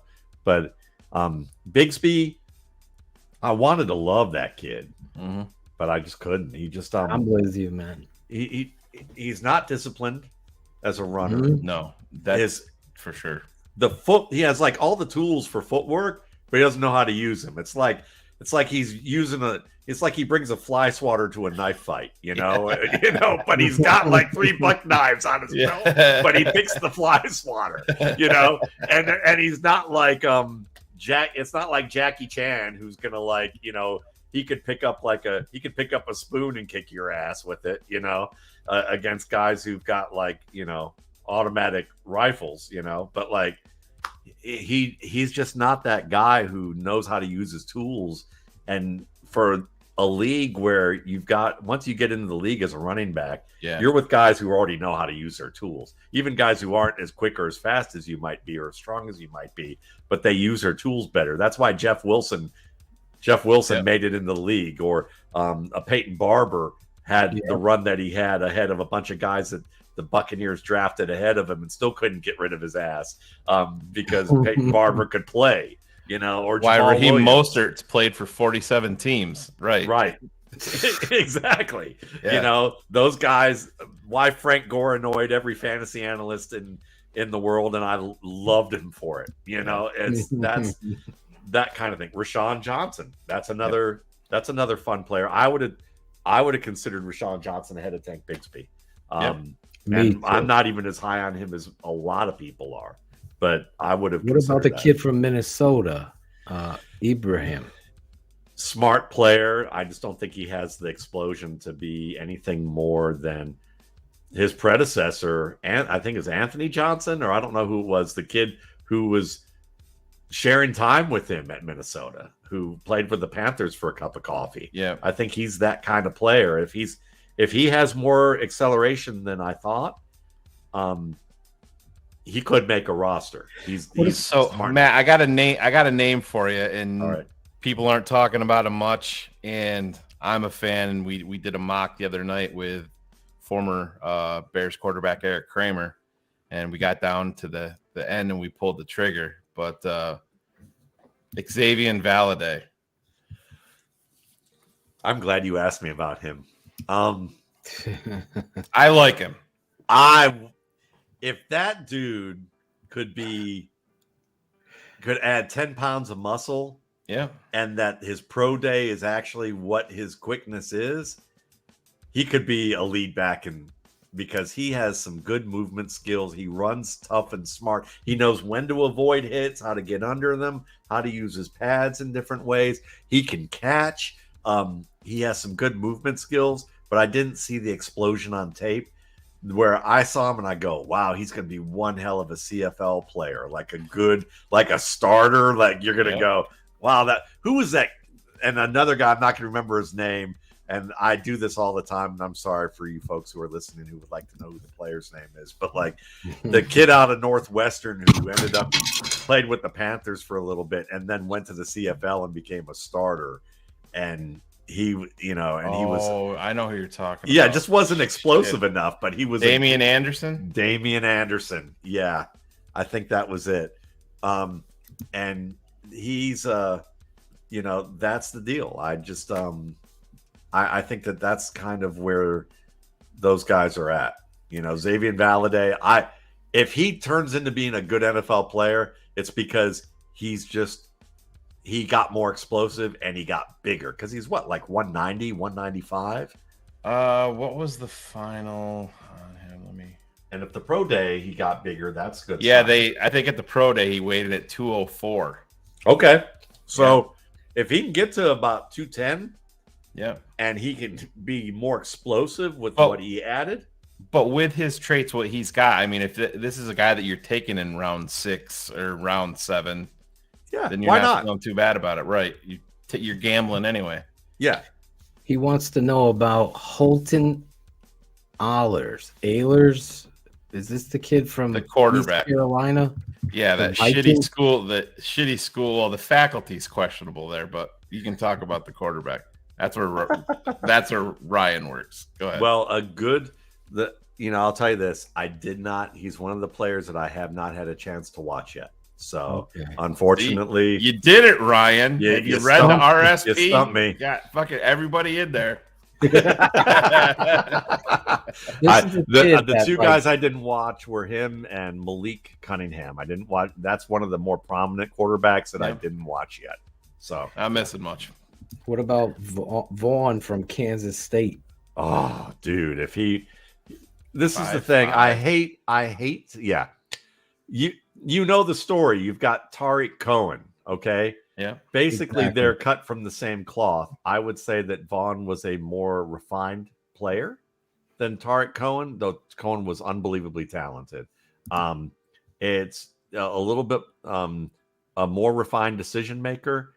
The problem with him is that when I grade players, part of my process is I'm not big on height, weight prototypes, because running back, you can be like a slot corner in size and be great, or you could be as big as a defensive end and great. And that's the widest range for any position in the NFL.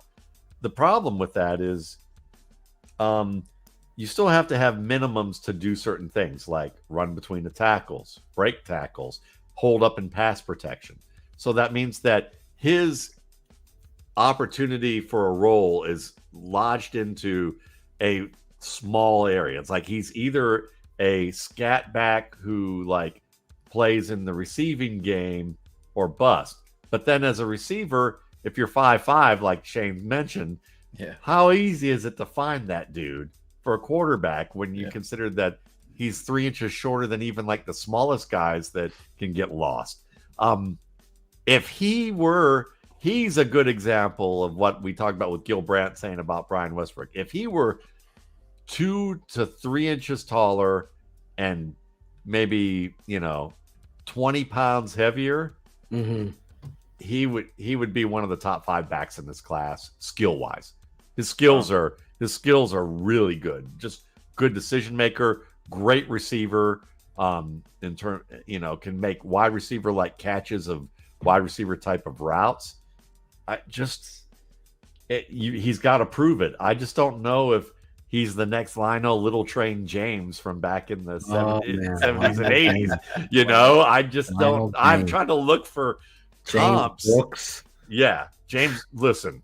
James Brooks, thank you. Do not. James Brooks,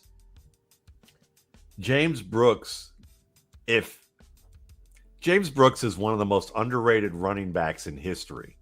I mean, what he could do as a receiver, and more importantly, at his size. Yeah, he was my hope that I could make it to the NFL. I get it, because that was one strong, smart motherfucker between the tackles who was physical for his size, and he played in one of the toughest eras of football in terms of like weaponizing your equipment, and did it at a size that just made no earthly sense for him to be an every down back with the production that he had. That dude was insanely good. And James Brooks, I would love to talk about that. When won't Matt Waldman say the truth about guys he doesn't like? I don't know what you're talking about, Anthony. Well, I'll say this. It's not that I don't like them. It's that honestly, I don't know about them. Right. Because I don't study those positions. So I'm trying to give you He's trying to say you're giving only good talk about these skilled players. Well, the skilled players. Yeah. I mean, Waldman is telling you the truth about all of them. Yeah, I don't know. I thought I was telling you who was like, to me, it's you weren't not a about fan whether of I Bayless like Jones. I mean, you said that right on the air. I mean, I don't know. I mean, I'm trying to tell you the positive and the negatives about guys. They want to know about Chase Claypool. Your thoughts, Creighton. Never liked him. That's a good example of a guy. I knew that before. Oh, now you're just saying it, Matt. You're playing up to the crowd. I can't please anybody here. But no, I mean, he's, the big thing with him is after watching him in Pittsburgh for 6 games, you saw him disappear. And I remember after the 7th or 8th game, and after the 6 games, I saw how they played him, and it was teams left him alone. They had Juju Smith-Schuster, they had Deontay Johnson, and what they did is that coverage rolled over its priority away from Chase Claypool.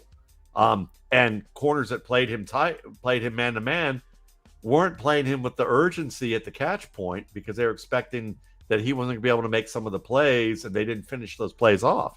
And then as he was one of the top producers in the league, and after those first 6 weeks, suddenly coaches are like, the first priority in zone is to take away Claypool before anybody else. Let them dink and dunk with Smith-Schuster or Deontay Johnson. Don't give Ben Roethlisberger that. Interfere with his ass if Ben Roethlisberger is targeting them deep. And when you saw them playing him more physical, he disappeared. And when you watch his game, he's not a complete route runner. He's not as good at the catch point as he needs to be against physical coverage. And he's more of a role player who's getting another opportunity based on the production that he had early on and how he looks off the bus. So if you notice, I never even mentioned Claypool when we reviewed the wide receivers because honestly, just to be honest, when we're thinking about everybody, I just forgot about him, which is not a good sign because what that tells you is I just forgot about the fact, oh yeah, they got him too. So it's Jeepers creepers. Yeah.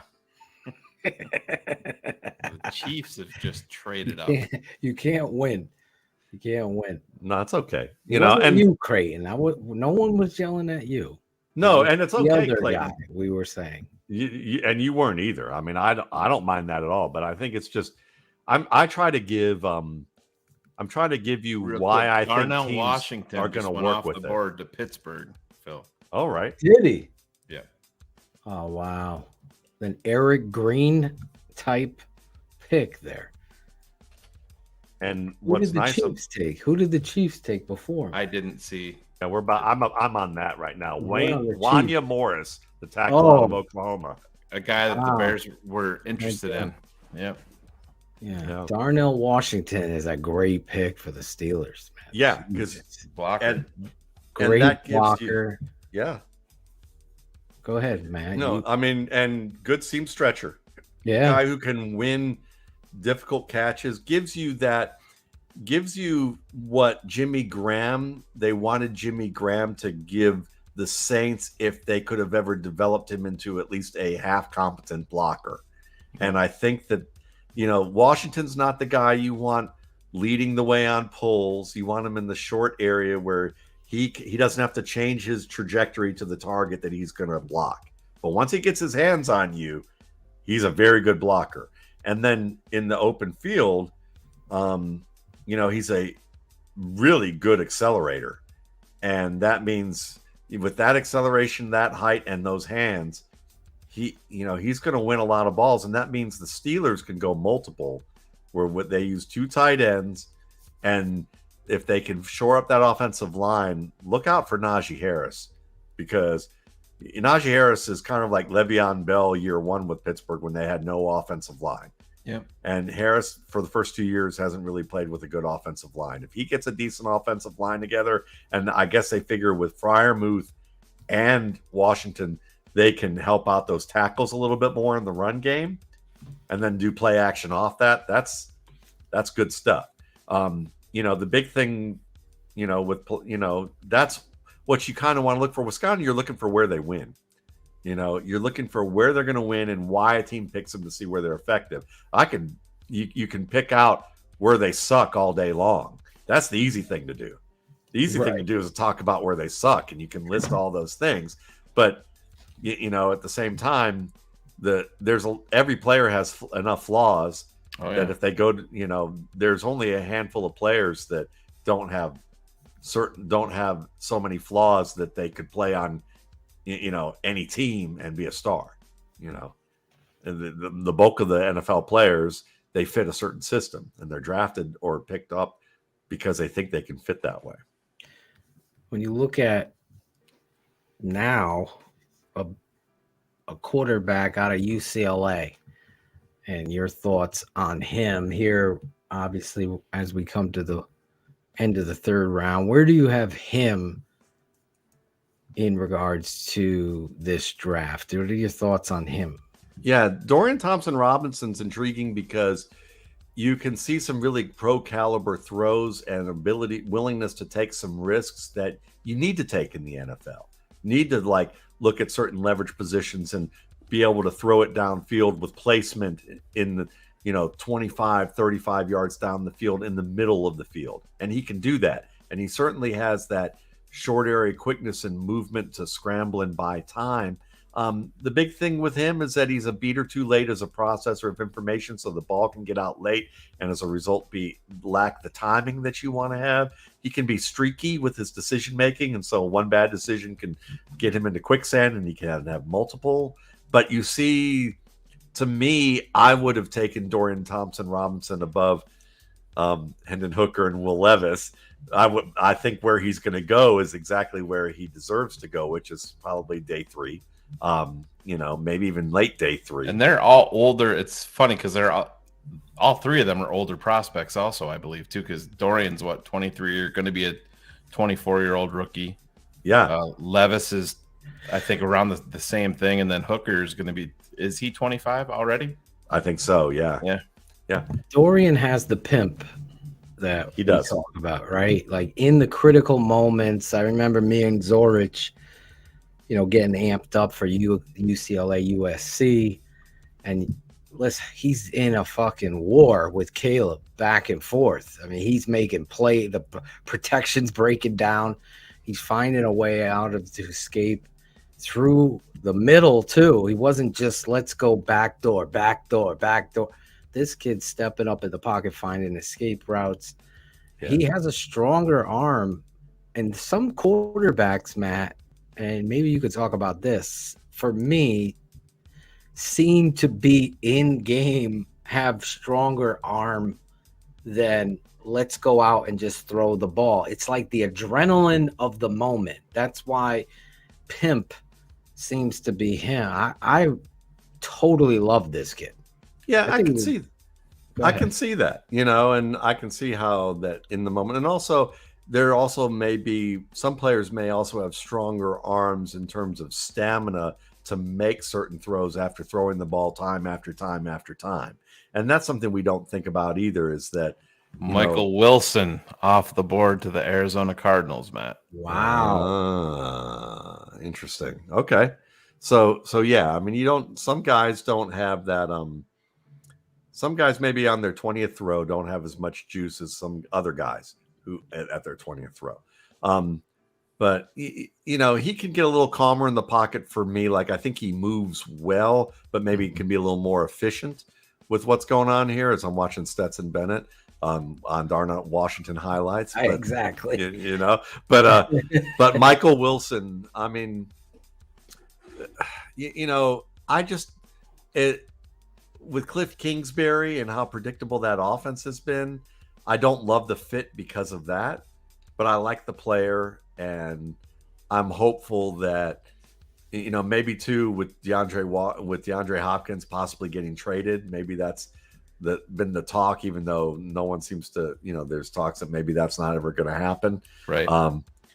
You know, Wilson's a guy that could learn a good bit from DeAndre Hopkins.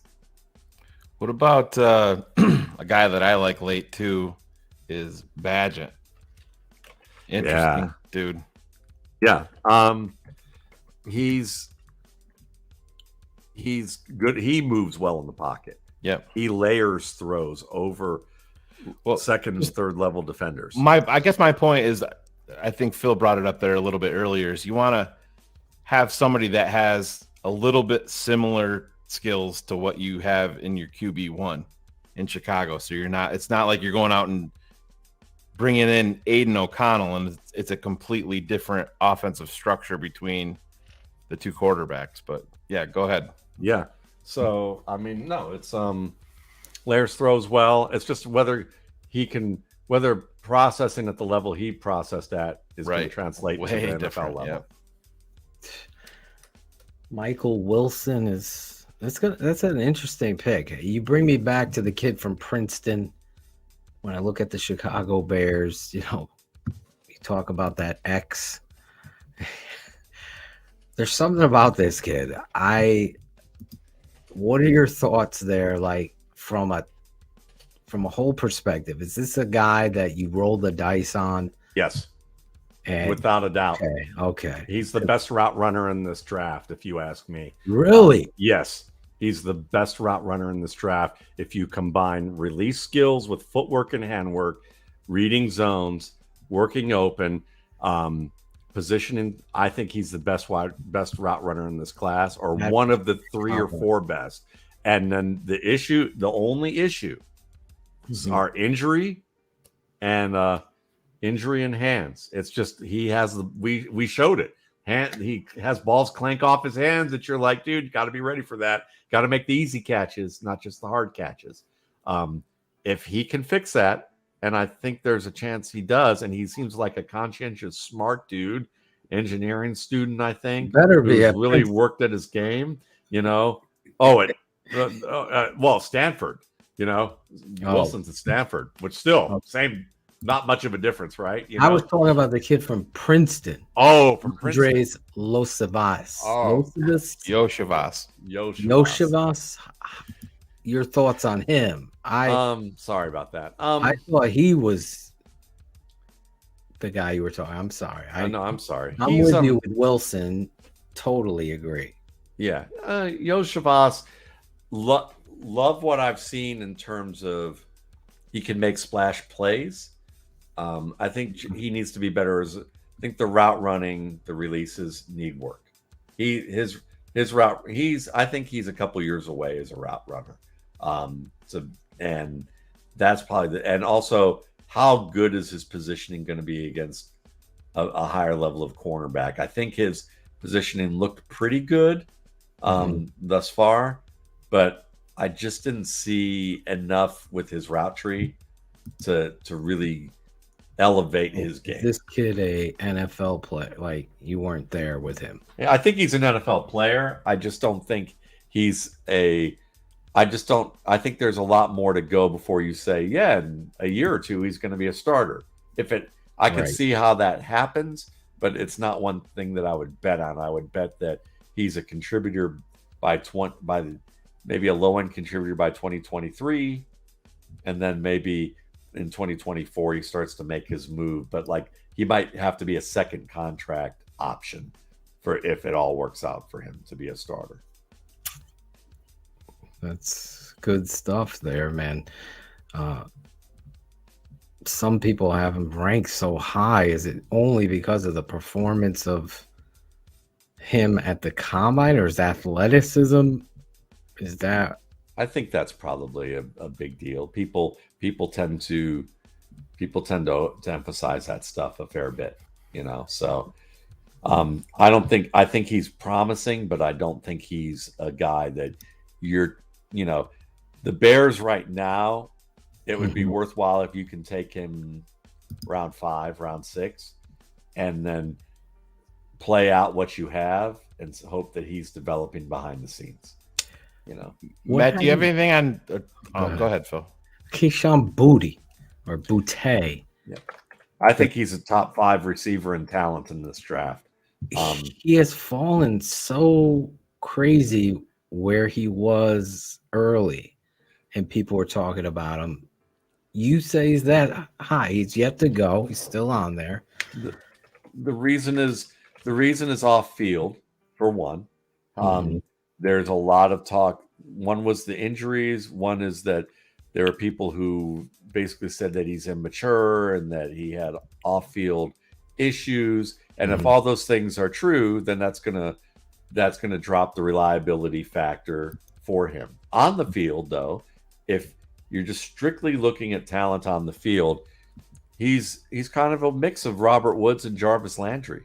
And people are down on that because when his vertical leap and 40 times and 20 shuttles were the same as those guys or a little better, but those guys don't stand out in the metrics beauty pageant. Right. And so as a result of that, you can't be Mr. Congeniality in the underwear Olympics beauty pageant. And so as a result of that, what they miss is that his style of play isn't about vertical. It's about what you do with your feet on the ground. Quick, good after the catch, great ball tracker, can win in tight coverage, tough. And because he had a 300-yard debut early in his career, fresh off a national championship win, you know, with an all-time team that you could stack up against almost any other team in the history of college football and have them play in a fantasy-oriented game. And then the LSU, you know, program, you know, falls off Niagara Falls. You know, people are pointing fingers. So the first thing that happens is, oh, Boutte's not Jamar Chase. Well, he's never was Jamar Chase. Jamar Chase should be one of the 3 to 5 best prospects at the skill positions that we've seen in the past 6 to 7 years at least. And he plays all 3 positions. Keyshawn Boutte really plays 1, maybe 2, but he's really good in that more isolated role.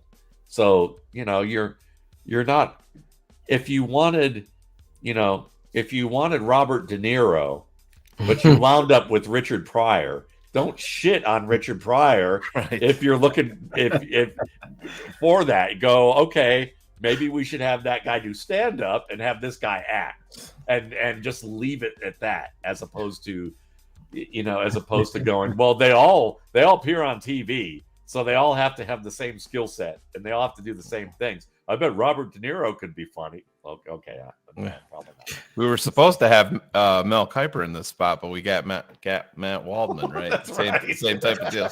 That's right. I'm the Keyshawn Boutte, you know. But I don't think I'd be invited to the sex parties in Atlanta. Right. That Boutte rumored was to be a part of during a road game. So Matt, one of the later wide receivers that's been connected to the Bears a couple of different times is Xavier Gipson. Do you have anything on him? Xavier Gipson, one of the wide receivers? Yes, from Stephen F. Austin. I didn't get to see him either yet. Okay. Yep. Elijah Higgins out of Stanford.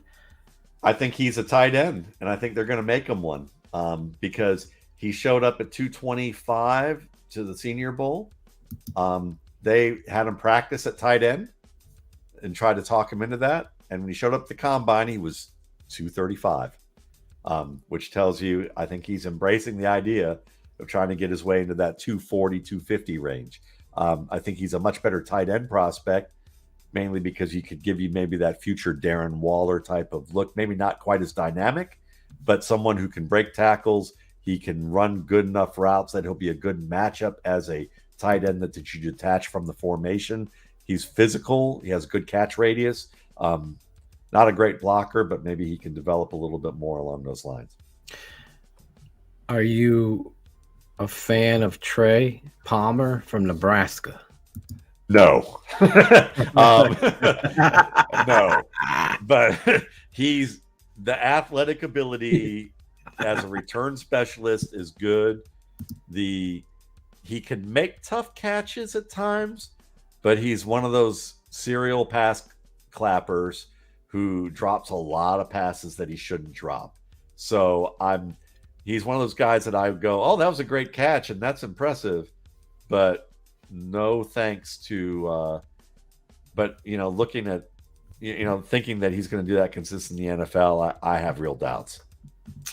If you're just tuning in, we're here live covering the draft with the great friend of the network. The kid from Matt Cincy Waldman. didn't go, did he? Scott? Not yet, and everybody was touting that dude. Yeah, right? big time. Oh my And God. I did, and he's another serial pass clapper. Yeah. Like I couldn't get with that either. Like I get explosive as hell, but yeah, he can't catch a cold. Yeah, where it can happen, you can see where that shit can happen for these guys, but you're not drafting guys in the first 3 rounds who are clapping at a Who concert trying to catch a football. I mean, that's just. Do they clap at a Who concert? I don't know. But yeah. I obviously love. Stromberg just got selected by Washington, Kevin. So he is no longer that's off the board. there. Yeah. I'm a huge fan of Charlie Jones, but we haven't really talked about Ronnie Bell out of Michigan, who I also think has that pimp.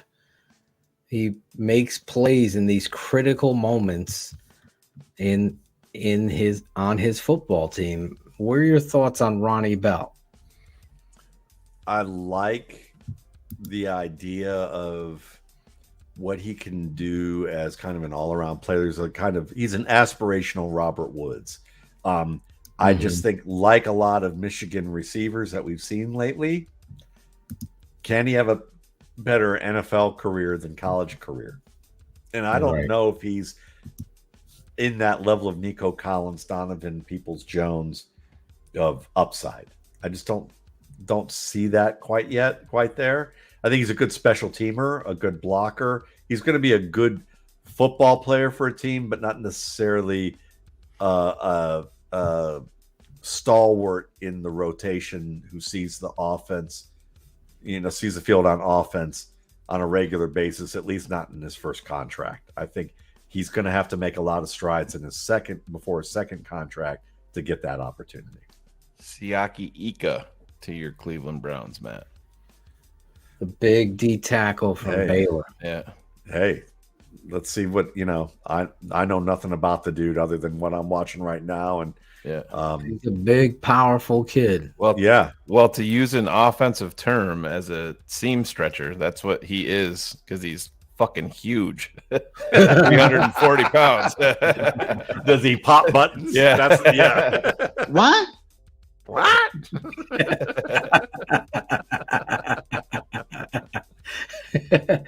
That's Can I just what say, happened to Trent Shelton? Whatever happened to is he? I don't know. Remember him, Shane? Dude. Oh yeah, I remember him. Big Trent. Yeah. What were you saying, Matt? Go ahead, man. I wasn't going to say anything of substance, honestly. Okay. I was going to say that Joel Klatt's hair looks like something like it. I'm kind of having this bromance with his hair. Like it doesn't look like real hair, but it doesn't look fake either. It looks like something from it looks like something that you would have tracked back in like the 1800s and like trapped and then skinned and like. And Jeremiah sold him out about an hour before the draft and was recording him getting the makeup shoveled onto his face and all the paste put into his hair. Oh, really? Put it out on Twitter. So I'm not the only one who noticed that. Yeah. Good, because I was looking at that hair. I was like, is that the hair of like a beaver or something? Yeah. Like it's like, what is up with that? Kicker, Michigan goes to the San Francisco 49ers right here at the end of round 3. Now, I don't. Moody was clutch, but he also looks like he could be like in a what is that? Like a murder mystery movie with his mustache as the inspector of the murder. There Isn't he that, is. Isn't that false excitement there in the war room when you're Oh my God. going nuts with who takes a kicker in the third round? All the bro over a kicker. Yeah. You know? What do you Ding, ding. What do you think the Bears did back when they took Todd Sauerbrunn in round 2? Oh back in the my day? God. When did they take Kevin Butler way back in the day? The Georgia kicker. Oh Jesus, Let's that's look it up. We need to look that up on draft history one day. So Travis, one of these guys in the chat will grab that. Yeah. I want to say he was a 6th or 7th round pick. See, they had sense. Maybe 9th. Yeah. Remember, because 4th round. Oh, pick 105. Okay. Yeah. Well, there you go. Fuck them for taking Butler. I still remember that Monday night or I think it's Thursday night game against the Vikings, and we're in the dome, and Kevin Butler to win it. Yeah. Fucking shanks it like the wind picked up. And they always talked about they turned on the air conditioning as he was kicking. And it supposedly pushed it. Joe Theismann was on the call, Matt. Joe Theismann. Joe Theismann. All I ever think of with Joe Theismann is, and he was certainly Harold worked on some great offenses with, with Joe Gibbs, but I just think of that single bar, and then I think eventually when he got to 2 bars and Lawrence Taylor jumping up in terror and running to the sideline, frantically signaling that he snapped the dude's leg. Oh my God. Yeah. I could see it too. Yeah. Yeah. LT, man. How great was LT, man? Unbelievable. How do you, to this day, I mean, you have scouts who literally say the only player that they've ever seen get a 9 on their antiquated scouting system was Lawrence Taylor. The only player that's ever been seen to actually earn that. I think John Elway came close, but I think it was Taylor who literally earned 9s on their 1 through 9 board, and is like one of the only players ever for that to happen. And he was unbelievable off the edge. And go ahead. It's going to be a long day. Wide receiver Trey Tucker is headed to Vegas. Before our guy. There we go. Wow. Holy shit. Trey over Hutchinson. And also over the other Cincinnati receiver. That's what I was interested in there. Because I have Tucker. Let's see, where do I have Tucker on this? Let me look real quick before this show goes. Before I gotta go. Let's see. With the close. Yeah, where is it? Skill breakdowns. 2 more picks. All right. Let's see. All right, screw this. Let me look at my spreadsheet. That's what I usually use anyway. So the RSP. All right. If you're just tuning in, we're with Matt Waldman of the Rookie Scouting Portfolio. Go over there, check it out in depth on all of the skill position players, except for one tonight. No, 2. I think we got 2. We got 150 guys. Hey, I'll give you 150 if you're looking for the guy who's going to go after as a UDFA. Yeah. And I don't have a guy in the truck feeding me shit at the end. Exactly. And playing the whole stump the draft analyst routine who had Chad Ryder writing bios for him. Sorry, Chad, I'm selling out what you do for these guys, but Chad deserves some credit. I interviewed for this job, and they wanted me to back up. I'm not going to say who, and that was the position. And I go, so I'm going to do the work and feed it to them? And they're like, well, kind of, but yeah. And I'm like, no, that ain't me. Yeah. That ain't me. There you go. I mean, you got it. There we go. All right. So you get your foot in the door. Yeah. Anyway. I have Tyler Scott, wide receiver 14 in this draft. Okay. More important is his grade. His grade still is as a rotational starter. So that's not bad. Trey, though, who's it? Trey Tucker? Was that his name? I forget. Yeah. Yeah. You have Tyler Scott, rotational starter. Yeah, and Trey then Tucker of Cincinnati's 5'9", 182 pounds. I have him a couple points lower on my grain scale, so but he's on the cusp between a rotational starter and what I would call a contributor off the bench.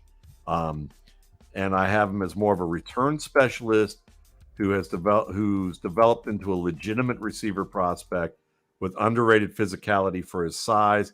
He's kind of a KJ Hamler-esque type of player. And that means like the worst case scenario is that he's Jeremy Gallen, and This guy, they're trying to make him into a slot there. Yeah. I listen, what's his name? Why do I always forget this dude's name? The coach.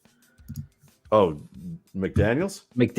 Josh McDaniels loves that slot receiver that's going to separate in those scheme routes, the press in. I call it the Wes Welker route.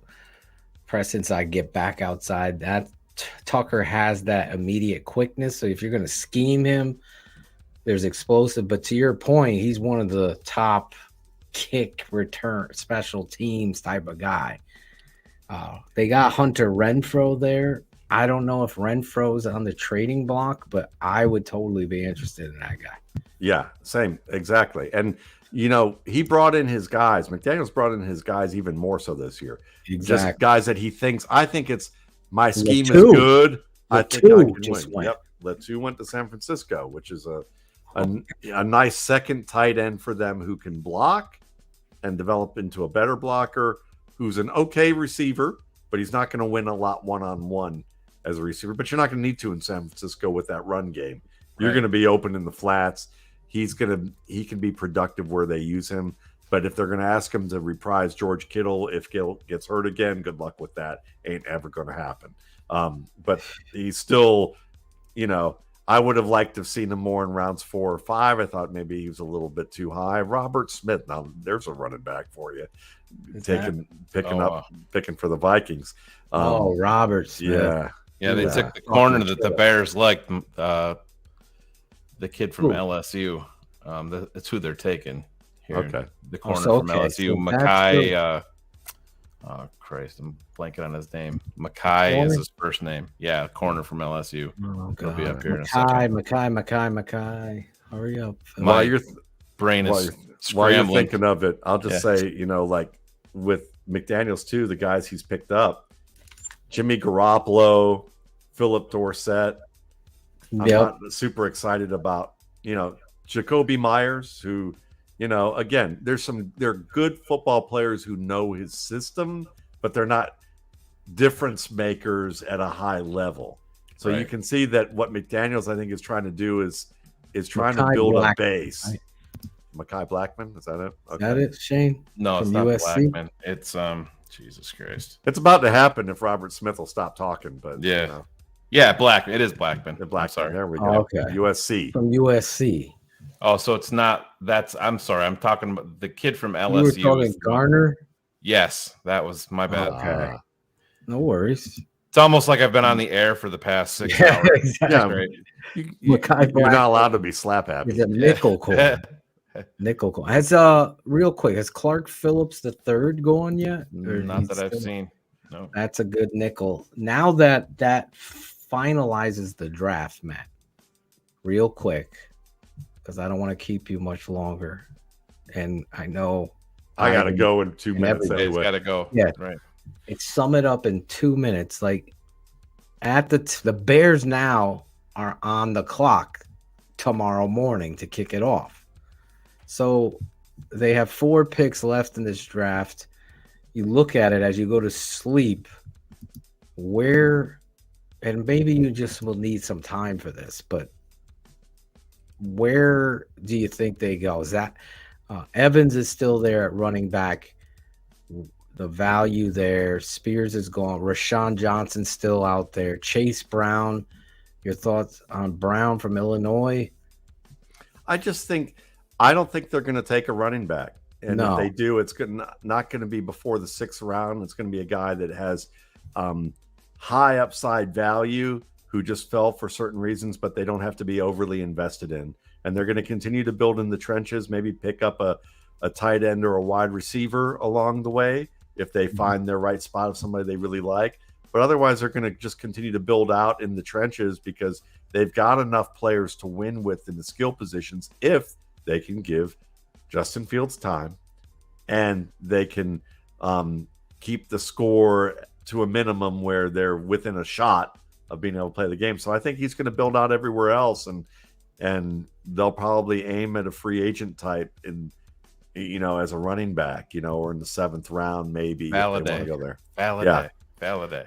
Or Christopher Brooks. Yes. Yeah. Real quick, and then we'll let you go. The tight end position: Zach Kuntz from Old Dominion, Davis Allen, Will Mallory. Is there Payne Durham rather? Yeah. Any of that 4th round material?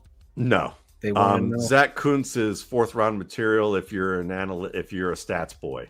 That may actually work out if he makes tough catches, but also serial pass clapper who needs to work on routes. Guys who you would think later in that range to me are Josh Wiley of Cincinnati. Mm-hmm. Payne Durham to me has the best hands maybe in this draft of any player, but he doesn't have any speed, quickness, or short area change of direction skill other than a small area. But he can vacuum everything. But that's damn right. But no. So you probably can wait till later on him. I'm intrigued with Daniel Barker, the former Illinois kid from Michigan State, but again, probably you can get him later. The only other guy I would mention is Blake Whiteheart out of Wake Forest. He's smooth. He can catch. There's potential as a blocker, 6'4", 247, 4.7 speed. He and Josh Wiley are probably the two guys that I would look at, unless you want to just plug Durham in as like a short area blocker who you can use in the red zone occasionally and let other tight ends do the work. Leonard Taylor is intriguing, also out of Cincinnati. Those are guys that I would probably consider. Would you take Hutchinson right out the gate at 4? Yeah. Yes. Yeah. I think he's Me no too. problem with that. It's one of those ones I fucked up before when in 2019. I was a Riley Ridley guy for whatever reason. Sure. And a lot of folks loved him. Yeah. Oh, he mentally shut down. There was no question the talent. There was a mental collapse. To me, he's Hutch at this with point. Nagy. I'd be Nagy all and over him. I'm sorry. No, go ahead. But Matt's got to go. I know. Let's let Matt go. Matt Waldman, I love you. Love you guys too. No, hold on. I gotta say I hate you guys because I haven't said I hated anybody yet today other than Chase Claypool. Chase Claypool took the go. I hate myself. How about that? Could you break down the fucking quarterback from East Carolina, please? You fucking slacker. Jesus. Yeah, I'll work on that. You watch. That's who the Bears is going to draft. And you watch. He fills in for. We're getting you Justin on the Fields show. and throws for 500 yards. Yeah, exactly. Fucking Waldman. What round was bro. Jeff Blake taken in? Shit, I don't remember, but East Carolina. The most beautiful deep balls you'd ever see. Oh my God, they would fly off the screen. Yeah, and they just come down to Carl Pickens. And when I think of East Carolina, though, I think of David Garrard versus Byron Leftwich, with Byron Leftwich getting carried around by his lineman on the field. That was that game. That was an amazing game. Yes. All right, Matt. All right, brother. See y'all. Thank you, man. Love you too. Matt Waldman, the great Matt Ivan's still awake. He's struggling. He looks like not for long. His eyes are right here. Lucky. Ding, ding. About time. It's about that time. You can bounce, bro. Like I said, at this point, it's over. We're gonna wrap it up. We can wrap if it we're up. If we're rapping, I'll stay. But if we're gonna go for another 35 minutes, no. Warn me now. Warn me now. If we're going for another 30 minutes, Phil can rap and we'll both bounce. I'm exhausted. Just real quick, the picks tonight, Phil. Compliments of Cool Kennedy. Compliments of Cool Kennedy. You look at him right there. Jervon Dexter. You Yep. see the RAS score there, 9.37. I didn't see it, but I'm already talking to Chris Harold to get some more Florida tape. We're going to cut that up and really dissect this football player to see where he is. And as Shane had pointed out, it all comes together. And Herb Howard, too. Shout out to him because we had a great show earlier today. And we talked specifically about him. Stroke, and you talked about him in that show. Yeah. So shout out to you and Herb. And when you couple, then you get the secondary, but when you couple him with the defensive lineman from South Carolina, that was me. You get a great understanding of how they're trying to build this interior. Another high-end RAS score here for a defensive lineman. And you see the penetration ability. We've been talking about Zach Pickens, I think, every goddamn mock draft. Somehow let's take Pickens. And unfortunately, it was usually in the 4th or 5th round. But when you saw the run at the top of the 2nd round on the pass rushers and the defensive tackles, then you realized that this is where you were going to go and players are going to be moved up. I like this pick coupled with Dexter. And we're going to break that down. But the real spotlight for me is the corner from Miami, Tyreek Stevenson. If you could put his graphic up there. There he is. This kid played at Georgia as the star. They call it the star position because they're going to put you in a situation to false fake and false front the defense to try to make you unreachable. It's almost like the will linebacker, and they put you in positions where you have to be physical to be able to play that position, to shut down, whether you be setting the edge as a safety or corner. This kid shows a lot of toughness, and to show the kind of speed and ability that he has, and to be able to play that star position. I know he transferred out of Georgia. He goes over to Miami, and you see what he's able to do there. That's what the Bears have done today. You got to be excited about it all coming together. I knew they were going to get a corner. We'll see where they go day 4, guys. A lot of guys on day 3. We're not going day. Please no day 4. Round 4. Please no day 4. Day 3. We'll be there. We'll be here all day. And as much as I love the draft, I don't think I could survive a day 4. Now, all I'm asking for is some you guys to smash the like button and share the show. And if you're really cool, you could DM me or Shane and send food to our house while we go for another marathon, and Ivan's house as we go for another marathon tomorrow. So reach out to me if you want to order us some food, wings, get Claudio back. I'm kidding. It was a long night, man. The pimp is back in Chicago at TTNL. And Ivan, tremendous job with the open. Playmakers in moments of prominence here at TTNL. That's what we're looking for as we hit day 3, Shane. Tomorrow. We'll be live again, 12 o'clock. We'll probably sign on a little bit early, but hopefully you'll be ready. Send us who you would like to see. I obviously have some guys that I'm going to be talking about. We're exhausted. What hours have we done, Shane? We started last Saturday. It's been a lot. It's like this many. It's a lot. We will see. Tomorrow, we'll figure that out when we're done. Shane will have the equation. I did reach out to Jackal, tried to get him on tonight. We'll see. Maybe tomorrow. Jackal was coming home.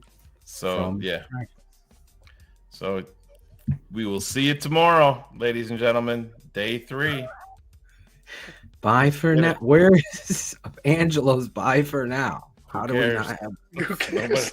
Nobody cares. I'm just a fan. I'm not a football evaluator. I got you. I understand, George. Let's get out of here.